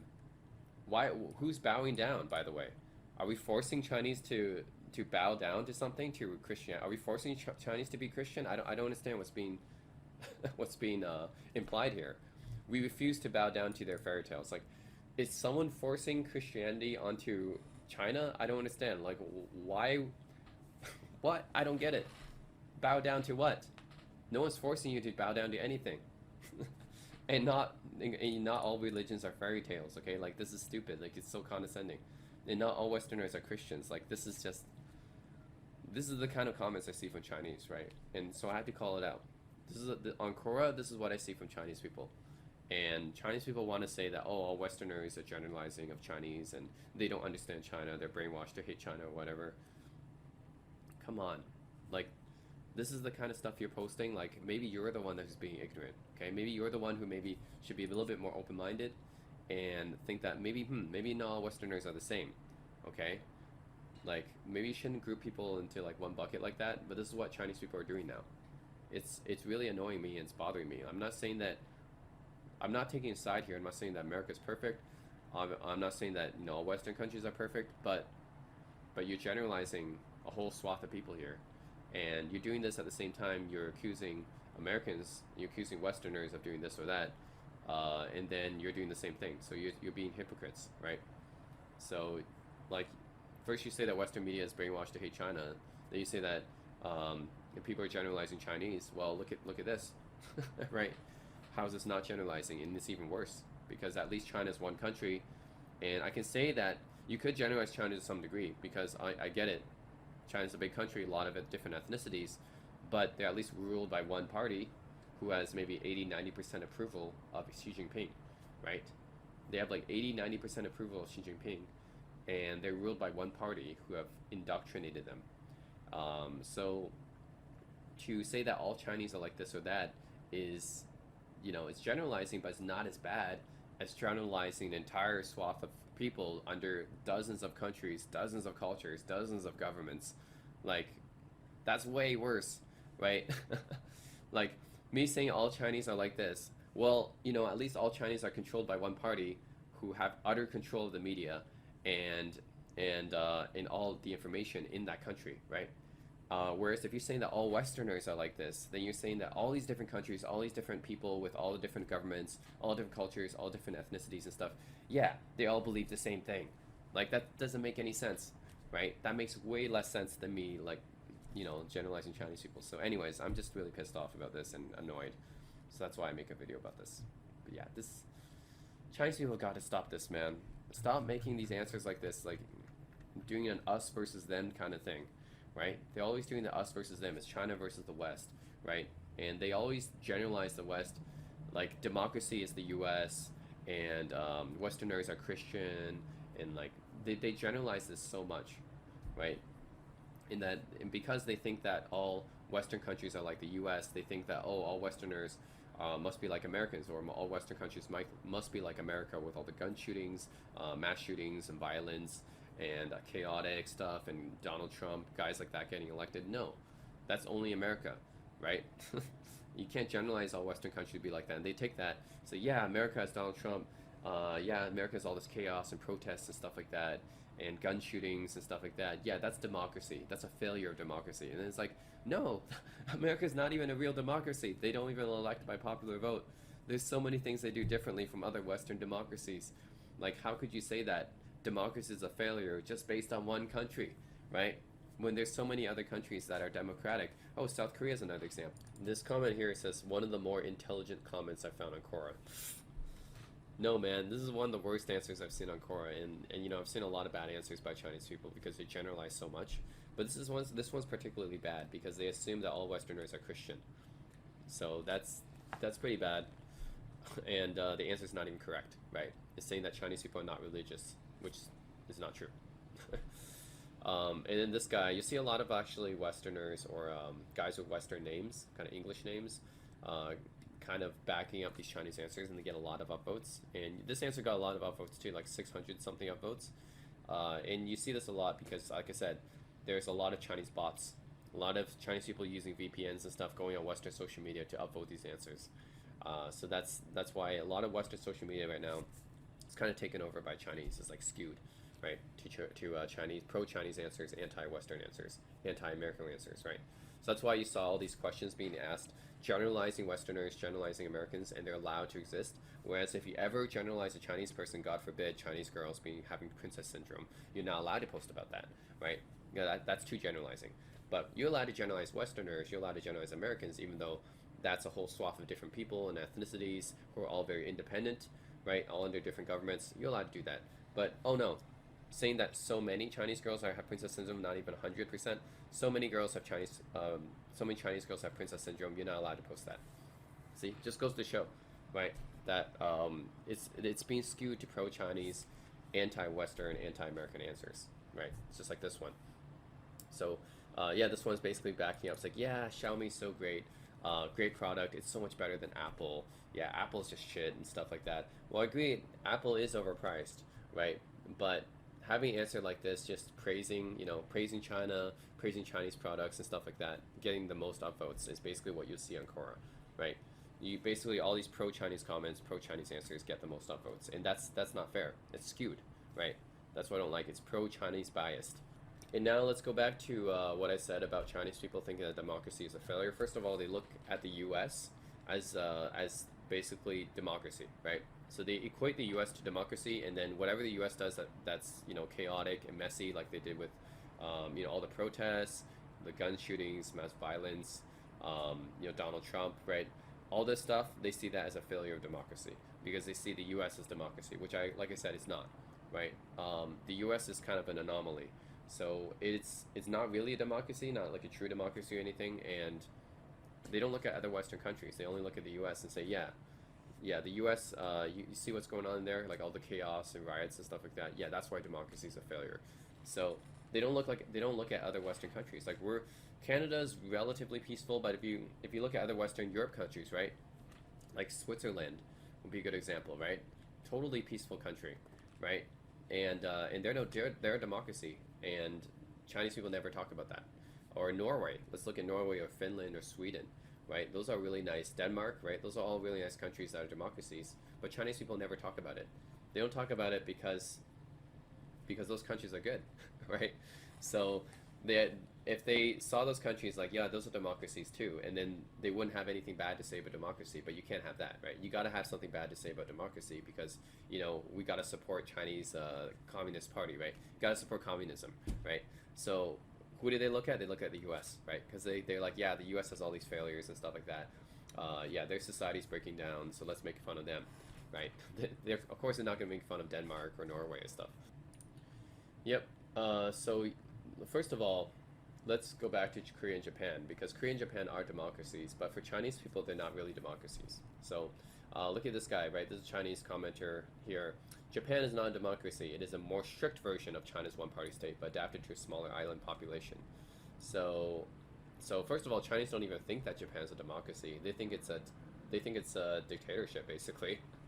I'm pretty sure Japanese people would disagree with that, but their take on it is Japan is not a democracy. So it's a parliamentary democracy, right? And then it says, yes, China is exactly like Japan when it comes to voting for multiple political parties. There are 8 political parties other than the Communist Party for you to vote for. Is that real? Like, can you actually vote for them and they'll win? Probably not, right? There are 8 political parties other than the Communist Party, but we know that they're never gonna win, right? So I don't know what this guy's talking about. So obviously, China, the Communist Party is the only party that really has any power in China, right? And then he says, is mainland China democracy? We vote for representatives too. Yeah, maybe on the local level, but you're not voting on the national level, right? If you call Japan a democracy, you must call China a democracy too. That's ridiculous, right? Like, both nations are single-party authoritarian states. Maybe I should ask the Japanese person if they think Japan is anything like China. If Japan is a single-party authoritarian state, like a dictatorship. So, yeah. So according to Chinese people, Japan is a single-party authoritarian state. So they don't even think that Japan is a democracy. And then Korea and Taiwan will be regarded as another Philippines without the military dictatorship of Park Chung-hee. Japan is much luckier since it's basically the 51st state of the U.S. Yep. Yeah. So that's basically how Chinese people think about Japan. Now, how do Chinese people think about Korea? Well, they don't think Korea is a democracy either. Because look at this answer here. Another by a Chinese person, of course. It says, really depends how you define freedom or free. It says, I've talked to a lot of friends. There's a strange phenomenon in Korea. All the outgoing presidents of Korea have been arrested or found guilty. There's no other country in the world where this is the case. And then he talks about all the presidents of Korea, which have been arrested and stuff like that. And then he talks about, oh, and some of them not even related to them being arrested. So, for example, if you look at, yeah, Kim Yum-sum. Kim Yum-sum never got arrested or charged with anything. He just didn't have good approval ratings. Kim Dae-jung, again, never got arrested. Nothing happened to him. He wasn't charged with anything. Ryo Moon-hyun never got arrested. Nothing happened to him. He just committed suicide. But, you know, Korea is a society with a high suicide kind of proportion, right? Kind of percentage. Because Korea is a society where if any kind of shame is brought upon you, then a suicide is almost like it's almost like the go-to, right? So yes, the probability of suicide is higher in Korea anyways, because if you look at the rate of suicides in Korea, it's probably #1 in the world. So this is not really that surprising, and it's nothing to do with him committing a crime. So yeah, and then Moon Jae-in, the current president of South Korea, has not committed any crimes as far as I know. So there's actually this answer is very biased and very anti-Korea, obviously, and this is by a Chinese person. So when have I ever seen a Chinese person make a positive comment about Korea, right? It's always negative, and I can assume that this is because Chinese people have this jealousy about Korea, because Korea used to be a tributary state of China. It's still independent, but it's a tributary state of China. And then now, because Korea is so popular internationally with like K-pop and K-dramas and everything, Chinese people got really kind of like jealous about it. And then that's why you have all these Chinese people kind of like making bad remarks about Korea. They're spreading false rumors about Korea. I think I've already gone over this before about Chinese spreading false rumors about Koreans, that they all, you know, that Koreans are super nationalistic, extremely nationalistic. They all think that everything came from Korea, or they think that Koreans invented everything, or that Confucius is Korean. Like, none of that's true, right? They made up those false rumors, right? If you talk to any Korean person, like, they don't believe that. So they made up all these false rumors about Korea, and then they gotta talk shit about Korea here as well. So yeah, they basically say, yeah, Korea's not a democracy because you got too many presidents had issues. They have a lot of corruption, a lot of people getting arrested. Yeah. When it comes to the issue of freedom, when the president of a country can easily go from free to not have any freedom, that says it all. Like this answer, like, is basically saying, if you have a president that does something bad and then they get, you know, punishment for it, then that's not democracy. I was like, this is exactly what democracy is, right? This is exactly what democracy is. Democracy, if you have a president who's corrupt, not doing well for the people, the ability to push that president out of power and arrest them and bring them to justice, that is democracy, right? So this answer here is saying as if this is a bad thing, right? That these presidents got arrested and stuff like that, but in charge of crimes, but it's not. This is exactly what democracy is, right? It's in a way, Korea is actually even more free than, say, the U.S. is, right? The U.S., like Donald Trump, arguably committed crimes while in office, right? George W. Bush arguably committed crimes while in office, but they didn't get any punishment for it. And Donald Trump was impeached twice, but never got removed. And in fact, I think impeachment is broken in the U.S. They can't really remove the president because it's too partisan, right? The Republicans and Democrats will never agree with each other, so yeah, they're never going to agree on anything, including removal of the president.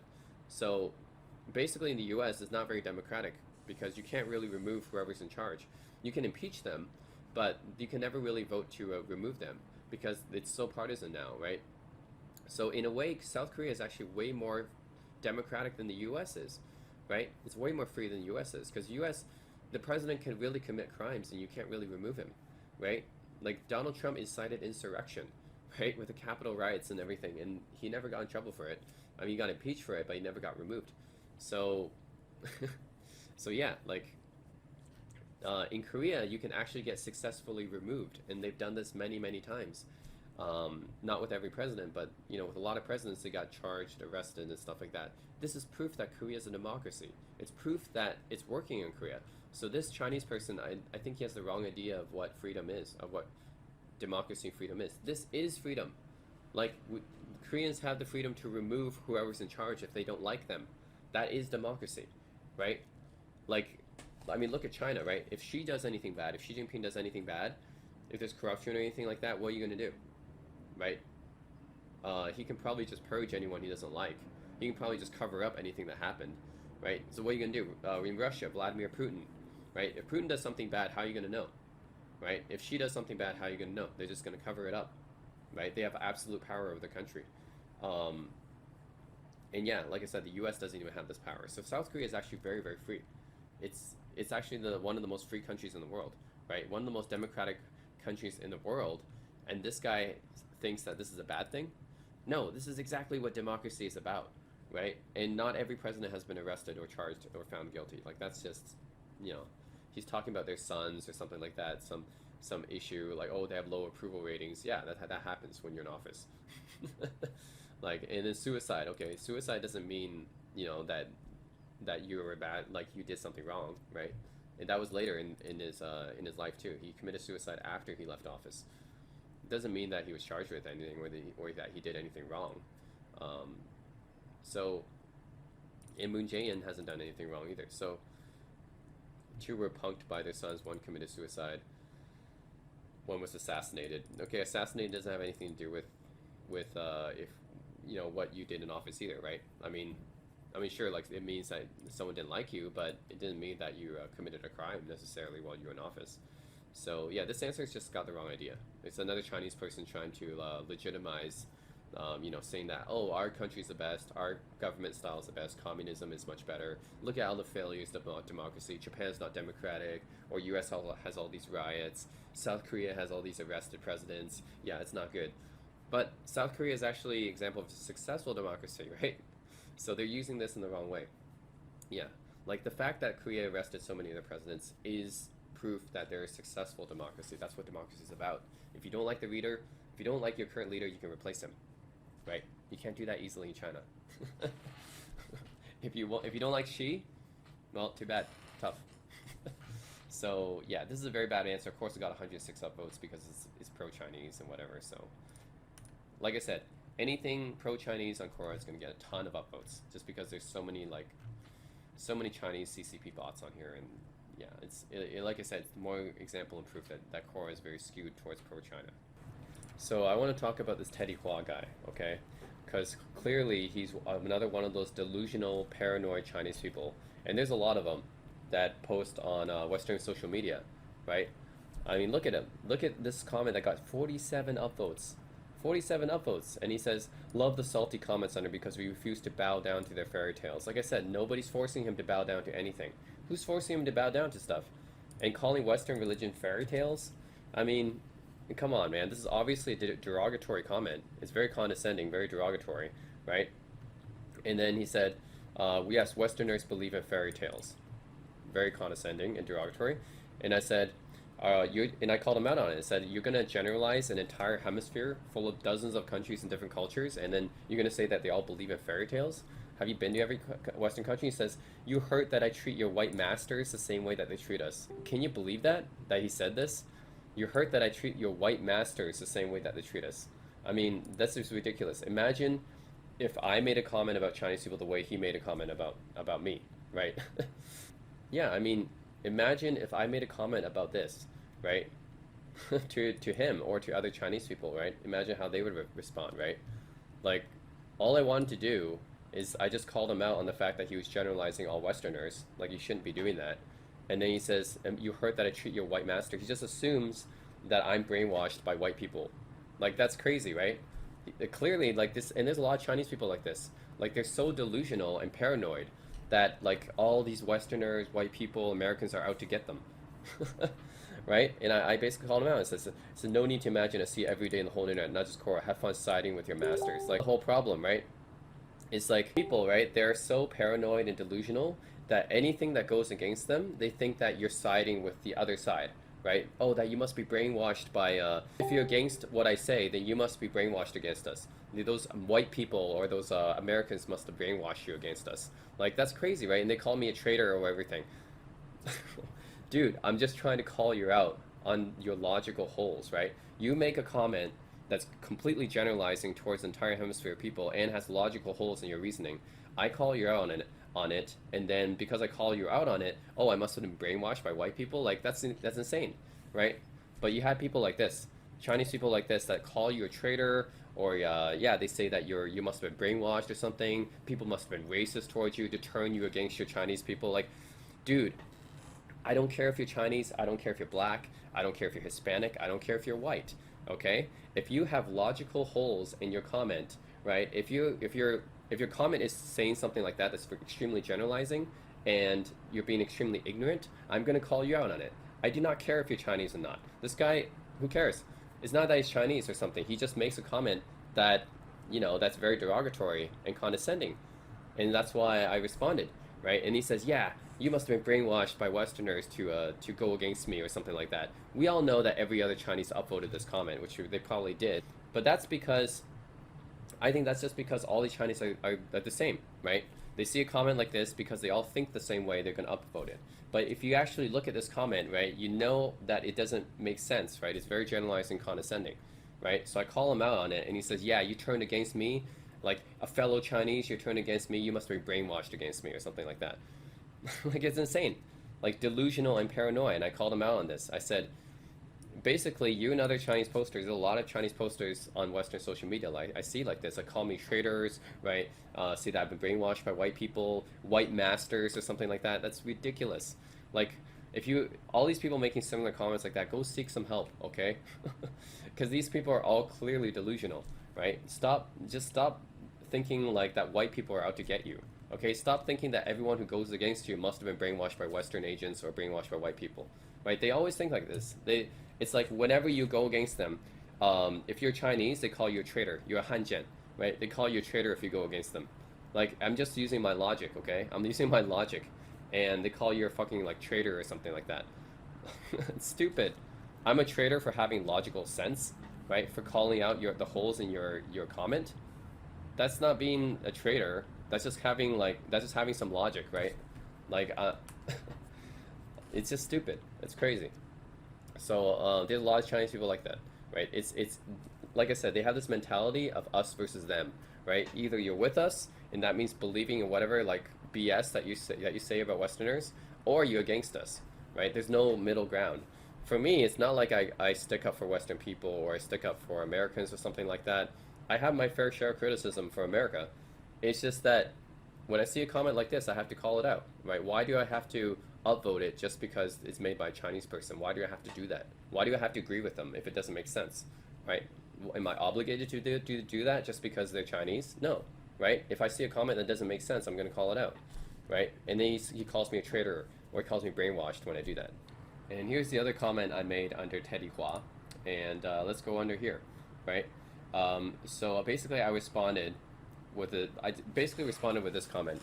I said, it just doesn't make sense for the poster to say that Chinese are not religious because you can just go to any temple in China, right? I mean, historically, they're there, right? You can't just say Chinese aren't religious because historically there are obviously a lot of Buddhist Chinese, right? There's proof. If you go to any Chinese city, you'll see Buddhist temples there, right? So I just gave a picture here. And this is not necessarily a picture in China because he said, oh, this picture of Kuala Lumpur, which is in Malaysia, and it's a Taoist temple. Okay, whatever, man.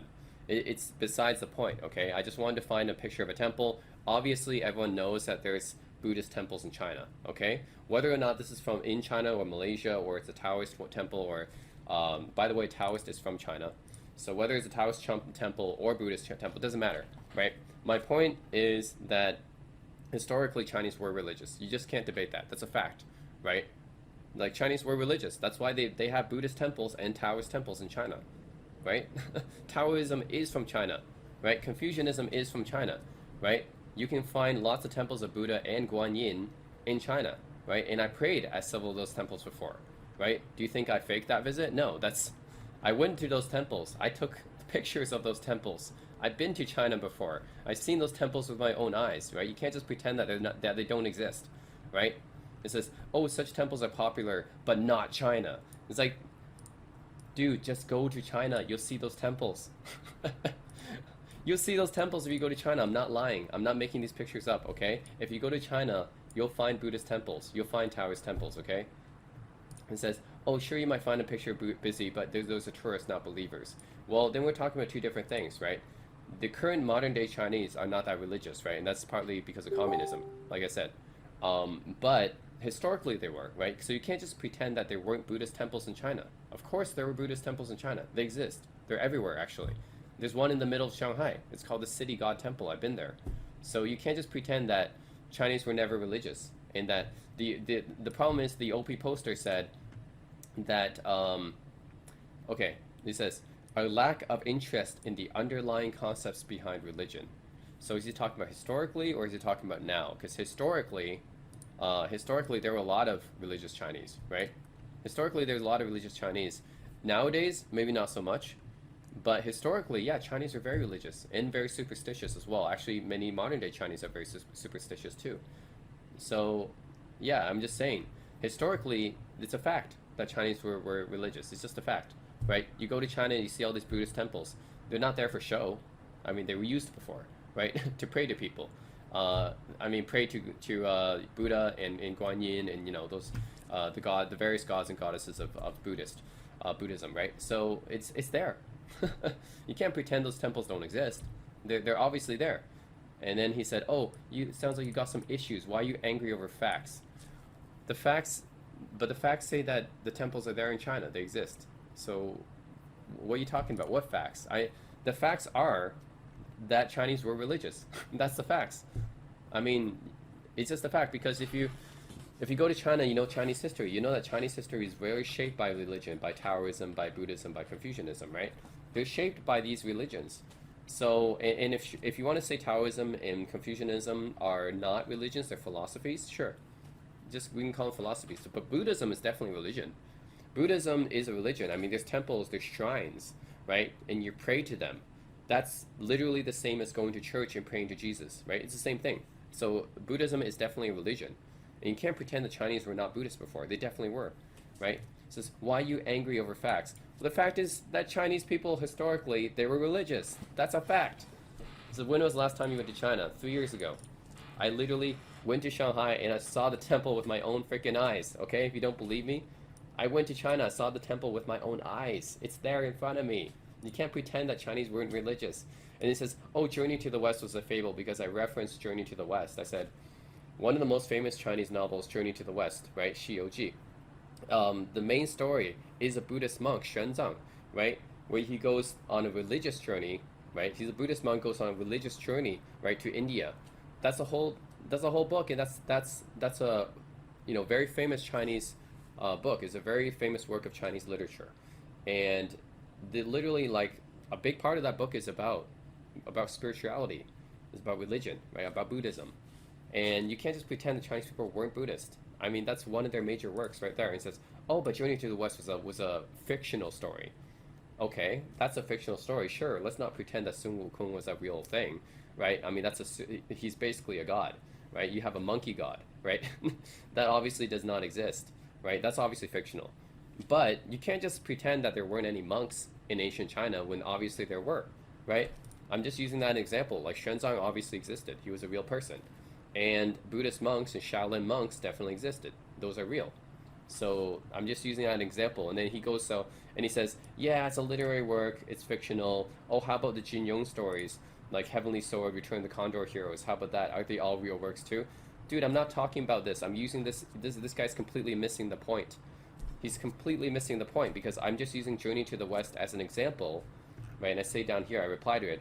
I said, I'm using that as an example to demonstrate how much Buddhism pervaded ancient China, right? I'm just using Journey to the West as an example. And he's taking Journey to the West and saying, yeah, it's a fictional book or whatever, and none of the stories are real, like Qin Yong's works and stuff like that.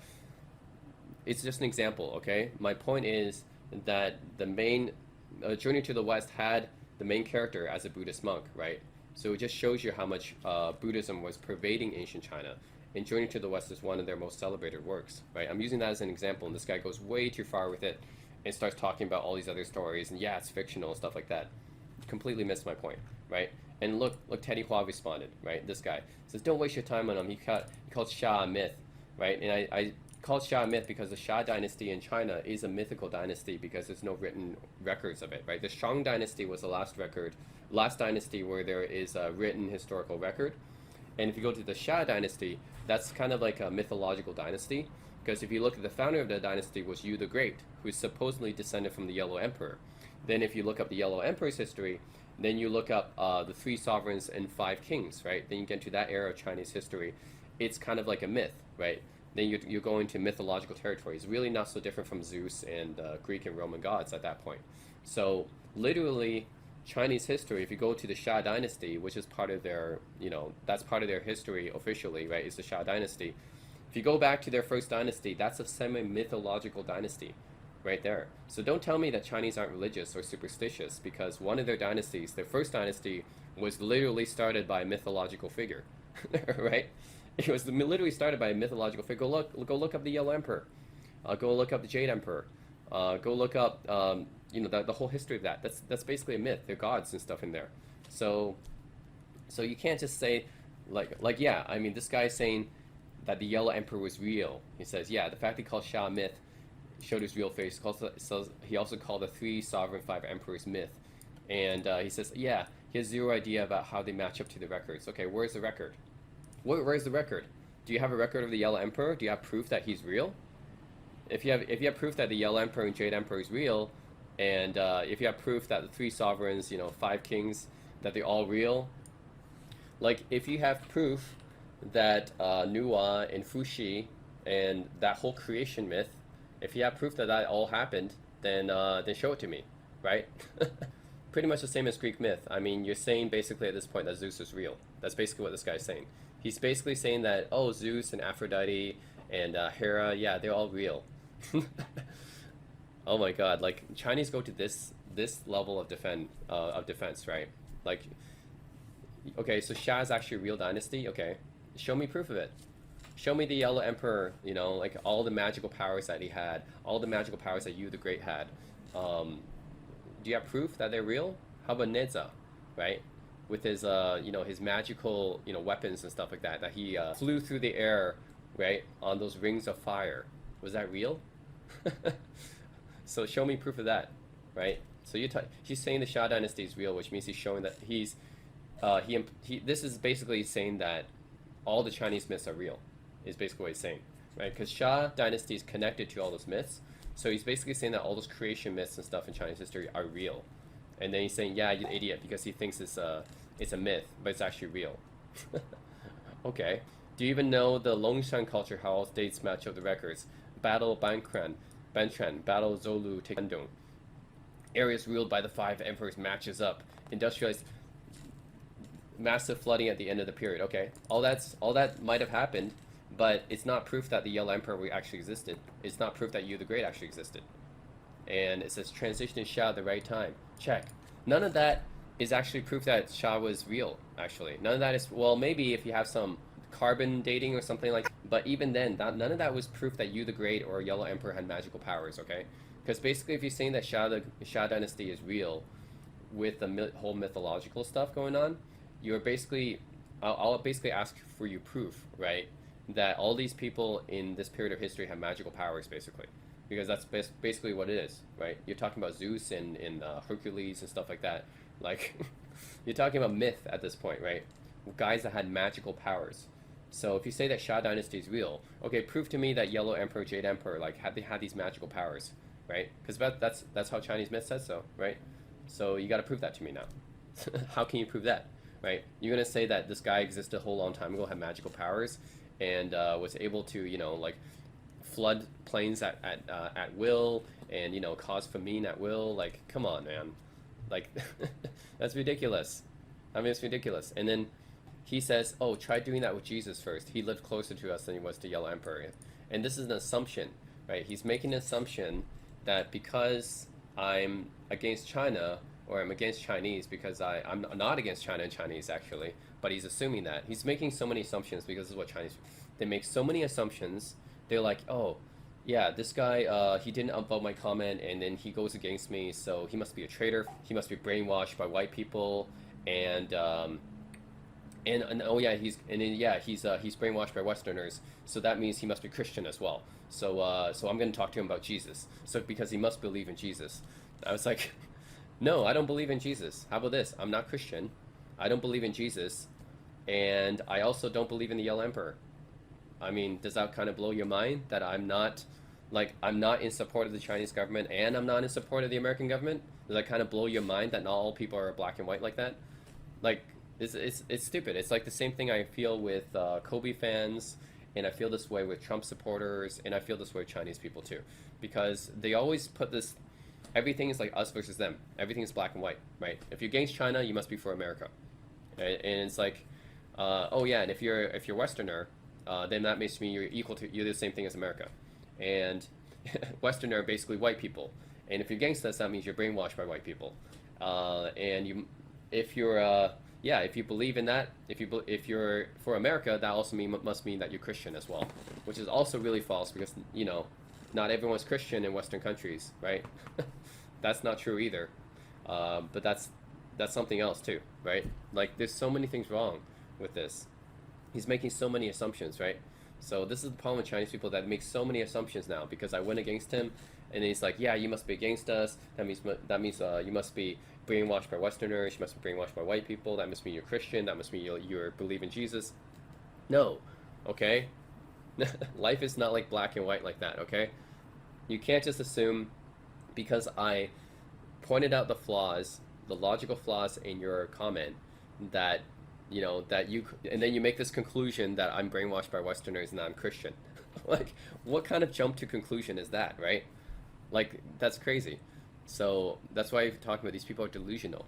Okay, they think that all the white people are out to get them, and then like once you go against their like, for example, just pointing out the logical flaws in their argument, right? I'm asking them like, why are you generalizing all Westerners like that, right? That's all I said. I said, why are you just generalizing all Westerners like that? And then he made a huge row of assumptions, and he said, yeah, you must be brainwashed by white people, and then yeah, you must love America, and then you must be Christian, and then you must like Jesus. Like that's crazy.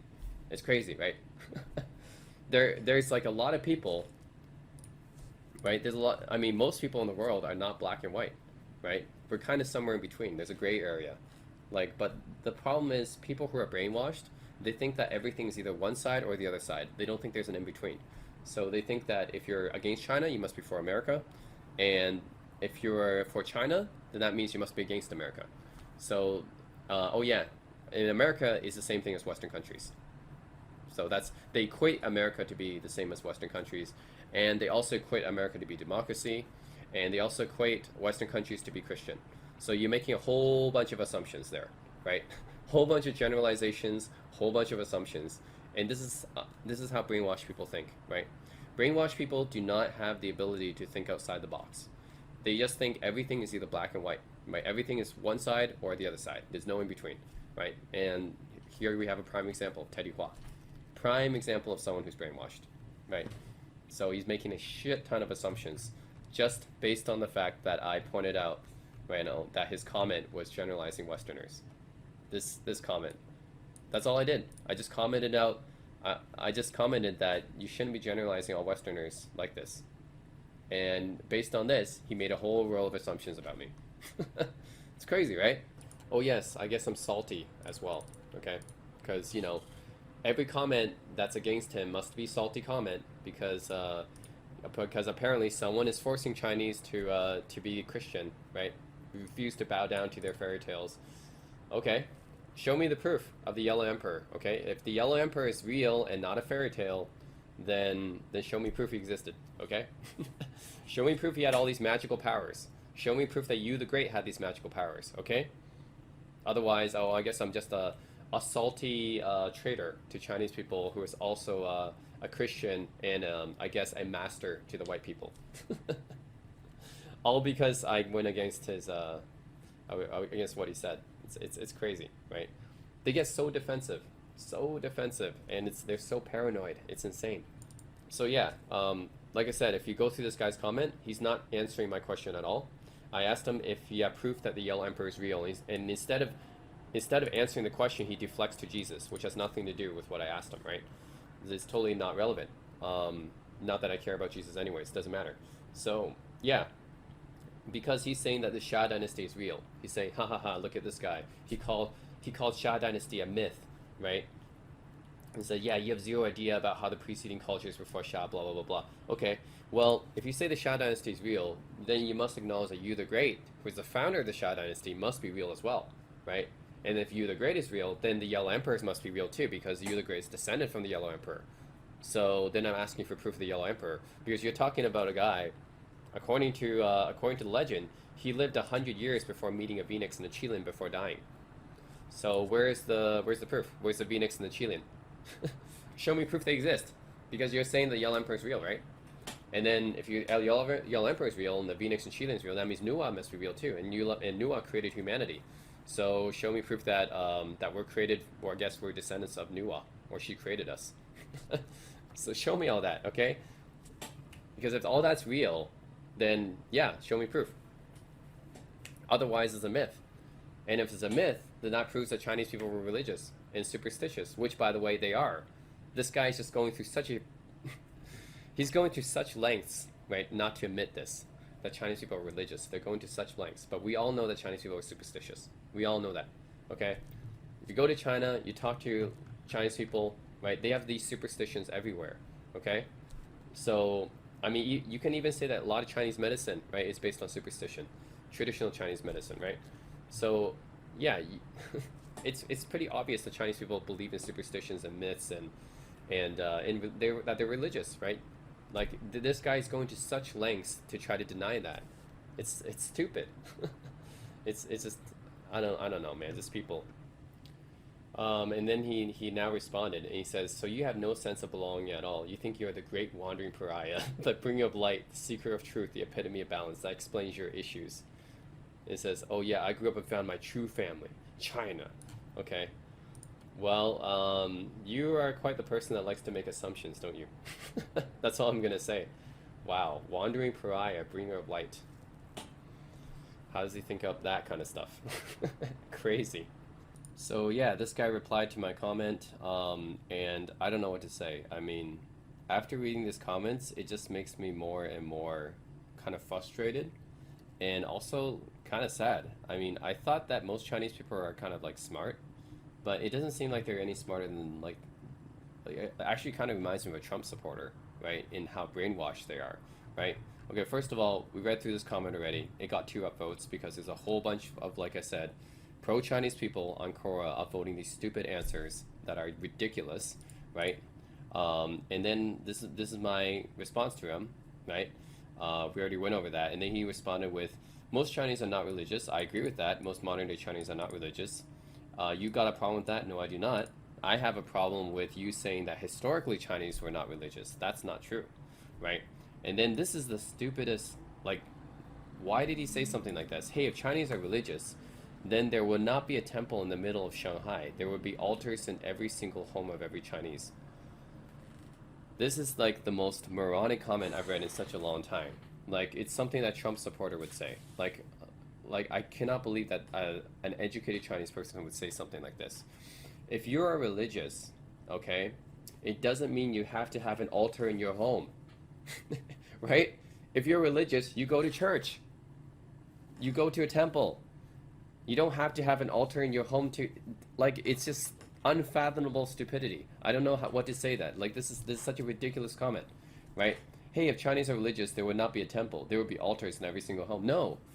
If you're religious, it doesn't mean you have to have an altar in your home, okay? You can be religious and go to a temple.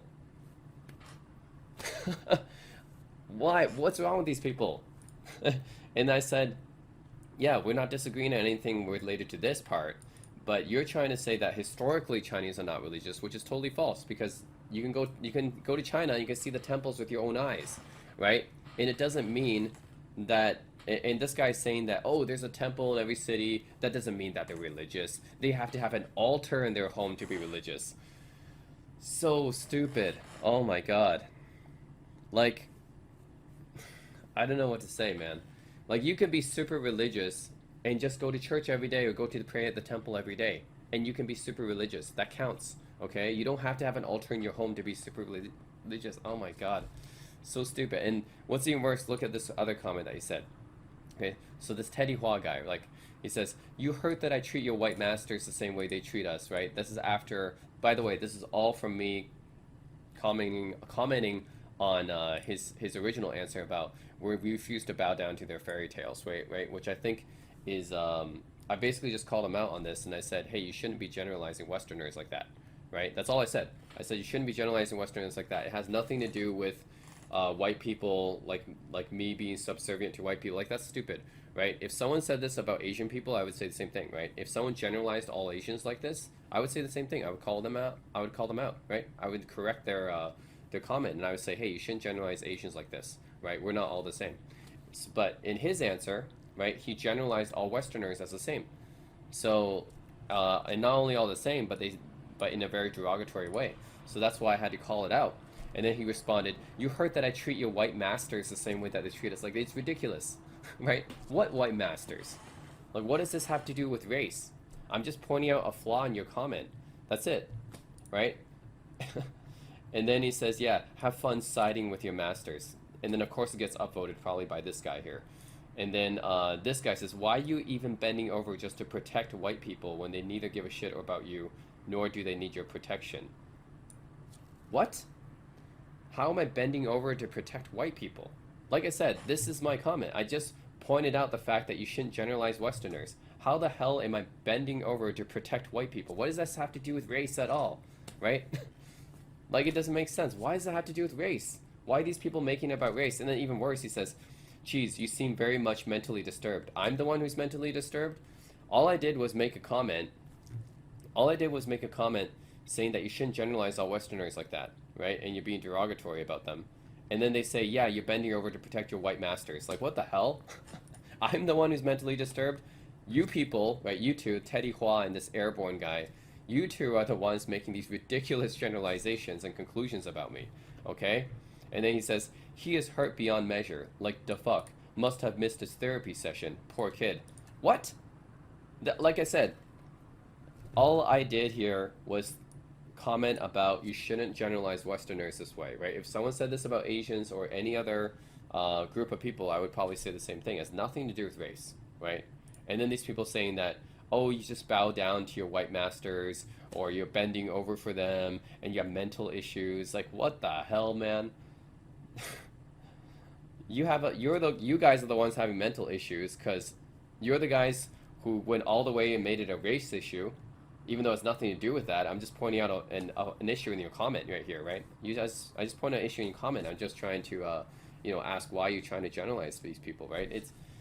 And then you make it a race issue, and then you jump to conclusions about me being brainwashed or me bending down to like white people, protecting white people. Like, come on, man. Like, I'm the one who's brainwashed, or I'm the one who's mentally disturbed. I'm the one who's mentally disturbed. Like, that's insane, right? You people are the ones making these really, really ridiculous, irrational comments, and I'm the one who's mentally disturbed. That's crazy, right? That's crazy. So, I don't know what to say here, man. I mean, I did respond. I said, you guys are being ridiculous. And then you call me mentally disturbed when you are, jumping to conclusions about everything. Like, that's totally batshit insane, right? Like, you two are making these batshit insane comments about me. All I did was saying that you shouldn't generalize Westerners like that. That's all I said. So yeah, guys, I learned something new from this post. I learned that in order to be religious, or in order to be considered religious, you have to have an altar in your home. If you don't have an altar in your home, you can't be religious. Okay? You got that? Because yeah, if you don't have an altar in your home, you can't be religious. By the way, a lot of Chinese do have altars in their home, right? A Buddha, Guan Yin, they got like statues of them. But that's besides the point, okay? Yeah, if you don't have an altar in your home, then you're not religious. Okay, got it? So what we learned from this exchange is basically, it's basically proof and evidence that these people are brainwashed, right? And there's actually several easy ways to tell whether someone is brainwashed or not. The first thing is they are very, very firm in their beliefs, right? They're very set in their beliefs and their opinions. They're never going to change that. No matter how much evidence you have to the contrary, no matter what kind of facts you bring up, no matter what rational arguments you provide them, they're never going to change their opinions. They're firmly set in their opinions, and this is just an example of that, right?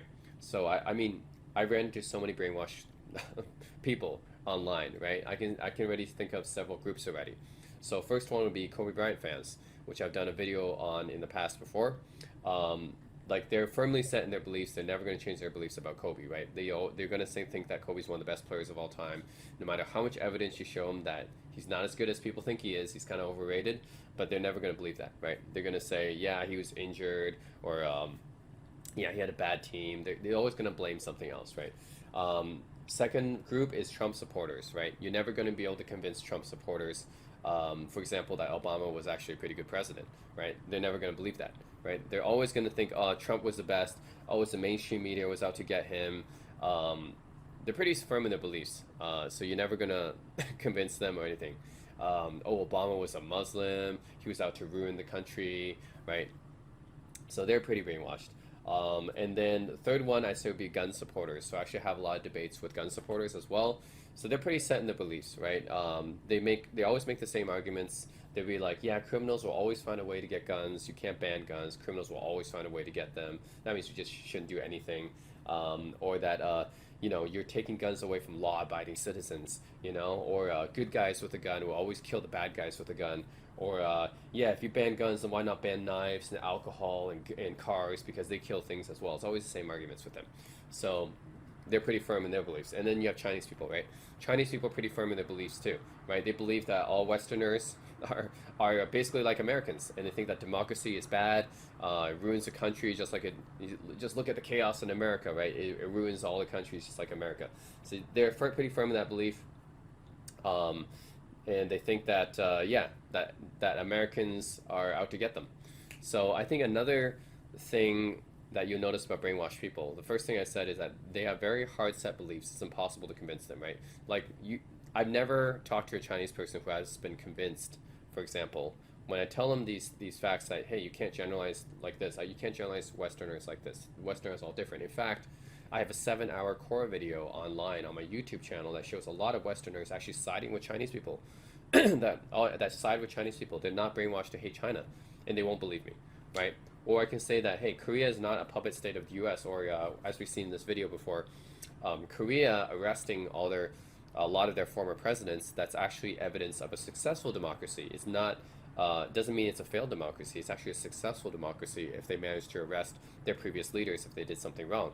And of course, Chinese are not going to be convinced of this, right? So you're never going to convince Chinese because they're brainwashed, right? All these people who are brainwashed are so firmly set in their beliefs and opinions, you're never going to be able to convince them otherwise. So that's one thing about brainwashed people. You're never going to be able to convince them. They are firmly set in their beliefs. Second thing about brainwashed people is that they seem to have a lot of conspiracy theories, right? They have a lot of conspiracy theories. So, again, going back to my examples of the groups of people I talked to, with Kobe fans, they think that the NBA is out to get Kobe. So they're like, yeah, the NBA, they didn't let the CP3 trade go through because they didn't want Kobe to get more rings. And yeah, the media, they're out to get Kobe too. Yeah, they robbed Kobe of an MVP. They gave it to Steve Nash. Yeah, they didn't want Kobe to have an MVP. So it's a conspiracy. So other Kobe fans, right? They have all these conspiracy theories. And then with Trump supporters, they have conspiracy theories too, right? They talk about the mainstream media being fake news, right? Like, yeah, the mainstream media, that they're all out to get Trump. Yeah, it's a conspiracy against Trump. They don't like Trump. They know he's disrupting the world order or whatever. So yeah, it's a conspiracy against Trump. So yeah, they think the mainstream media is out to get them, right? The fake news or whatever. That's what they call it. So Trump supporters believe in a lot of conspiracy theories, right? Like Obama was a Muslim, right? He's out to destroy the country. Hillary Clinton is the devil or whatever. Like they believe in all these conspiracy theories. Oh yeah, global warming is a hoax. Oh, what about those anti-vaxxers, right? Like all these people are kind of grouped in the same brainwashed bucket. Gun supporters, they have conspiracy theories too, right? About Democrats, right? They think all Democrats are out to take their guns, right? Whenever a Democratic president gets elected, they're like, oh no, Now they're going to make laws about guns. We better grab more guns, right? And then that's what happened when Obama was elected, and I guess now when Biden's elected, they basically rush out to buy more guns because they have conspiracy theories that, oh no, they're going to take our guns, right? And then finally you got Chinese people, right? They have the conspiracy theory that all Westerners are out to get them. So all these Western countries, yeah, America and UK and France, what do they call it? They call it the Five Eyes Alliance or something like that. There's like, yeah, they're all out to get China. They don't want China to become a powerful country, so they're all out to get us. They're all out to get us, and yeah, they all want to force democracy on us. They want to force Christianity on us, which is basically what this answer was implying. They want to force their beliefs on us, and we won't bow down to them. Like, see, again, Chinese people are brainwashed, right? So they have all these conspiracy theories. All these Western countries are out to get them, right? And they also put Japan and Korea, like I said, in the same bucket too, in Taiwan because they're U.S. puppet states, right? And Hong Kong, and it's kind of in that bucket as well because they think that whatever Asian country is against them, they must have been like taken over by Western agents, right? Or by American powers, right? So yeah, Korea, Japan, Taiwan, yeah, these countries because they're U.S. puppet states. Yeah, that's why they're against China. And Hong Kong, yeah, they were overrun by Western agents. That's why they're against China.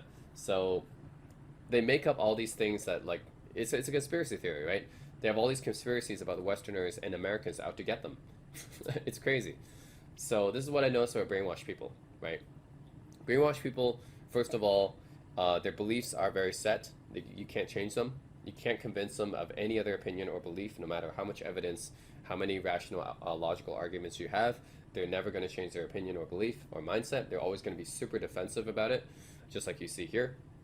And secondly, they're going to believe conspiracy theories, okay? They have all these conspiracy theories and they have paranoia, which is exactly what you see in these comments here. Basically, these people are paranoid, man. They think that Westerners are all to get them. They're out to force their fairy tales onto them, and we refuse to bow down to that. So, you see this a lot of Chinese commenters. They think like this, which is that's delusional and it's paranoia. So it's paranoid, right? So yeah, that's how you know you're talking to a brainwashed person. Okay, refusal to change their beliefs, refusal to be convinced, and conspiracy theories and paranoia. Okay, this is the kind of thing that's common to brainwash people. So yeah, we saw some examples. And oh yes, don't forget about Taiwan as well. Have you ever seen a Chinese person that's from China ever be convinced that Taiwan is a country? Like have you ever been able to convince any Chinese person of that? Probably not, right? Because they're so firmly set in their beliefs, right? You're never going to be able to convince them. Even though in my previous videos, right, on Taiwan, with my friend and my podcast, like it's pretty clear the evidence that Taiwan is its own independent nation, right? But yeah, like you're never going to be able to convince a Chinese person of that. They're so dead set in their beliefs, you're never going to be able to convince them. So yeah, they're just gonna say, yeah, you're brainwashed by Westerners. That's why you think like that. You're bowing down or bending over for your white masters. Like ridiculous, but that's how they think, right? If you're against them, then that must mean that you're for white people, right? Exactly. That's the other thing that about brainwashed people is that they see the world in black and white, right? So I already talked about this already, but yeah. Another thing about brainwashed people is they see it as an us versus them, right? Trump supporters see it as, do you like Trump? If you like Trump, you're for us, right? If you don't like Trump, you must be against us. Democrats versus Republicans, right? Same thing. So they always make assumptions based on each side, and then this is a classic example because Chinese people, it's the same thing. They think it's us versus them. For basketball, it's LeBron, Jordan, right? Or it's LeBron and Kobe, right? You can't like both Jordan and LeBron. You gotta like only one, right? If you like Jordan, that means you hate LeBron. If you like LeBron, that means you must hate Jordan and Kobe, right? So it's like they make these assumptions, like everything is black and white, right? Chinese people, same thing, right? They think that if you're against China, if you don't upvote the comments and stuff, then you must be for America. You must be for white people. Yeah, and by the way, they generalize Americans as white people and Westerners as Americans and Christians as Westerners. Like, yeah. Anyways, they make a whole bunch of generalizations, right? and then they equate that in their whole black and white world, right? So if you're not for them, you must be against them, and you must be for Westerners, right? If you're for Westerners, you must be against them. So yeah, that's another thing I noticed about brainwashed people is that they just see the world as a binary thing, as black and white, whereas the truth is like actually in the middle. Most people are kind of in this gray area, right? Because the world's not that simple. But for these brainwashed people, they just see it in black and white. You're either for them or you're against them. That's it. They don't really think beyond that. So, and now this guy's calling me a loony and a nut job. I mean, all I'm answering is I'm saying that you guys are the ones who jump to conclusions about me, and then you call me mentally disturbed. Okay? I'm the one who's mentally disturbed. I mean, obviously I'm not the one jumping to conclusions about this, and then he says, no, you're not, you're generalizing all Asians are the same. No, I only said you too. How am I generalizing all Asians are the same? Well, I guess I must be the loony then. I must be the nut job. Although I'm not the one who's making massive generalizations about people just based on a single comment. So, and then this guy, he's assuming that, you know, I'm really like angry or worked out about this. I'm not. The reason why I'm responding to him is because he's responding to me and is saying all this nonsense, right? He's basically, you know, assuming so many things about me, generalizing stuff, and then saying all this nonsense about me, right? Like, obviously, I have to respond to that. I mean, you're basically provoking me at that point, right? And then he says, yeah, why are you so worked up, though? Or, geez, calm down. Okay, dude, you're the one who provoked me by saying all these things about me, making ridiculous assumptions about me, you and Teddy, right? And then and then when I respond to that, you're like, yeah, why are you so worked up about it? Like, you're the one who provoked me, okay? If you didn't provoke me, I wouldn't respond, or you know, I wouldn't be responding this way. Like, it's pretty simple. Like, all I did was I make a comment about why you have to generalize Westerners like this. That's really it, right? That's my comment here that started the whole thing, right? On this Teddy Hua guy. That's it, right?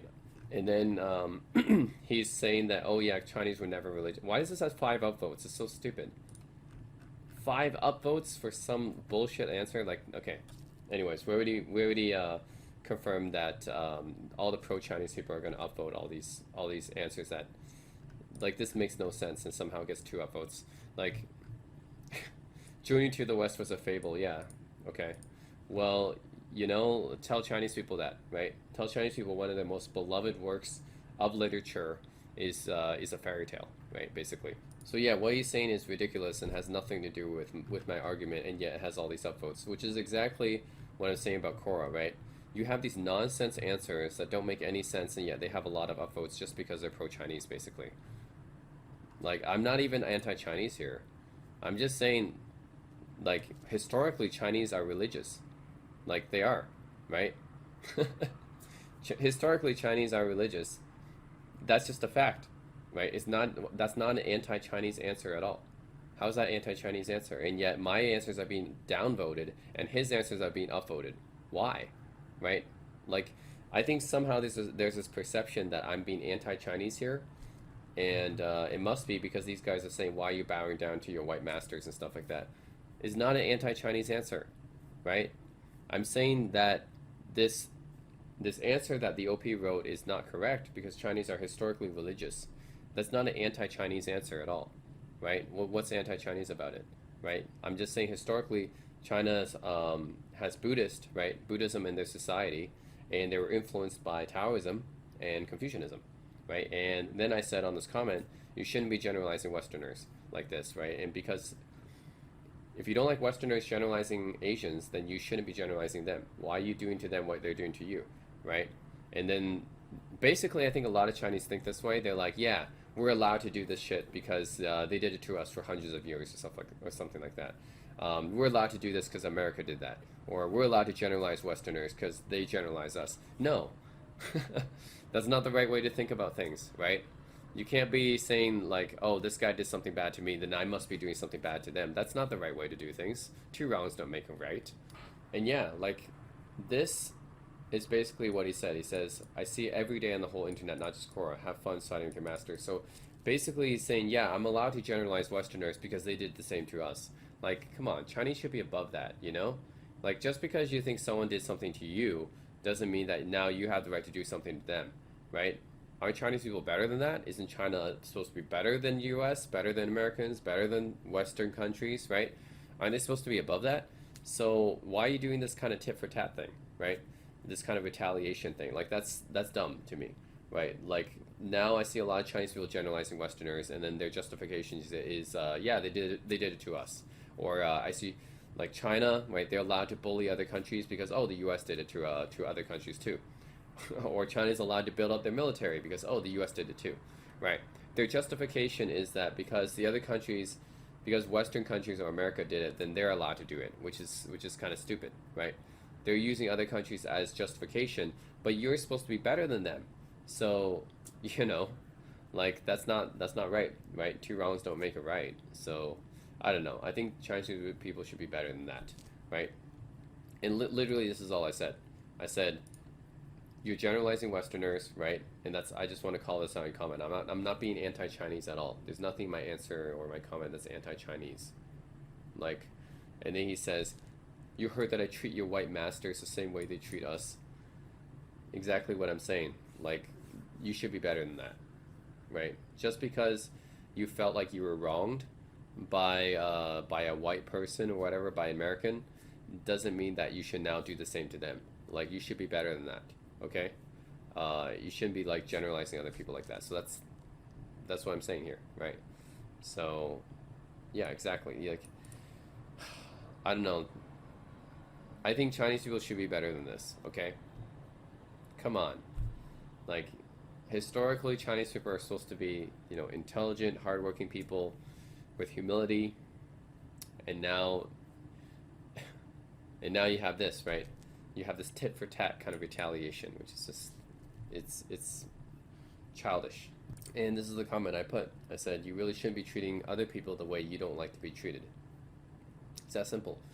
If you're Chinese, you should be better than that. If you really think that your country is better than America, you should be better than America. Don't be like America. Don't be like America if you don't want to be. If you look down on them, say condescending things about them, then don't be like them. It's that simple. You shouldn't treat other people the same way the same way that you don't like to be treated, right?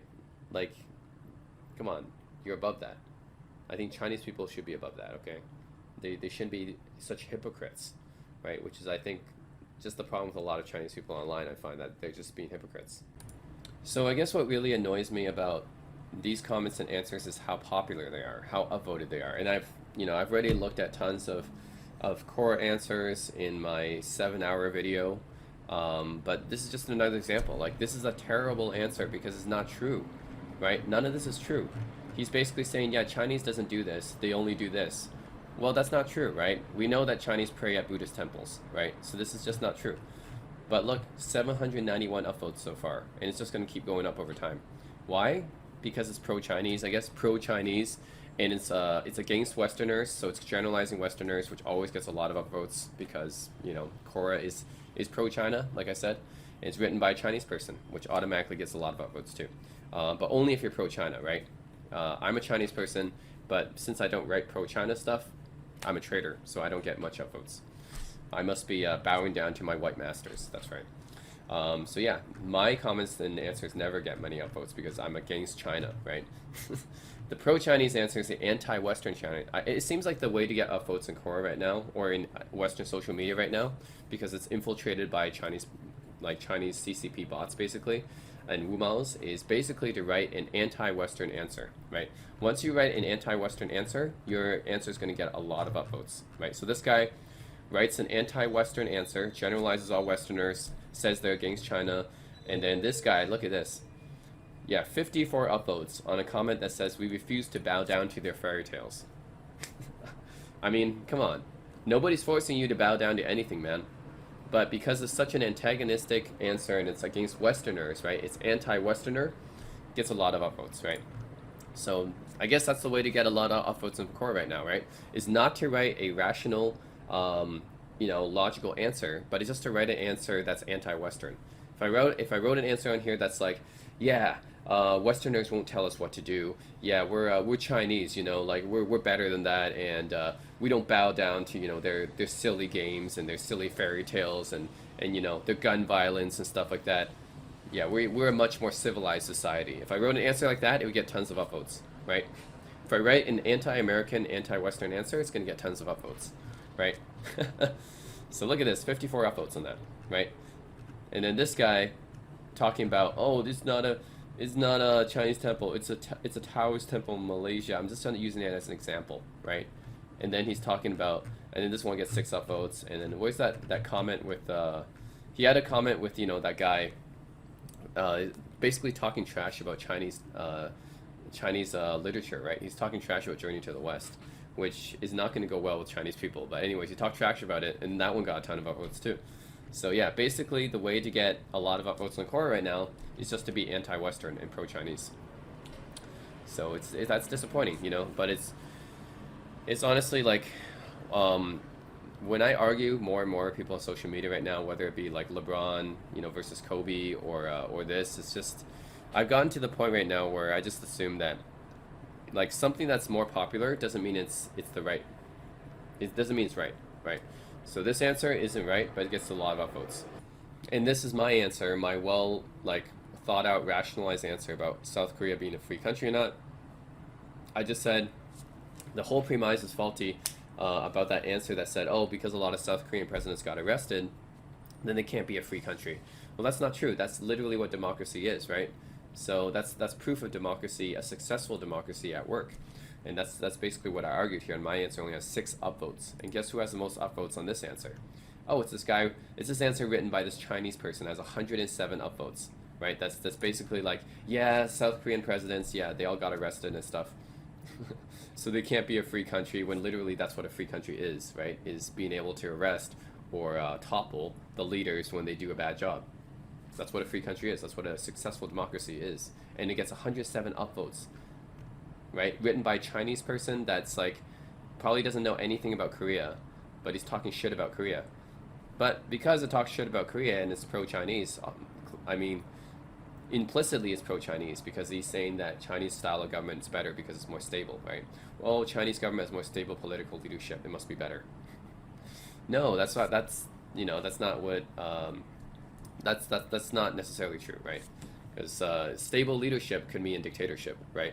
So yeah, Mao Zedong, that's a stable leadership, or Stalin, that's a stable leadership. They've been in power for a lot of years, right? Vladimir Putin, yeah, that's stable. But stable also means loss of freedom.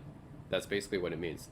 If you have a stable, like a steady leader for such a long time, sure, it might be more stable, but it also means probably, right, that you don't have as much freedom because it's going to be hard to take that guy out if he ever does something wrong. He has total control, right? Xi Jinping, Vladimir Putin, these guys have total control over the country. You can't remove them even if you wanted to, right? So that's what you get for stability, right? But you don't get more freedom with that. You get less freedom.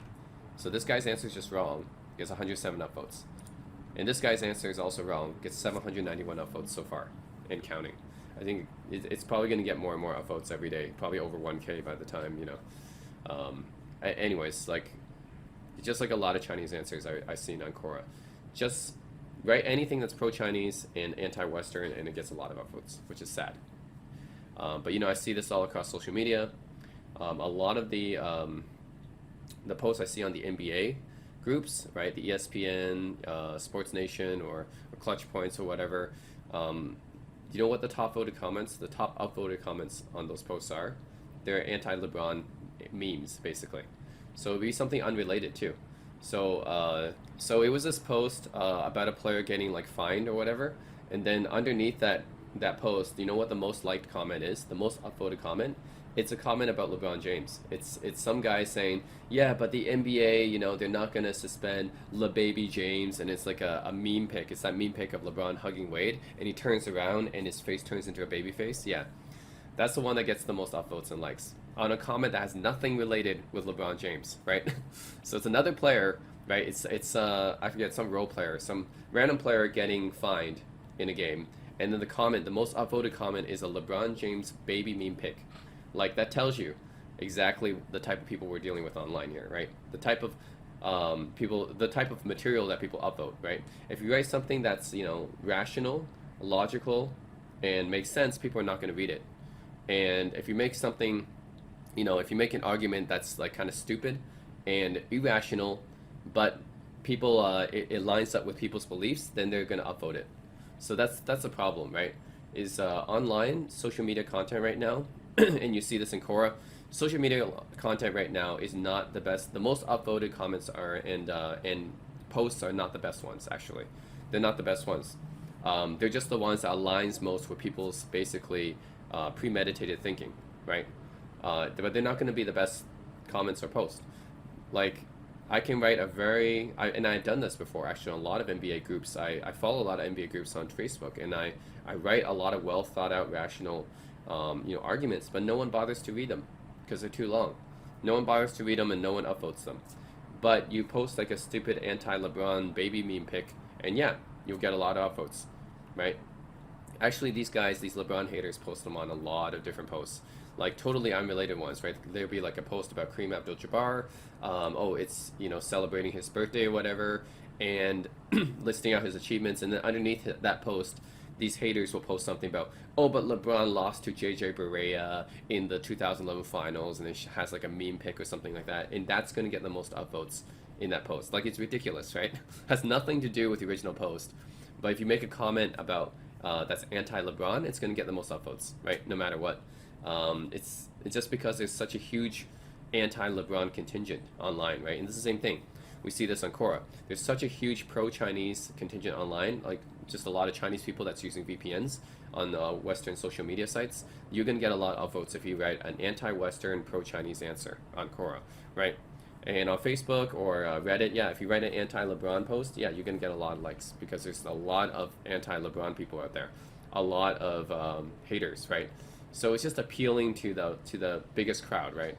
So that's what I find with social media now. It's annoying because the most upvoted stuff, the most popular things, are not the best. They're not the best things, right? They're not the most intelligent. They're not the most rational. They're not the most best. They're not the best comments or posts. It's just they just happen to be the most popular because they're appealing to the most biggest fan base, or they're just appealing to the biggest base out there, right? So that's what I don't like, right? So yeah, I mean, on NBA posts, that would be anything anti-LeBron is going to get lots of likes, and then on Quora, or yeah, in the China topic, anything pro-Chinese, anti-Western is going to get a lot of likes, and that's the problem, right? No matter how accurate they are, no matter how irrational they are, yeah, doesn't matter if it's inaccurate, doesn't matter if it's rational, it's just going to get a lot of likes just because it's going to fit with that base out there, right? So you're going to have a lot of pro-Chinese people out there upvoting this. You're going to have a lot of anti-LeBron, you know, Bron haters upvoting those comments, even if it has nothing to do with the original post. Like, it's stupid, right? And even if there's no truth in it at all, right? Like, obviously JJ Barea did not outplay LeBron. And obviously Jason Terry did not like destroy LeBron in the finals, but you know, they post this shit, right? They post this shit, and even if it's not true, even if it's irrational, irrelevant, doesn't make sense, nonsensical, even paranoid, but people are going to upvote it if they fits with their beliefs, right? So they're taking advantage of these brainwashed contingent of people. So, and that's why they have so many pro Kobe posts out there, right? You never see an anti Kobe post online. It's always pro Kobe, right? You ever notice on media, like mainstream media, or I'm talking about sports media, right? They never post anything anti Kobe. It's always pro Kobe, pro Kobe, pro Kobe, because they know if they post anything anti Kobe, there's a lot of Kobe fans out there that's not gonna like it. So they always post pro Kobe stuff because they know there are a lot of Kobe fans, and they post anti LeBron stuff because they know there's a lot of LeBron haters, right? So it's all about appealing to the widest fan base. So that's really it. That's social media in a nutshell. Always just appealing to the widest fan base. It's not about having the best posts or best answers or whatever. Just appealing to the widest fan base. In this case, it happens to be Chinese people using VPNs. And yeah, it's just sad, right? It's a sad truth. It's the unfortunate state of what we see online here, is that people, like a lot of people, are going to look at these answers because they're so upvoted, and they're going to think that it's the correct answer, right? They're gonna think that because, oh, it's Quora, it's full of smart people. Yeah, this most upvoted answer must be the right answer, and they believe it, and that's unfortunate because there's so many things wrong with this answer, right? It shouldn't be as upvoted as it is. This comment shouldn't be as upvoted as it is, right? How does a comment that says "love the salty comments under because we refuse to bow down to the fairy tales" get 54 upvotes? And then my comment, and then that says, hey, you shouldn't be generalizing all Westerners. You shouldn't be saying all Westerners are Christian because not all Westerners are Christian, and Christian is just Christianity is one religion, right? What about Buddhism? What about Taoism? What about Confucianism, right? So, I mean, sure, Taoism, Confucianism might not be religions, but still, they're ways of thinking, right? There definitely has some concept in there. So Taoism more so, because Confucianism is more just a set of rules, but Taoism definitely more of a philosophy, right? And Buddhism definitely is a religion. So yeah, I'm just saying you shouldn't generalize Westerners like this. Shouldn't be like saying, and nobody's forcing you to bow down to anything, man. And how does, yeah, how mine only has 5 upvotes. His has 54. So it goes to show, right?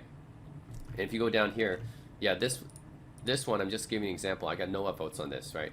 And he's saying, remember, this is the guy that made the same comment that says you're only religious if you have an altar in your home. If you don't have an altar in your home and you have just a temple, no, you're not religious. And this guy gets 6 upvotes. Like, it's ridiculous, right? Like, that's the unfortunate state of affairs right now, right? It's sad that the most upvoted comments and answers are just they're not accurate, and there's some of them don't even make sense, right? And people are going to see these comments and answers, and they're going to think that they're correct because they're so upvoted, right? So it must be correct, so upvoted, but they're not, right? They're just upvoted by pro-Chinese people because there's so many pro-Chinese bots out there. I'm going to say bots. I know they're real people, but still, there's so many. I'm talking about a contingent of people from China, or who went back to China and then they were indoctrinated, basically. So they are basically obligated by their government to upvote these comments and answers, right, that are pro-Chinese and anti-Western. And it's nasty, Basically, they're sending in an army of Chinese people because they have so many, right? So many people in China. They're sending in an army of Chinese people to go to Western social media using VPNs and stuff, and they're getting them to upvote all the pro-Chinese answers and comments and anti-Western comments and answers. And then, by the way, not just anti-Western, but anti-Korean, anti-Japanese, anti-Taiwanese, like basically everything that's not pro-Chinese, right? They're gonna downvote.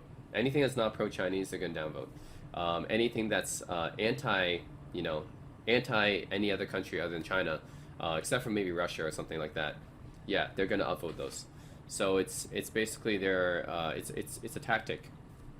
Yeah, I think this is a tactic by China, the Chinese government, and Chinese people. It's a tactic to destroy, basically. They're trying to undermine and destroy Western social media. This is how they're doing it, right? By upvoting all the answers that are pro-Chinese, anti-Western, and yeah, downvoting all the other answers that actually make sense, right? If I try to post an answer that actually makes sense, they're going to report it. They're going to get the Quora moderation to remove it. If I do this on Facebook, I always comment on the South China Morning Post or whatever. Any comment that makes sense or whatever, they're going to report it. And I remember got banned, right? My previous rant video I made on YouTube, I said I got banned. So they restrict my account if I say anything that's trying to go against them. They're trying to silence me. So, I mean, this is what these people do, right? So anything pro-Chinese, anti-Western is going to be upvoted on Western social media, and then if you try to go against it, they're going to downvote it, they're going to report you, and they're going to restrict you. So it's sad, but that's the state of affairs on Western social media right now. It's basically been overtaken by Chinese, and that entire army, and we can't fight. It's hard to fight against it because now we know that even Quora is controlled by Chinese people. Probably Quora engineers are Chinese controlling this. Quora moderation is Chinese. Facebook moderation is Chinese, right? We have a lot of the underlying infrastructure of Western social media is pro-Chinese, unfortunately. So, yep, it's sad.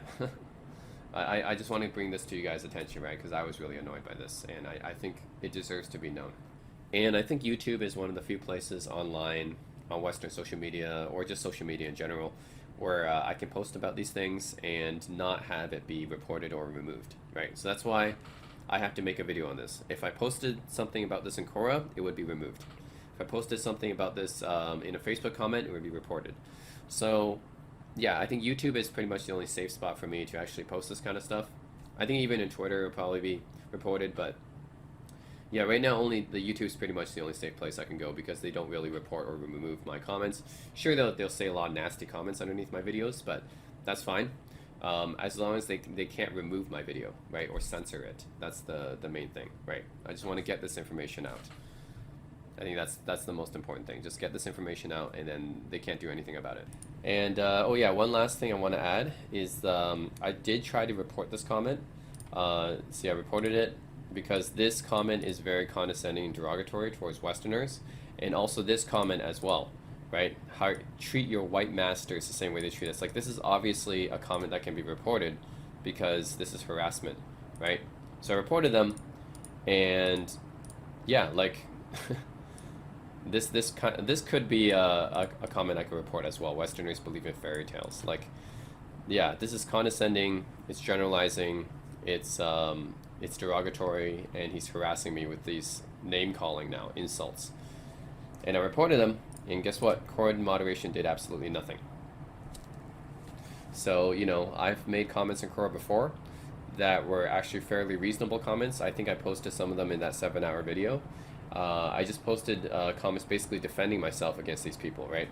And those got removed by Quora moderation. Like, I wasn't allowed to defend myself. Those got removed by Quora moderation. Meanwhile, these comments that these Chinese people make that are basically insulting towards other people, generalizing, derogatory, condescending comments, totally fine. Quora moderation does nothing about them. So if that's not proof that Quora is Chinese biased, then I don't know what is.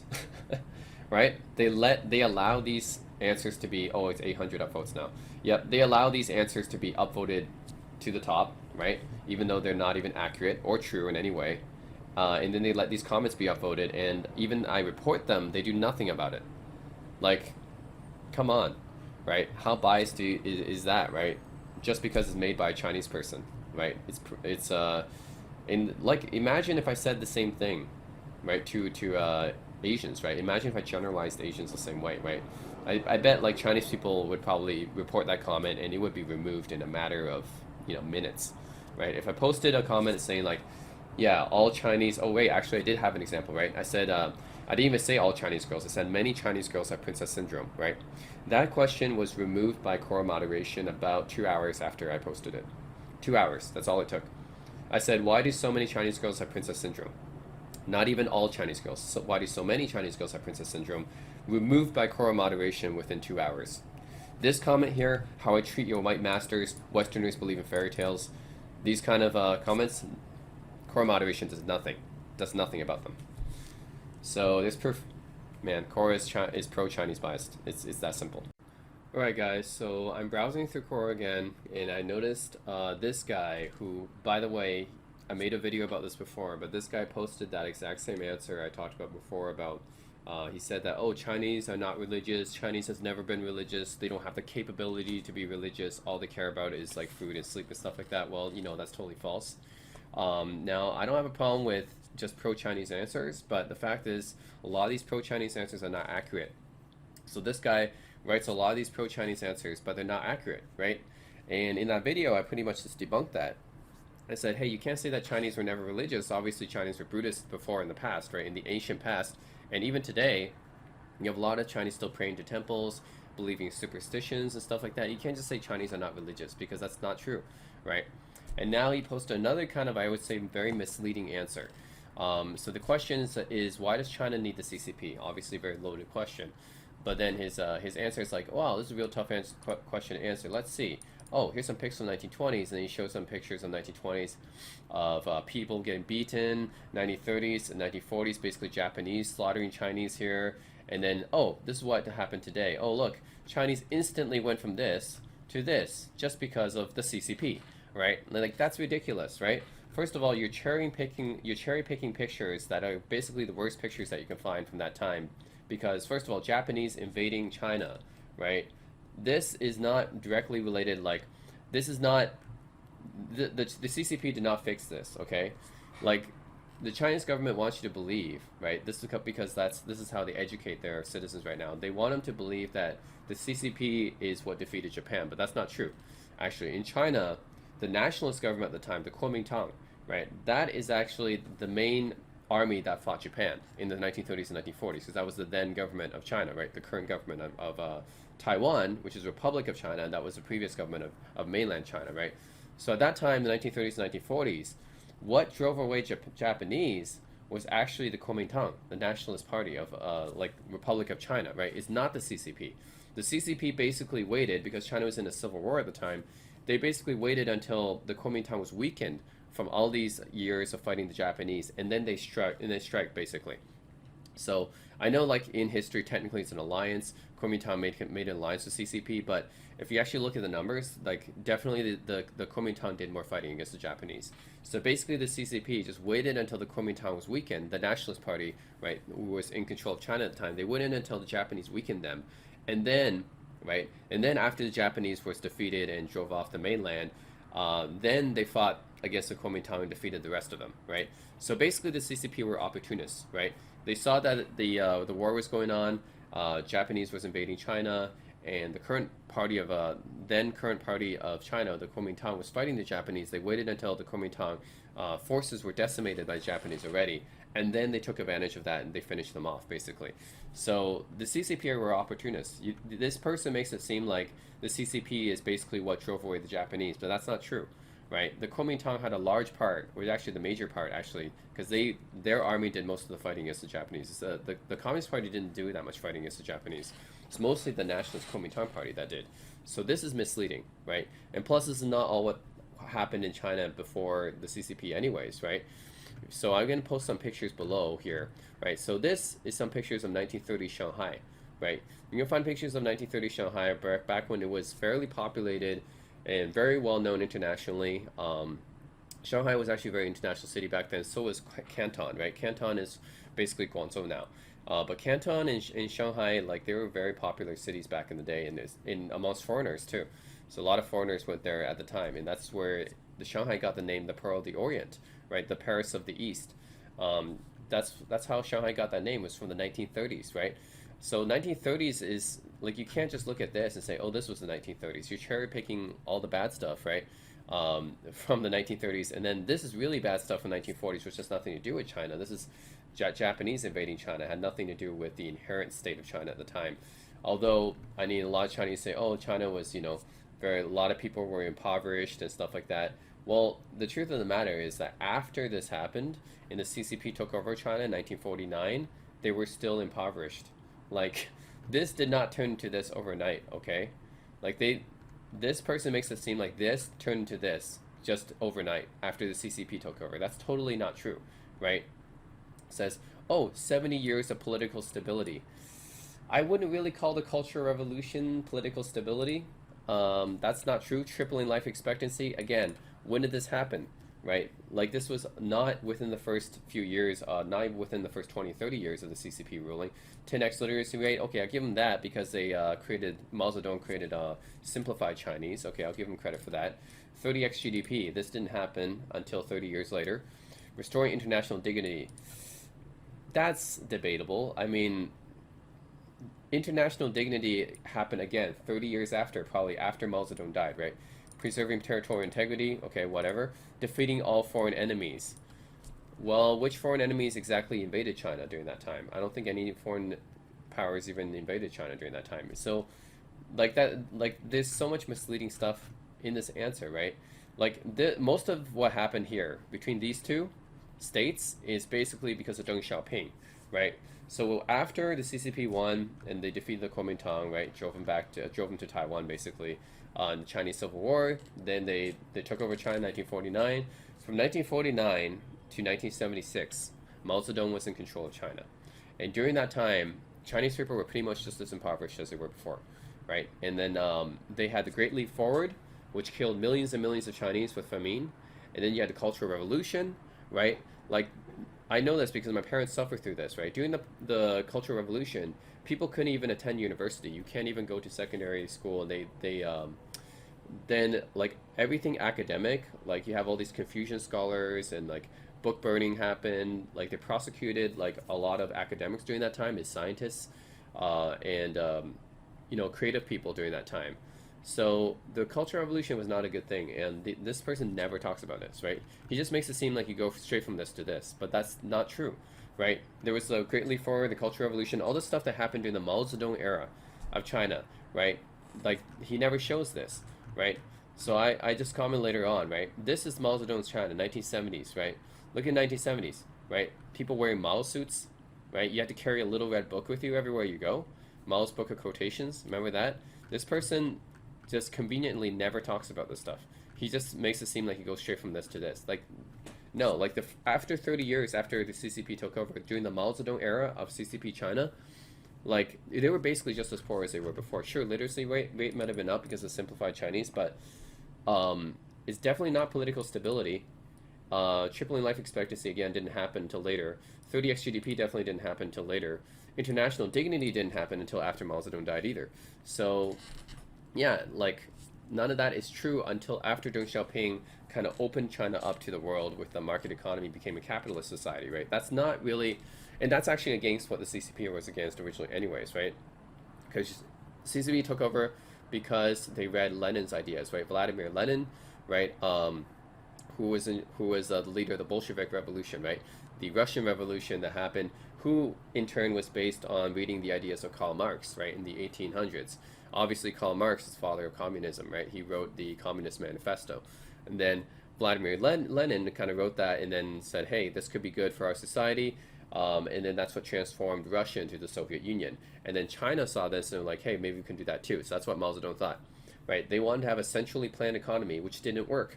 For 30 years, it didn't work, right? So then Deng Xiaoping took over China in 1976, or actually maybe a little bit after, but during that time, right? After that, and then he opened up China to a market economy, and they became a capitalist society. And that's exactly how this stuff happened, is because they became capitalist, right?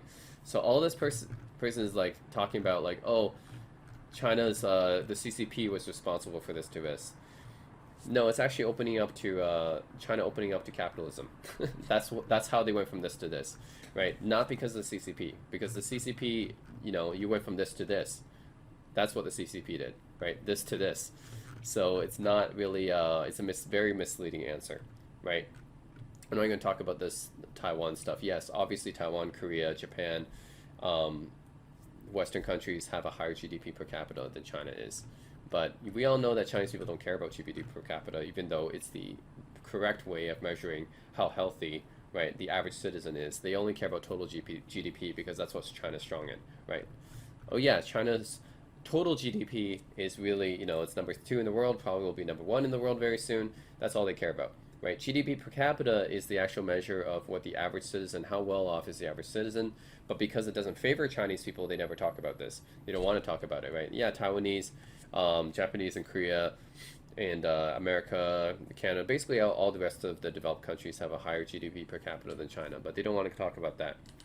They just attribute it to, smaller countries with the higher urbanized populations cannot be directly compared with huge countries, huge hinterlands. Okay, sure, even though America's kind of like that too, right?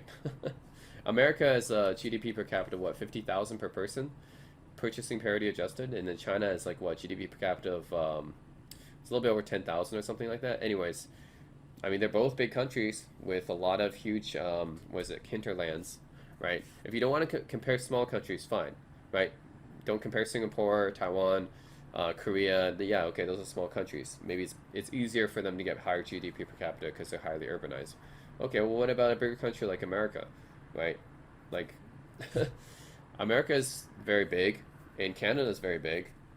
How did we get higher GDP per capita, right, compared to China, right? But he doesn't talk about that. And also answered, this is basically what happened during the Communist Revolution, right? So this is the true stuff that happened in China during the CCP era, right? So he's talking about like CCP, oh, turns you. By the way, this isn't even a good picture, right? This is one of the bad things about modern China is the materialism, right? This is excess, right? The nouveau rich in China, because they have all this new money and stuff, they love to spend it on stuff. This is not a good thing, right? This consumerism, this conspicuous consumerism and materialism is not a good thing. So I don't know why he decided to show this picture. He's like he makes it seem like this picture is a good thing, but it's not really a good thing. Like this to me, like having this kind of materialism and conspicuous consumerism is not a good thing either. But anyways, like he's trying to show this as being like, oh, so much better, right? Of course, which obviously it is better compared to these pictures, but this picture, right, like I said, is not representative, because you don't just go from this to this, right? This is what happened in communist China too, right, during the CCP's rule, right? This was in the 1950s and 1960s, right, 1970s, right? It was all under CCP, and he doesn't talk about the Great Leap Forward. He doesn't talk about the Cultural Revolution. He just conveniently like omits those details, right? And it's like, yeah, the CCP is all good because we went from this to this. No, man, like you don't talk about all the things that happened in between. Like political stability, yeah, right. Like the Great Leap Forward, Cultural Revolution, all the political turmoil that happened after Mao Zedong died, the Gang of Four. You don't want to talk about that. All the political purges that happened, so online. You don't want to talk about any of that. Like, come on, man. I mean, yeah, that's obviously there's political turmoil that happened, right? And if you look at pictures, 1950s, 60s, 70s China, right? They didn't really change that much from 1930s China. Like it didn't even increase that much the living standard, and no one can even own a car back then. Everyone just owned bicycles and stuff, right? So like back then it's like totally.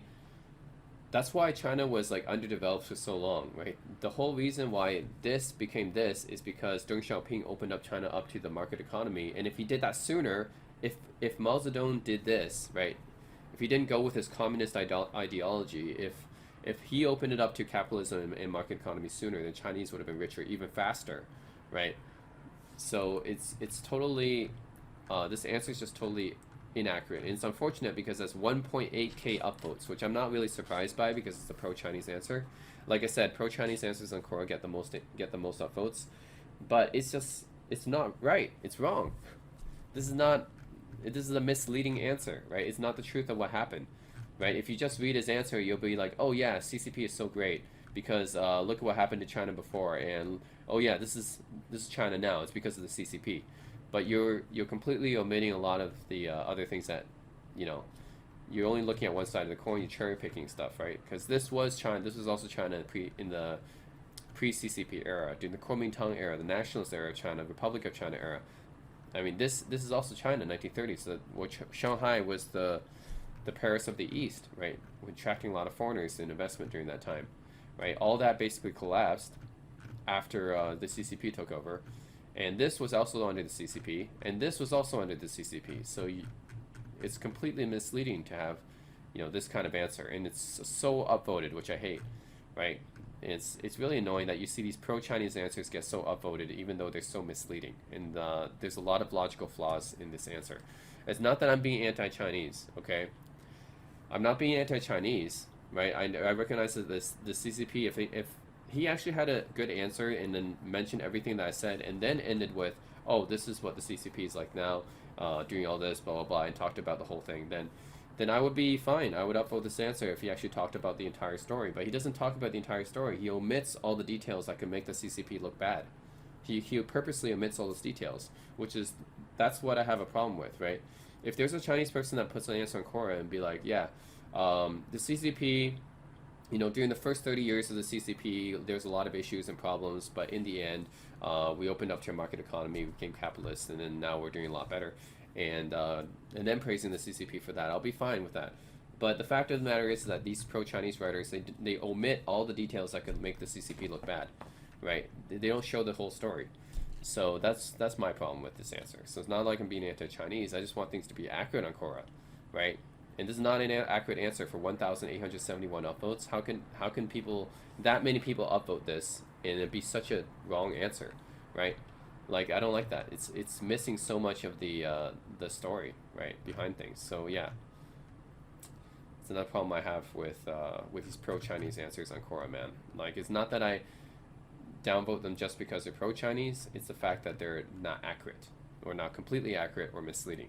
Also, I have to comment a bit more on this because he brought up the fact that many intellectually astute Westerners, kind of making fun of Westerners here, he's again generalizing all Westerners and putting them into one bucket. And I think this is just another one of these major assumptions that him and other Chinese posters make, is that they assume if you comment on this answer and you don't like it, if you downvote this answer, then you must be a Westerner, right? There's no way you could be Chinese and not like this answer because we all know Chinese are, they all think the same way and they all upvote this answer, right? So, I mean, it's a major assumption. It's not entirely wrong because unfortunately, many Chinese think the same way that this person does. Only glorifies the CCP and doesn't talk about anything bad that the CCP does or anything negative. But still, I mean, that's just a massive generalization, right? You just assume that anyone who goes against your answer must be a Westerner, just like your other answer, right, with the religion and stuff. Just assuming that anyone who doesn't like your answer, oh, you must be a Westerner. Can't possibly be Chinese unless you're a traitor like me, right? Remember that guy who called me, he said that I was enslaved by white people or something like that, right? He says, yeah, go back to your white masters, right? So if I'm a Chinese person and I disagree with your answer, then I must be owned by white people, right? Basically how these Chinese people think. There's no way a Chinese person who educated in China would go against this answer, right? And that kind of makes sense because they all are kind of brought up and educated to worship the CCP, right? If you ever go against the CCP or disagree with an answer talking about China or like going against China, then you must be a traitor, right? You must be, right? Because all the Chinese in China, we all know that they're all brainwashed to worship China, right? You can't ever say anything negative against China, right? If you go against China, you must be either a Westerner or you must be a traitor. So, anyways, this is say another massive generalization here. So I commented on this answer here and I said, hey, you're leaving out a lot of stuff, right? This is what happened during the Cultural Revolution. Like, you're just going to ignore that. You're not going to talk about that in your answer at all. And then this is what his response is, right? His response is, oh no, people with signs around their heads. I mean, that's so much worse than getting publicly executed in your streets, getting brutally mass murdered by a foreign invader, getting bombed to smithereens. I mean, are you shitting me? Like, is this a real answer? Like, come on. Like, this person is like, I don't think he's completely stupid, but it seems like he's being willfully ignorant of Chinese history. He's trying to leave out the bad things that the CCP would have done, right? I mean, and he's purposely like downplaying it, right? Because look, he says, "Oh no, people with signs around their heads." This is not just about people with signs on their heads, okay?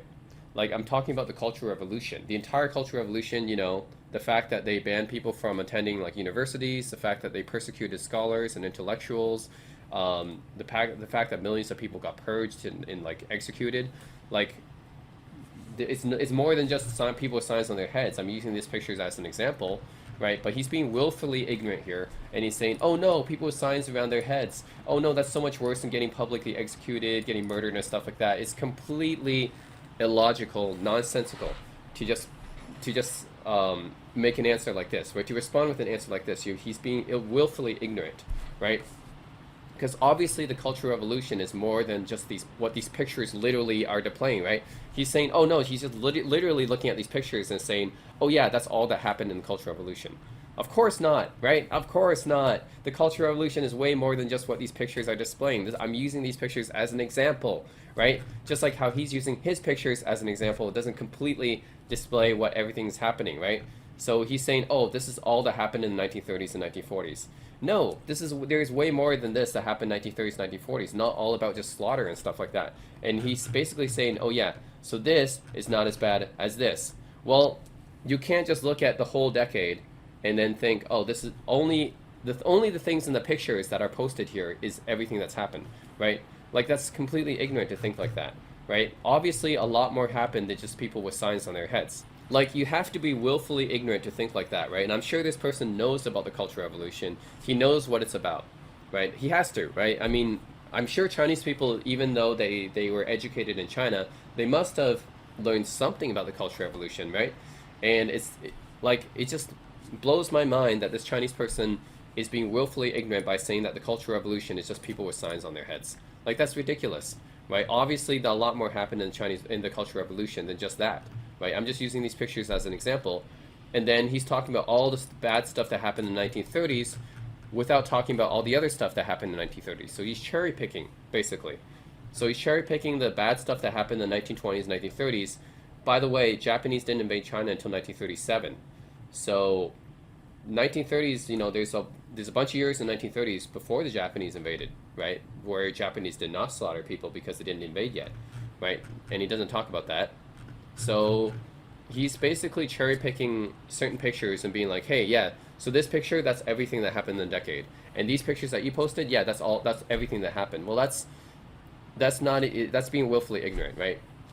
So that's where I responded with, I'm like, yeah, he says, yes, clearly the Cultural Revolution was the worst thing that happened to China in the 20th century. Well, in terms of destroying the traditional Chinese culture, it was, right? And this goes back to his other answer about religion, right? You know the reason why modern Chinese aren't that religious? The reason why modern Chinese aren't that religious is because the Communist Party destroyed, like it tried to stamp out religion during the Cultural Revolution, right? So during the Cultural Revolution, anyone who is basically Christian or Buddhist or like anyone who believing any sort of religion, Taoist or whatever, they were basically persecuted. So in the 1960s, the Communist Party during the Cultural Revolution, they tried to get rid of religion. They tried to purge religion from the Chinese population, right, and superstitions as well. And like I guess you can say like Tai Chi as well, like all those things. They try to purge all those things, right? Anything like that's reminiscent or reflective of ancient Chinese traditions and culture, the Cultural Revolution tried to get rid of, right? That's why it's called the Cultural Revolution. It's because they want to overthrow the ancient Chinese culture and replace it with their new culture, right? The new like approved Mao Zedong communist ideology, the Maoism, right? They try to replace it with Maoism. So in his other answer, he talked about, oh yeah, Chinese are not religious, they're never religious. That's completely bullshit because in ancient Chinese history, of course, Chinese were religious, right? It's just that during the Cultural Revolution, they purged anyone who was religious, right? So that's why modern Chinese are not religious anymore. And then he says, yeah, clearly the Cultural Revolution was the worst thing that happened in China in the 20th century. Really tried to downplay what happened here. Well, the thing I'm not downplaying is because my parents went through the Cultural Revolution. I know exactly what happened, right? It's like they couldn't attend university, right? They couldn't like get schooling during that time, right? So he's really trying to downplay the Cultural Revolution here, but like that stuff did happen, right? Even Chinese people educated in China, they can't go against what actually happened. The Great Leap Forward and the Cultural Revolution are stains on the Communist Party, right? Sure, you can talk about the good stuff about the Communist Party. Yeah, 30x GDP, 10 times literacy rate, that kind of stuff. Sure, you can talk about the positives of the Chinese Party, of the Communist Party, but you can't just pretend that the Great Leap Forward and Cultural Revolution didn't happen. That happened, right? So there's definitely negative marks on the Communist Party, but they don't talk about that. And then if I do talk about it, they downplay it, right? They're trying to downplay it here. It's this, yeah, it's just people with signs on their heads. Like, come on, man. Like, that's just being willfully ignorant of history here, right? So, yeah, of course, like the communists during the Cultural Revolution, that's why they try to persecute, try to purge a lot of people, right, during that time. So anyways, I'm just firing back at them. I'm saying like, hey, you're posting all these pictures in the 1930s. This is not all that happened in the 1930s. You're kind of cherry picking what exactly happened, right? China actually had a pretty vibrant culture in the 1930s. You can just listen to, look at pictures, videos, right? Film of this stuff did happen in the 1930s too, right? Not just slaughter, not just bloodshed and stuff like that. This is before the Japanese invaded, right? If you look at 1930s Shanghai, right? All this stuff like high culture in China did happen in the 1930s before the Communist Party, right? They just don't talk about it, right? And so that's the first thing I want to mention is that you're cherry picking these images from the 1930s of the Japanese slaughtering and killing Chinese when that's not the only thing that happened during the decade, right?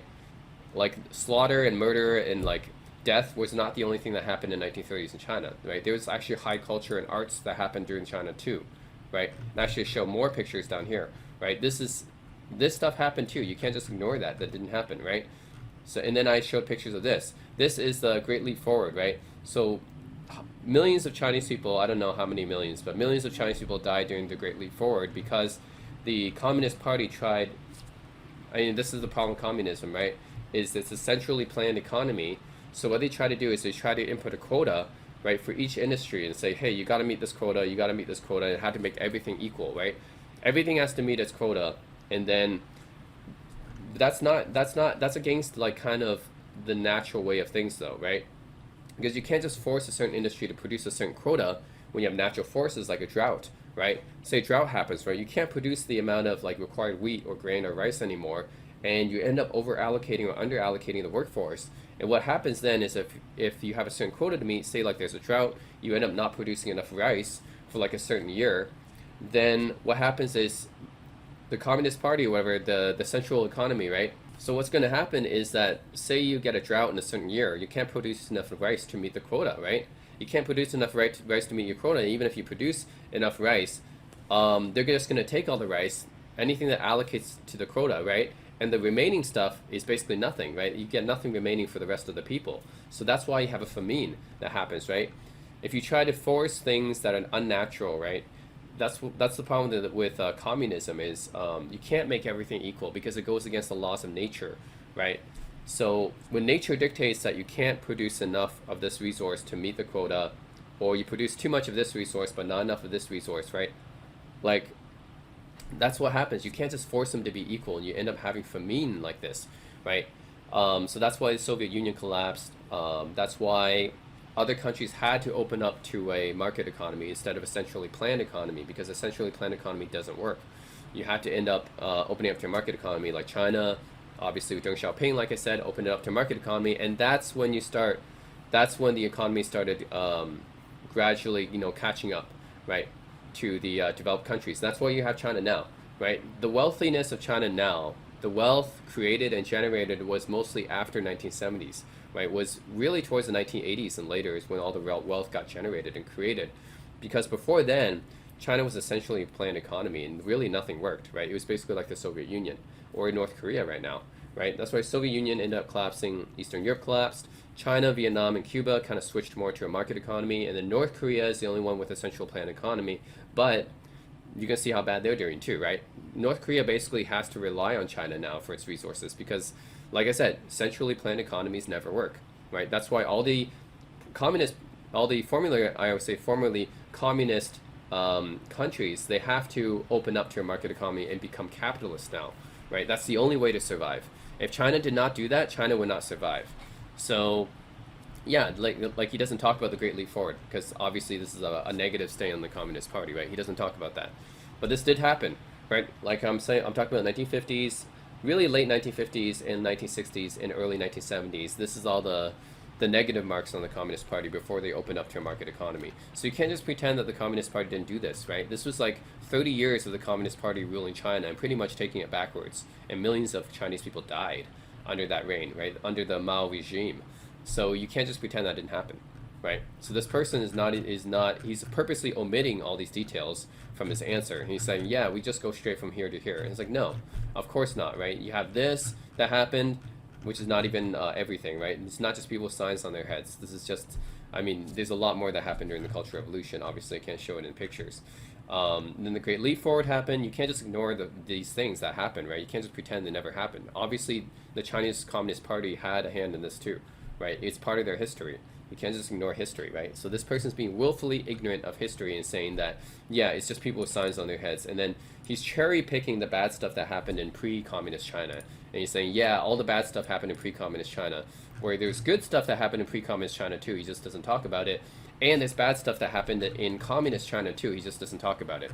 So he's willfully cherry picking all these details out to basically make his answer very, very biased, right? I'm not surprised because it's a pro-Chinese answer, and it's a pro-communist party answer, right? So he has to cherry pick the answers and details that make the CCP look as good as possible, right? He's like, yeah, CCP never did any negative things. They only did good things for the Chinese people, of course, because you're willfully omitting all the other stuff that happened, right? Like, it was like this. People had to wear Mao suits and carry the little red Mao's Book of Quotations for like 30 years, and you never talk about this, right? Like, you never talk about how the life was in China before the Japanese invaded, right? Which is actually, like, it's not that bad as the pictures would indicate, right? Like, he basically, his answer, he's indicating that, oh, before the Communist Party saved China from like all this bad stuff, the slaughter and everything like that, which, by the way, Chinese Communist Party, like I said, didn't even drive out the Japanese. It was the Kuomintang that drove out the Japanese. So really, people should be thanking the Kuomintang for driving out the Japanese. It's really the Communist Party that took advantage of it. They took advantage of that fact, right? So yeah, that's yeah. First of all, Communist Party never drove out the Japanese. That was the Kuomintang. And second of all, the Japanese invasion China is not like this, right? This is after the Japanese invaded. This is what happened, right? Pre-Japanese invasion China was actually not that bad, right? And then after the Communist Party, there's like 30 years where people were basically suffered, and 30 years where people basically suffered and were persecuted. And he never talks about that in his answer. He just says, "Oh, we go straight to this," which, by the way, isn't really that great either, because it's basically showing how materialistic and wealth obsessed that modern day Chinese are, which isn't that great either, I think. But anyways, I hope I made my point here that a lot of answers like this on Quora, which get 1.8 thousand upvotes, it's ridiculous. How can an answer like this get this many upvotes when it's like totally biased and inaccurate? It's just totally biased, right? And his answer just shows complete ignorance, right? He's willfully ignoring the bad stuff that happened in China during the Cultural Revolution and Great Leap Forward, and he's like purposely making the stuff that happened before the Communist Party took power a lot worse, right? He's basically just cherry picking these different details out, and he's saying, yeah, before the Communist Party, China was a mess and everyone died and stuff like that. And after the Chinese Communist Party took over, everything was good, right? That's basically what he's saying. But it's not the truth, right? Obviously, negative stuff happened during the Communist Party's reign, and not great stuff, but good stuff. I'm not saying anything great happened, but good stuff happened, right? Not just slaughter and death, but good stuff happened before the Chinese Communist Party took over as well, right? So he's just looking at this and trying to cherry pick the facts, trying to make the Communist Party look as good as possible, but really, there's two sides to every story, and he's not talking about the other side. Right? He's not talking about the fact that some Chinese people lived a good life before the Communist Party took over, right? And that's why a lot of those people actually ran to Taiwan, right, after the Chinese Civil War to continue on that kind of life, right? And he's not talking about the negative stuff that happened while the CCP was in existence for the first 30 years. Famine happened, people died, people got persecuted. Yeah, he never talks about that. Of course, he's just willfully ignorant and omits that, or he downplays it. He says, yeah, it's just, the Cultural Revolution wasn't that bad, or something like that. He just kind of downplays it. Like, come on, man. Yeah, anyways, I hope I made my point here.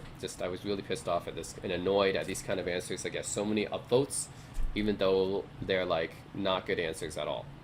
Alright, so he replied yet again to my latest comment about, this is basically just what I went through, showing that there are other things that happened in China in the 1930s besides just slaughter and death and the Japanese invading, and these pictures from the Great Leap Forward. And then his reply, look at his reply. He says, so by that logic, being publicly denounced was the only thing that happened? It's like, obviously not, right? I just said, like, the Cultural Revolution is a lot more than just people with signs hanging from their heads, right? I mean, you have to be totally ignorant of history to not know this, right? Of course, the Cultural Revolution was a lot more than just people being publicly denounced. And then he says, since 1949, there hasn't been a single rebellion uprising to overthrow the CPC. I think he means the CCP here.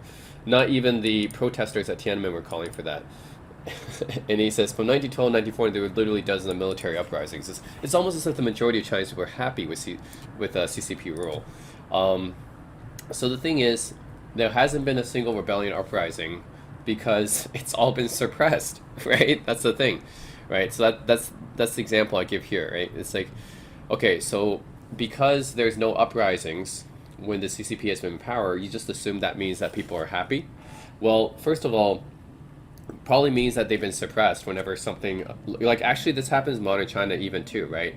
We all know that in modern China, whenever someone tries to gather a group of people to protest or anything, to organize a protest, basically they get arrested for that in modern China. So you can't even do that, right?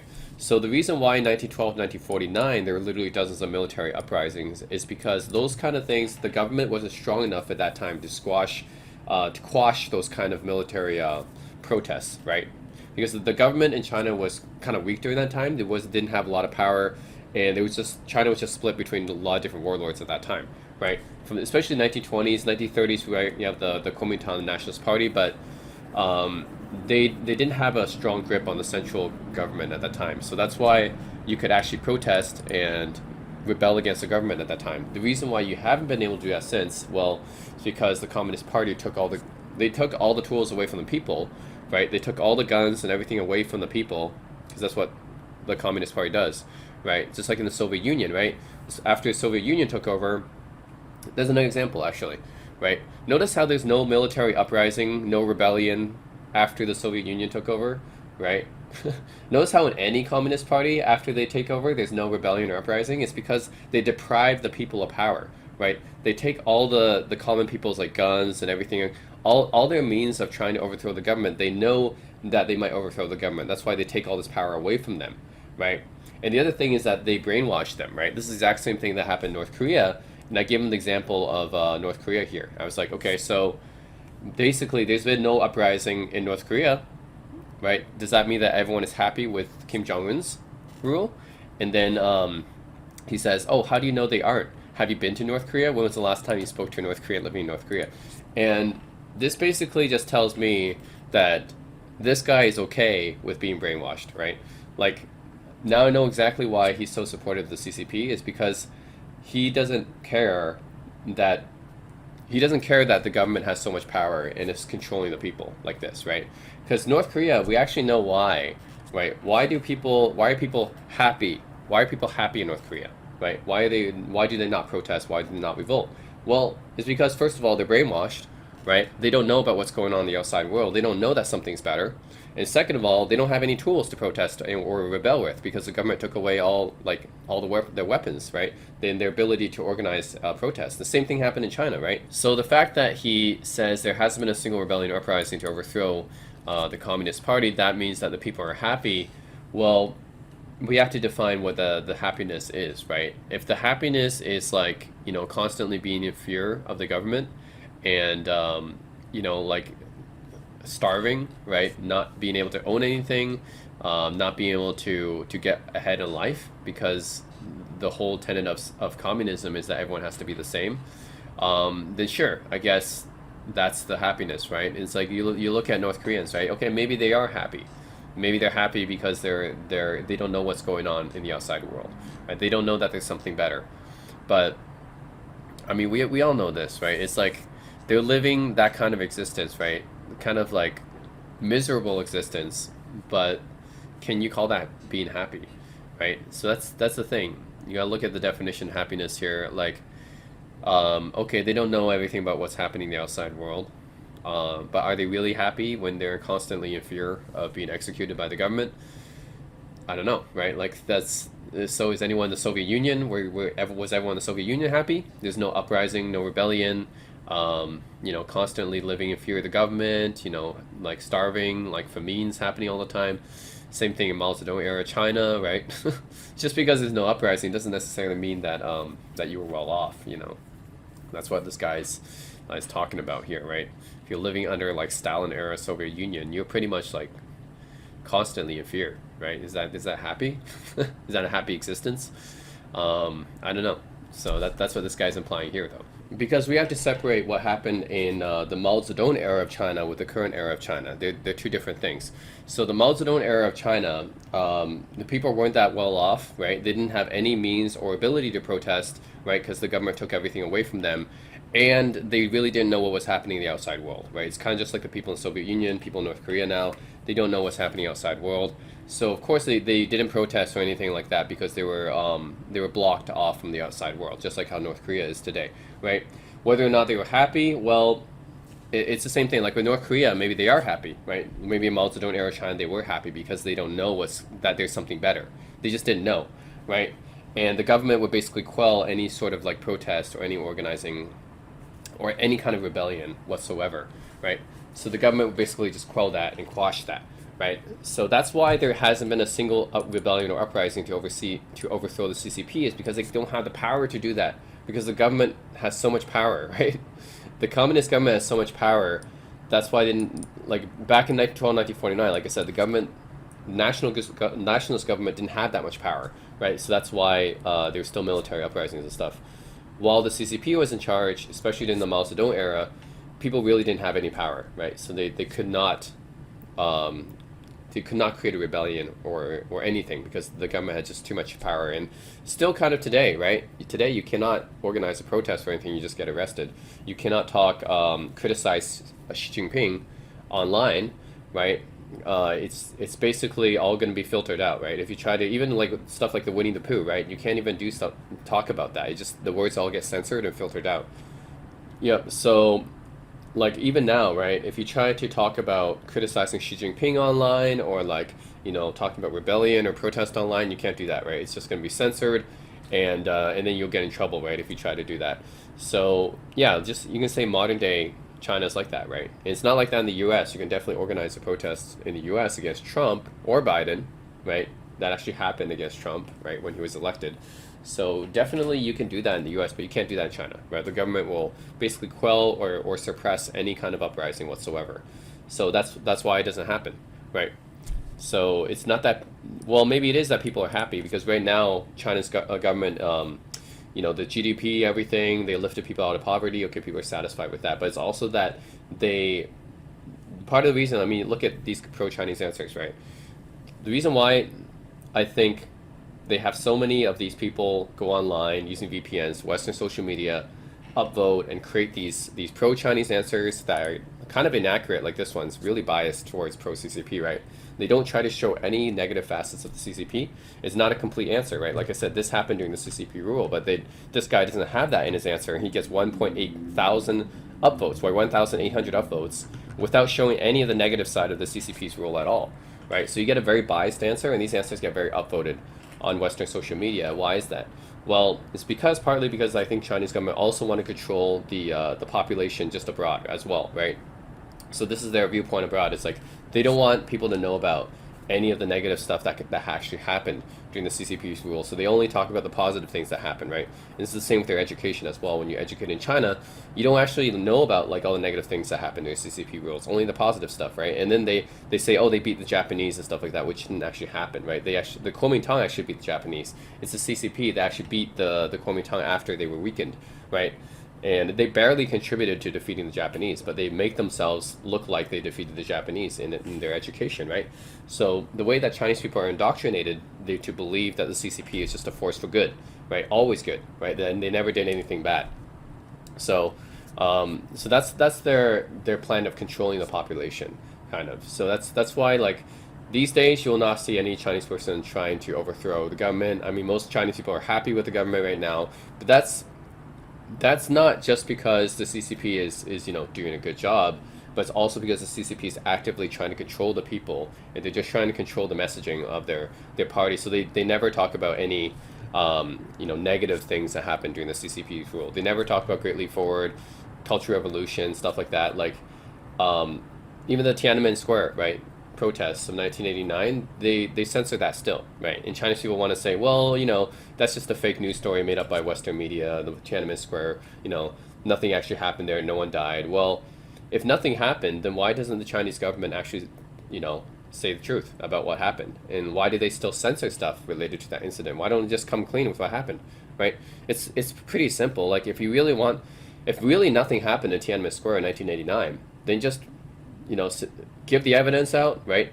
The proof that nothing happened, and then just come clean with it, right? Instead of censoring stuff, right? The fact that Chinese government is censoring stuff actively about the Tiananmen Square stuff and Zhao Ziyang, the premier at the time, like the fact that they're still censoring that stuff means that probably something did happen, right? Because if something didn't happen, they wouldn't censor that stuff. It's that simple, right? They would just come clean with it and just release it to the public, right? But the fact that they continue to censor that stuff, so probably something did happen, but they're just trying to keep it quiet, right? Same thing, any negative thing about Xi Jinping, they just try to like censor that out. So it's not that Chinese people are happy with the current government, but it's mostly because they're the government's manipulating them, I feel. So I think that's why. It's because they're never shown the negative side of the CCP. So Chinese people always believe the CCP is always a force for good, right? And you have the guy this answer is a good example. He never talks about the negative aspects of the CCP's rule, only the positive aspects, right? Or supposedly positive aspects. I'm not sure how positive this is, right? But anyways, he wants to show just the positive outcomes. Is always Chinese people got rich. Okay, that's the positive outcome of the CCP's rule. They never show the negative aspects, right? No Tiananmen Square, no Great Leap Forward, no Cultural Revolution. Like just pretend that stuff, or just not pretending didn't happen, but just omitting it, right? So that's just trying to control the messaging that the CCP is only a force for good, right? So I think there's definitely a lot of bias and prejudice going on here about the messaging to Chinese people. So that's why a lot of Chinese people, like even the ones that come over to abroad, right, they're still indoctrinated. They're not going to go against the government, right? Even the ones that came over here. So, I mean, this is part of the reason, right? They've just been bombarded with messaging about the CCP that they're only a force for good, that they only do positive stuff. Nothing negative ever happened during their rule, right? It's not like that in America, obviously, right? Americans are actually able to make fun of their own government all the time, right? You see that with Trump protests. You see that with all these documentaries. Actually, Michael Moore makes a lot of these documentaries that are kind of like anti-American government. There's a lot of like anti-American stuff that Americans can actually make, right? And a lot of, if you go in Quora, you can see a lot of anti-Biden, anti-Trump stuff, right? But you'll never see this from Chinese people. You never see anything anti-Xi Jinping ever, right? They'll never be able to do that. Anti-Xi Jinping, anti-CCP. You'll never see any Chinese person post about those things, right? So that's the difference, right? The difference between a free society and a society which has very controlled messaging, right? And the irony is that Chinese people say that, oh, you Westerners are brainwashed by Western media, when most Western people actually, half of them don't even believe their own media, first of all. And second of all, you have very competing media like viewpoints, right? Fox News, very different from NBC News, very different from CNN, like all these different, they're from all sides of the spectrum, right? And one side might hate the president, one side might love the president, but you won't get that in China. Here's the irony. They say your Westerners are brainwashed by all these Western media. Well, all our Western media is actually different. They come from different viewpoints, and half of us don't even believe the media. Where look at Chinese people, I'm willing to bet like 80-90% of Chinese people believe their state media, and their state media is always one viewpoint. It's never from different viewpoints, right? It's always one viewpoint. So who's the one who's brainwashed here, right? The one who reads news that are from a constant, like same viewpoint, 80-90% of people and Chinese people, like maybe even more, trust it. 80-90% approval rating of Xi Jinping, right? Versus a country with like 50% approval of the president, vastly different viewpoints from many different parts of the media. Half of Americans don't even trust it. Like, you can't compare, right? How can you brainwash a population that half of them don't even believe the media, and the other half are like, they have different viewpoints, right? So that doesn't make sense to me. So anyways, yeah, this guy obviously typical. The fact that he said that people are happy living in North Korea, I mean, just goes to show exactly the fact that his answer here is very pro CCP and it's very biased towards the CCP, because it's only coming from the one pro CCP viewpoint, is not willing to show any negative things that happened. So, and this answer gets so many upvotes on Quora, which kind of annoys me. So that's just what I want to talk about, right? The fact that these answers get so many upvotes and is not really the best answer, right? You're getting an answer from basically a CCP shill, right? So it's sad. It's like basically you have Chinese infiltrating Quora, which is a Western website. Even the Chinese I'm guessing all these Chinese people and stuff on VPNs and stuff are upvoting this answer, and it's sad because it's not true. It's just controlling the messaging that's happening, like to the outside world. I bet the Chinese government just wants the outside world to know that how great China is, how great the CCP is, but it's not the total truth, right? They're trying to control the messaging here, and they're using these kind of people, these shills. We call them like 50 Cent Army or Wu Mao, pretty much just shills for the CCP online, right? You can see obviously this guy here. He speaks pretty good English, and I think some of these people actually grew up here or whatever, but they've been, defected, I would say, controlled by the government, essentially. They're basically like agents. So, yeah, I don't see they're any different from agents, right? I mean, do you see anything like, this guy's basically a CCP agent. It's that simple, right? Just look at his viewpoints, right? He says, oh, North Korea are happy living in North Korea. Chinese people are happy living in the CCP even during the Mao Zedong era. I mean, it's typical CCP bot right there. Just wanted to call that out. This kind of stuff happens on Quora and gets the most upvotes, and yeah, it annoys me.